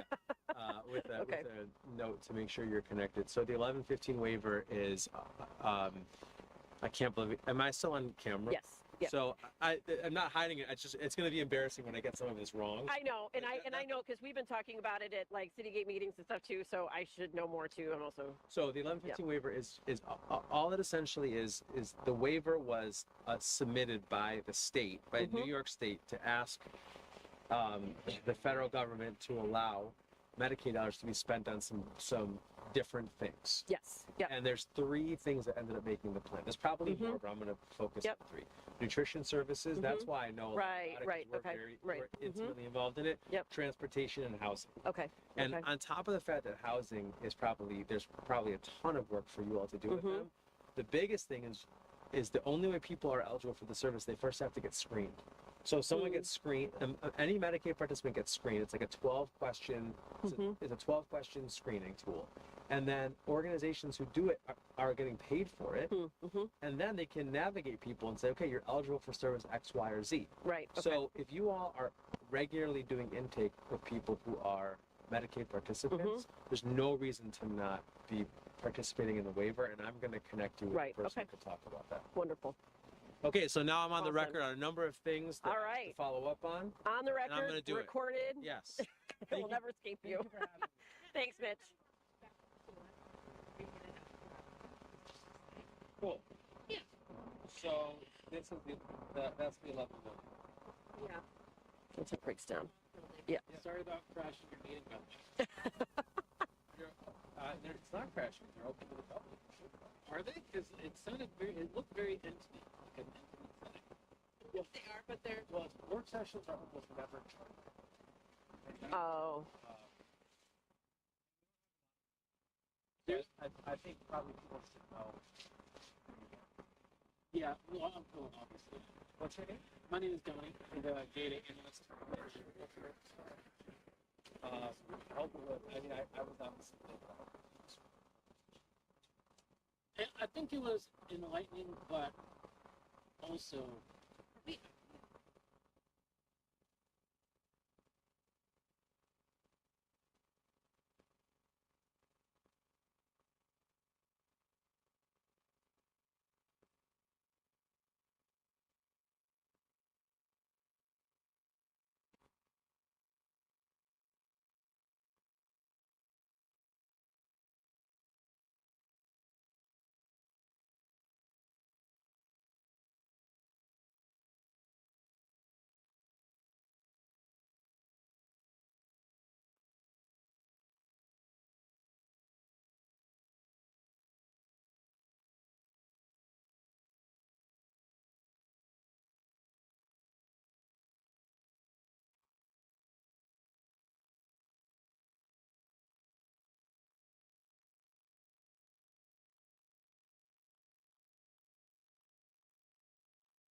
No, let's break real quick so I get my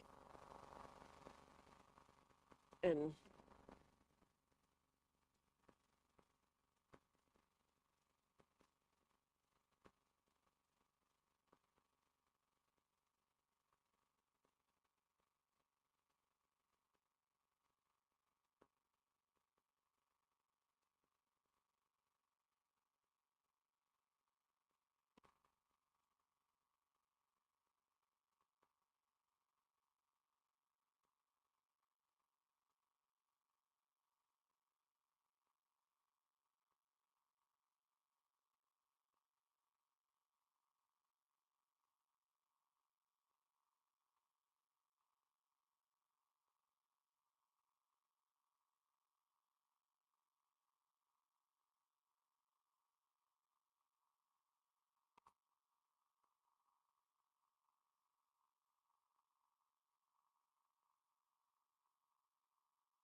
Blue.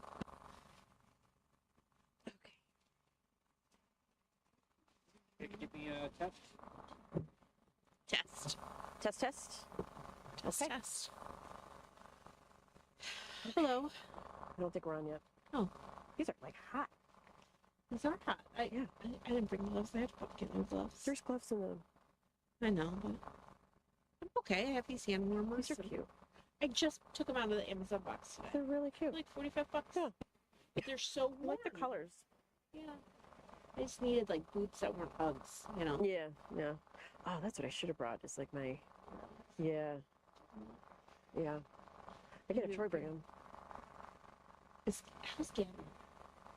He seemed okay. I mean, you know, He's not coming, is he? Is he coming tonight? I believe so. Are we on? Okay. Oh, all right. Hello, world. Hello, world. Gavin is okay. And now you know all about Kate's boots. Yeah, my boots from Amazon. Okay, let's see. It is 10:30. 10:30. So, It's kind of like the radio show that we do, but we're on camera. So we can't make faces to each other. Nope. Make sure the microphone isn't hit by your scarf. Oh. Yeah, just make it. Anna has added a layer every interview, pretty much, and she added another pair of pants. I added 2 more pairs of pants actually this time.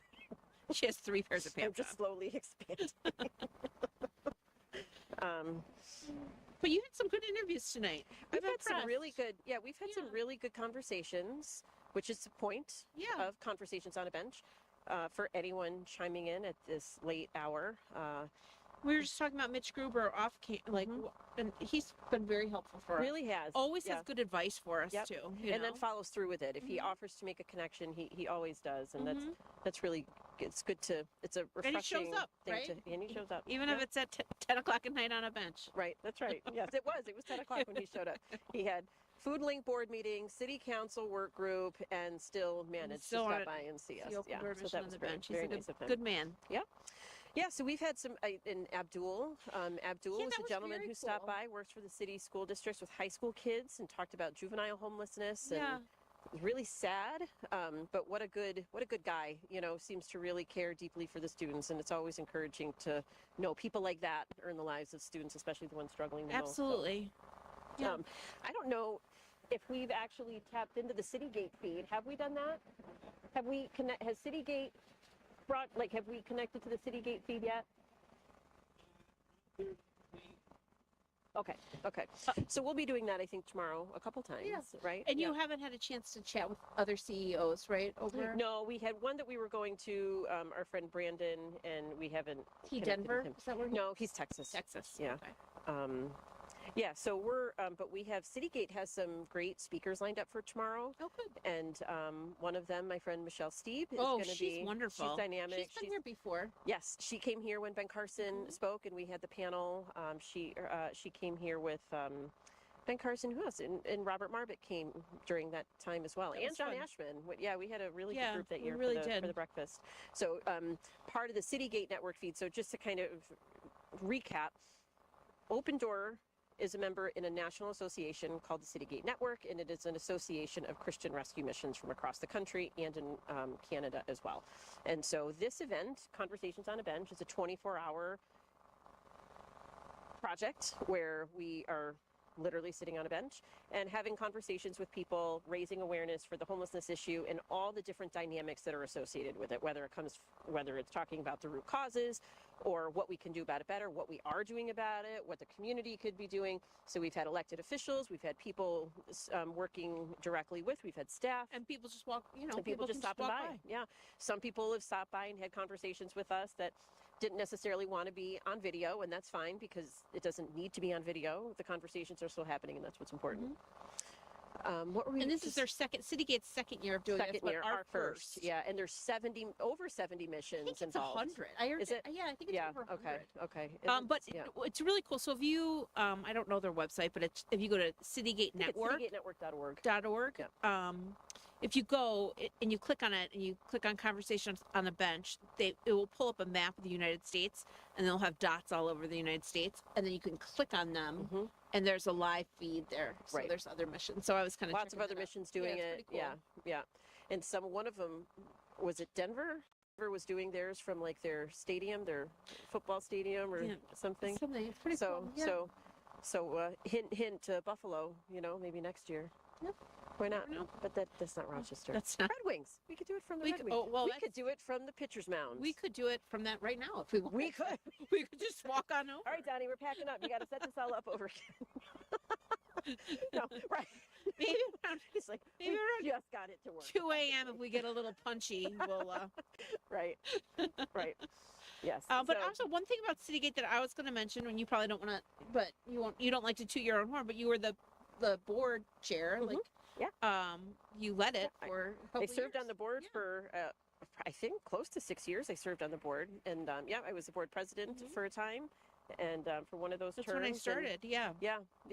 It's a lot of work. It's a lot of work, but it's just Very such an cool. excellent organization to be connected with, and especially as a Christian rescue mission.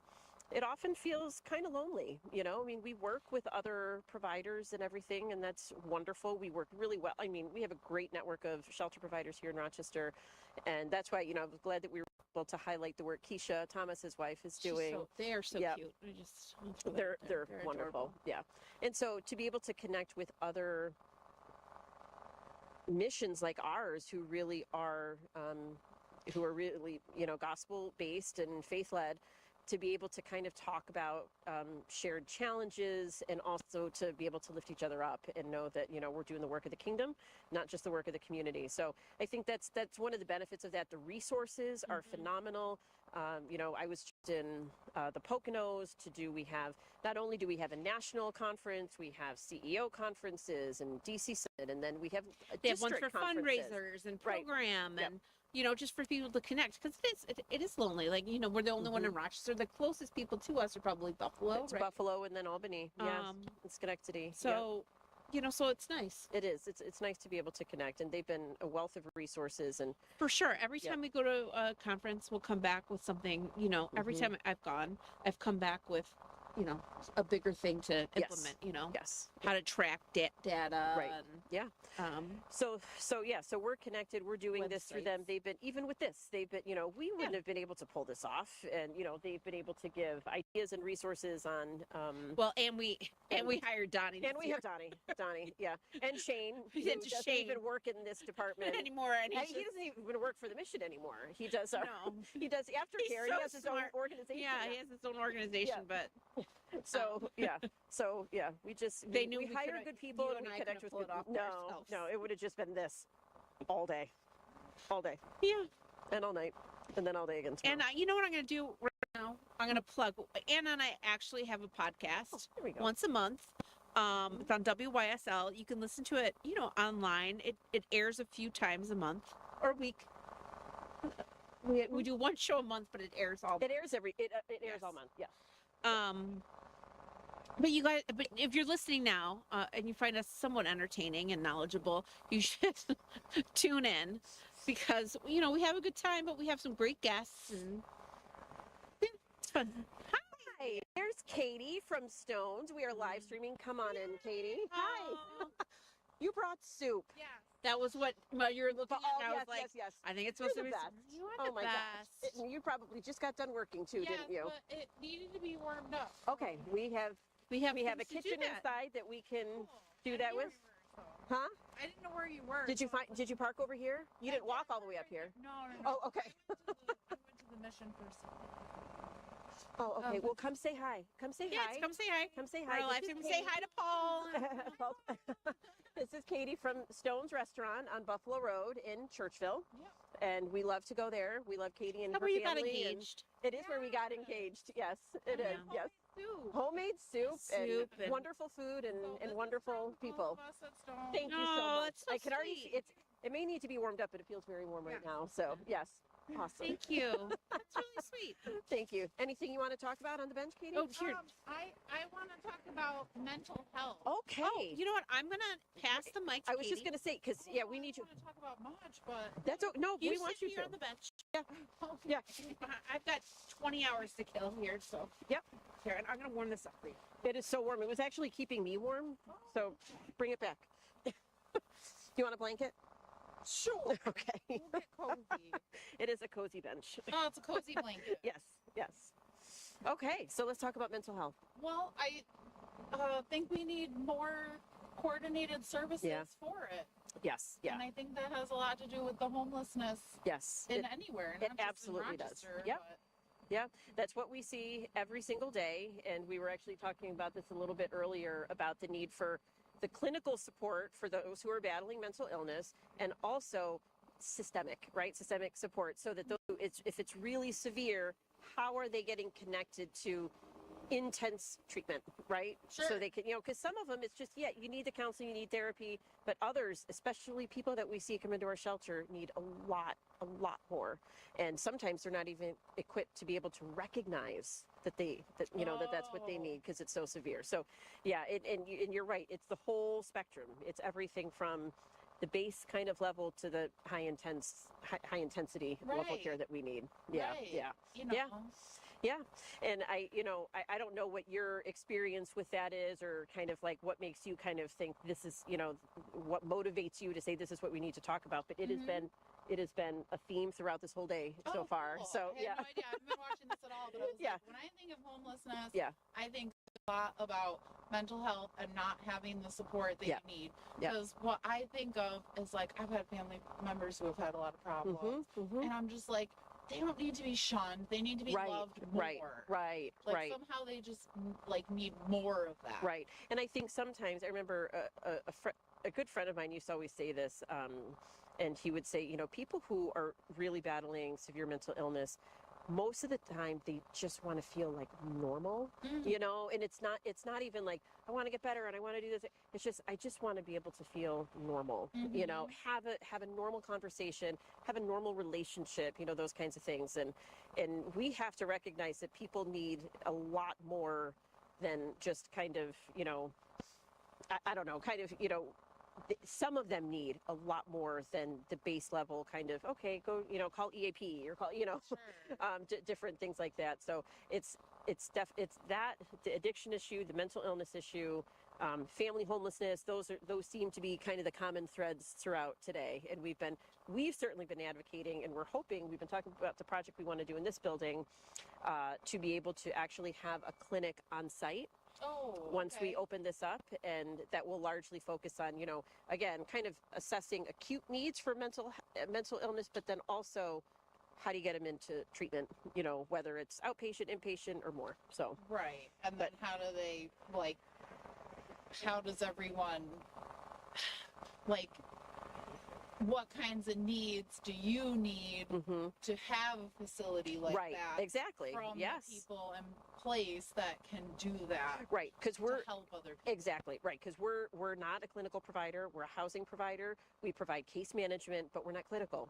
So we need to make sure that we have the right access to clinical treatment, and we're just learning now.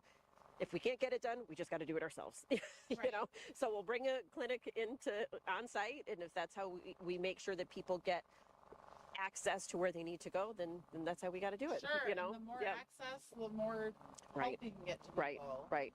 Yeah, we even see things like when we have a church group that's doing, we just call them like a fellowship hour, coffee hour, and the whole purpose of it is just to have people come in who are just there to sit with our guests, and they're just there to say, like, in a crowded shelter environment, how can we just sit, bring coffee, bring cookies, and just sit and, hey, what's your story? What's going on? My name's so-and-so, and just give them a chance to talk. One thing that we know is that engagement like that is often preventative, So if someone may be having a really rough day and something that may normally trigger them, may be mitigated if they just have the chance to have a normal conversation with someone who, who's just there not to provide anything other than, a presence and, and a kind word. So, I mean, I can bring this back to the restaurant. Like, if someone calls with a complaint, most of the time they just want to be heard. Yes, that's right. Most of the time they're not really looking for anything. They don't need action. They just want you to know what they know. Yes. And absolutely. their experience in it. Right. But I can't imagine you get any complaints. It's okay. How can anyone? It's okay. We do, and it's okay. But listening and really engaging yes, absolutely. with them the most important It part. is. It absolutely is. It goes a long way, and then we see it. And then everything falls into yes, place. That's right. Yeah. That's right. Yep. Yep. It's amazing what just basic human connection and decency can do. Yeah. You know. Exactly. Right. Right. No, it's everything, and that Yeah. goes with the mental health, like not feeling connected with people, Yeah. or not feeling normal. Right. And just so everybody knows, nobody ever truly feels right. normal. Right. I'll right. say that right to yes. the camera. It's all relative. Yes. Right. Yes, it's very subjective. Yes. Your experience is your experience, and no one can take that from you. And it's just being able to connect with other people and how you can do that to make you feel better. Absolutely. Yep. That's what it's all about. That is. That's what right. we're here That for. is. That's right. Yep. Yep. And Wonderful. I felt a little odd bringing soup to a soup kitchen, but it's you know, fresh, you need it homemade, too. You like need the support too. yes, You know, you're out here doing this, and we're thrilled. And I yes. try to give when I can give, and sometimes I can't. And one time I was like, oh, I'm having $2 in my car, just so somebody can have it. And then I used the $2, and then I was like, oh, I have $2, and then I didn't. And I was like, no. I was like, this was not the point. Right, Like, I'm right. so sorry. I felt genuinely Yeah. Oh, bad. I bet. Oh my gosh, I could imagine. Yeah. You know, and it's hard. It's hard when it's hard too when, like, you know, we have jobs and we're not homeless, and it's hard to see people take advantage of that as well. Sure. And it's hard to discern, like, hey, like, what need does this person really have? Right. And it's so easy to judge. Yeah. And it's harder to not judge and just give and support and just be the person that somebody else needs. Absolutely, because sometimes, and we talk, it's probably the question that I get asked like the most, which is like, what do I do if someone's asking for money, you know, on the, you know, ramp of a, you know, expressway or something, you know, and I often say to people, you know that you don't know really what it's going to be, what it's going to be used for. You could plant a seed, you know, if you're handing them a couple dollars and you're willing to do that, knowing whichever way they're going to go with it. But if you plant the seed of hope, and, you know, sometimes people be like, I may give them money, but I'm going to pray with them, and I'm going to, you know, or give them you know, they keep a list of, you know, here's where you could go to shelter or church or food, or, you know, so you kind of combine that with a seed you can plant, so to speak, right? Yeah. And so that way, you know, you're not only, you may be giving them a couple dollars, but you're also planting a seed that could bear fruit a month, a year, or 10 down the line. You just never know. Sure. You know? So, absolutely. Yeah. So, yeah. Yes, okay. Which kind? Oh, I had the creamy chicken last night, and that's what I would like. Beef barley. Beef barley. And Creamy there's also chicken, chili. Oh, and there's chili. Yeah. Yeah. Oh, yeah. Yeah. Important things deciding the soup that That's we're going to have. okay. I'm so thrilled about that, though. That's wonderful. I know. Paul said you were doing this, and I was like, oh, soup. Of course. Yes. Yes. It's cold. Yes, it's cold. And here we are with blankets, and not everybody. And not everybody has that. That's right. And it's definitely one of the coldest nights we've had so far this year. And so we're definitely aware, you know, and I you know, want to make it very clear. This is not an attempt to be like, oh, now I know what it's like, because I don't. Because I've got lights and I've got people and I've got warmth, and I know that I just have to do this for a day, and I'm going to go back home tomorrow. So that's not what this is about. This is about having these conversations, really important conversations, and making sure that the community gets involved and is aware and maybe learns a thing or two that they didn't know before. Sure. So, yeah. Wonderful. Thank you, Katie. Thank you. Thank you for your soup. Thank you for your restaurant. Thank you for your family. You guys have been very good to us. And thank you for awareness for members of our community that get overlooked or even forgotten worse or rejected. And yeah, absolutely. Yep. How we doing, Donnie? Everything up and running? Okay. All right. Wait, I don't know if anyone else wants to sit on the bench, but I don't want to leave you till someone else comes on the bench. Oh no, that's okay. I think Tim's going to be up in a little bit, and so there's no lull, and I just ramble if I need to. So that's fair. There's no shortage of things to talk about. Okay. Anything else you want to talk about? I don't think so. Anything else you want to talk about? I don't know. No, that was my most You can come important- back. You know where we are. You know where to find us. Yeah, We'll be that's here true. all day tomorrow too. That's so. true. No, that was my most important. Yes. Like, Well, that you was. I'm never really know glad what you brought that up. someone's That's right. going through, Yeah, that's right. And to sometimes look outside of yourself. Yeah. To help other people and support them, and like just because you say, "Oh, this person needs support," Yeah. doesn't mean that you can provide the correct type of support Right. that they need, Right. and that's also important to know. But again, that no one ever feels normal. Yes, right. Well, we're all second guessing right. When we talk about that, it's like it's people that in their mind, that's what they're saying that they want to feel, but no one knows what it is. They just want to feel different. You know, they want to feel Sure. what they think is normal, which is all relative, and none of us are. Yes. You know, so yeah. 100%. I agree. 100%. Yeah. Cool. Yes. Thank you so much, Katie. Thank you for the soup. Thank everybody back there tomorrow too. Yeah, of course. We are. I'll actually layer. I'll just add this on. Wonderful. Thank you, everybody. All right. Thanks, Katie. Watch the wires. And thank you for the soup. Yes. I got it. Okay. Are we still on? Or are we cutting? Okay. You can turn the mic off if you want. Okay.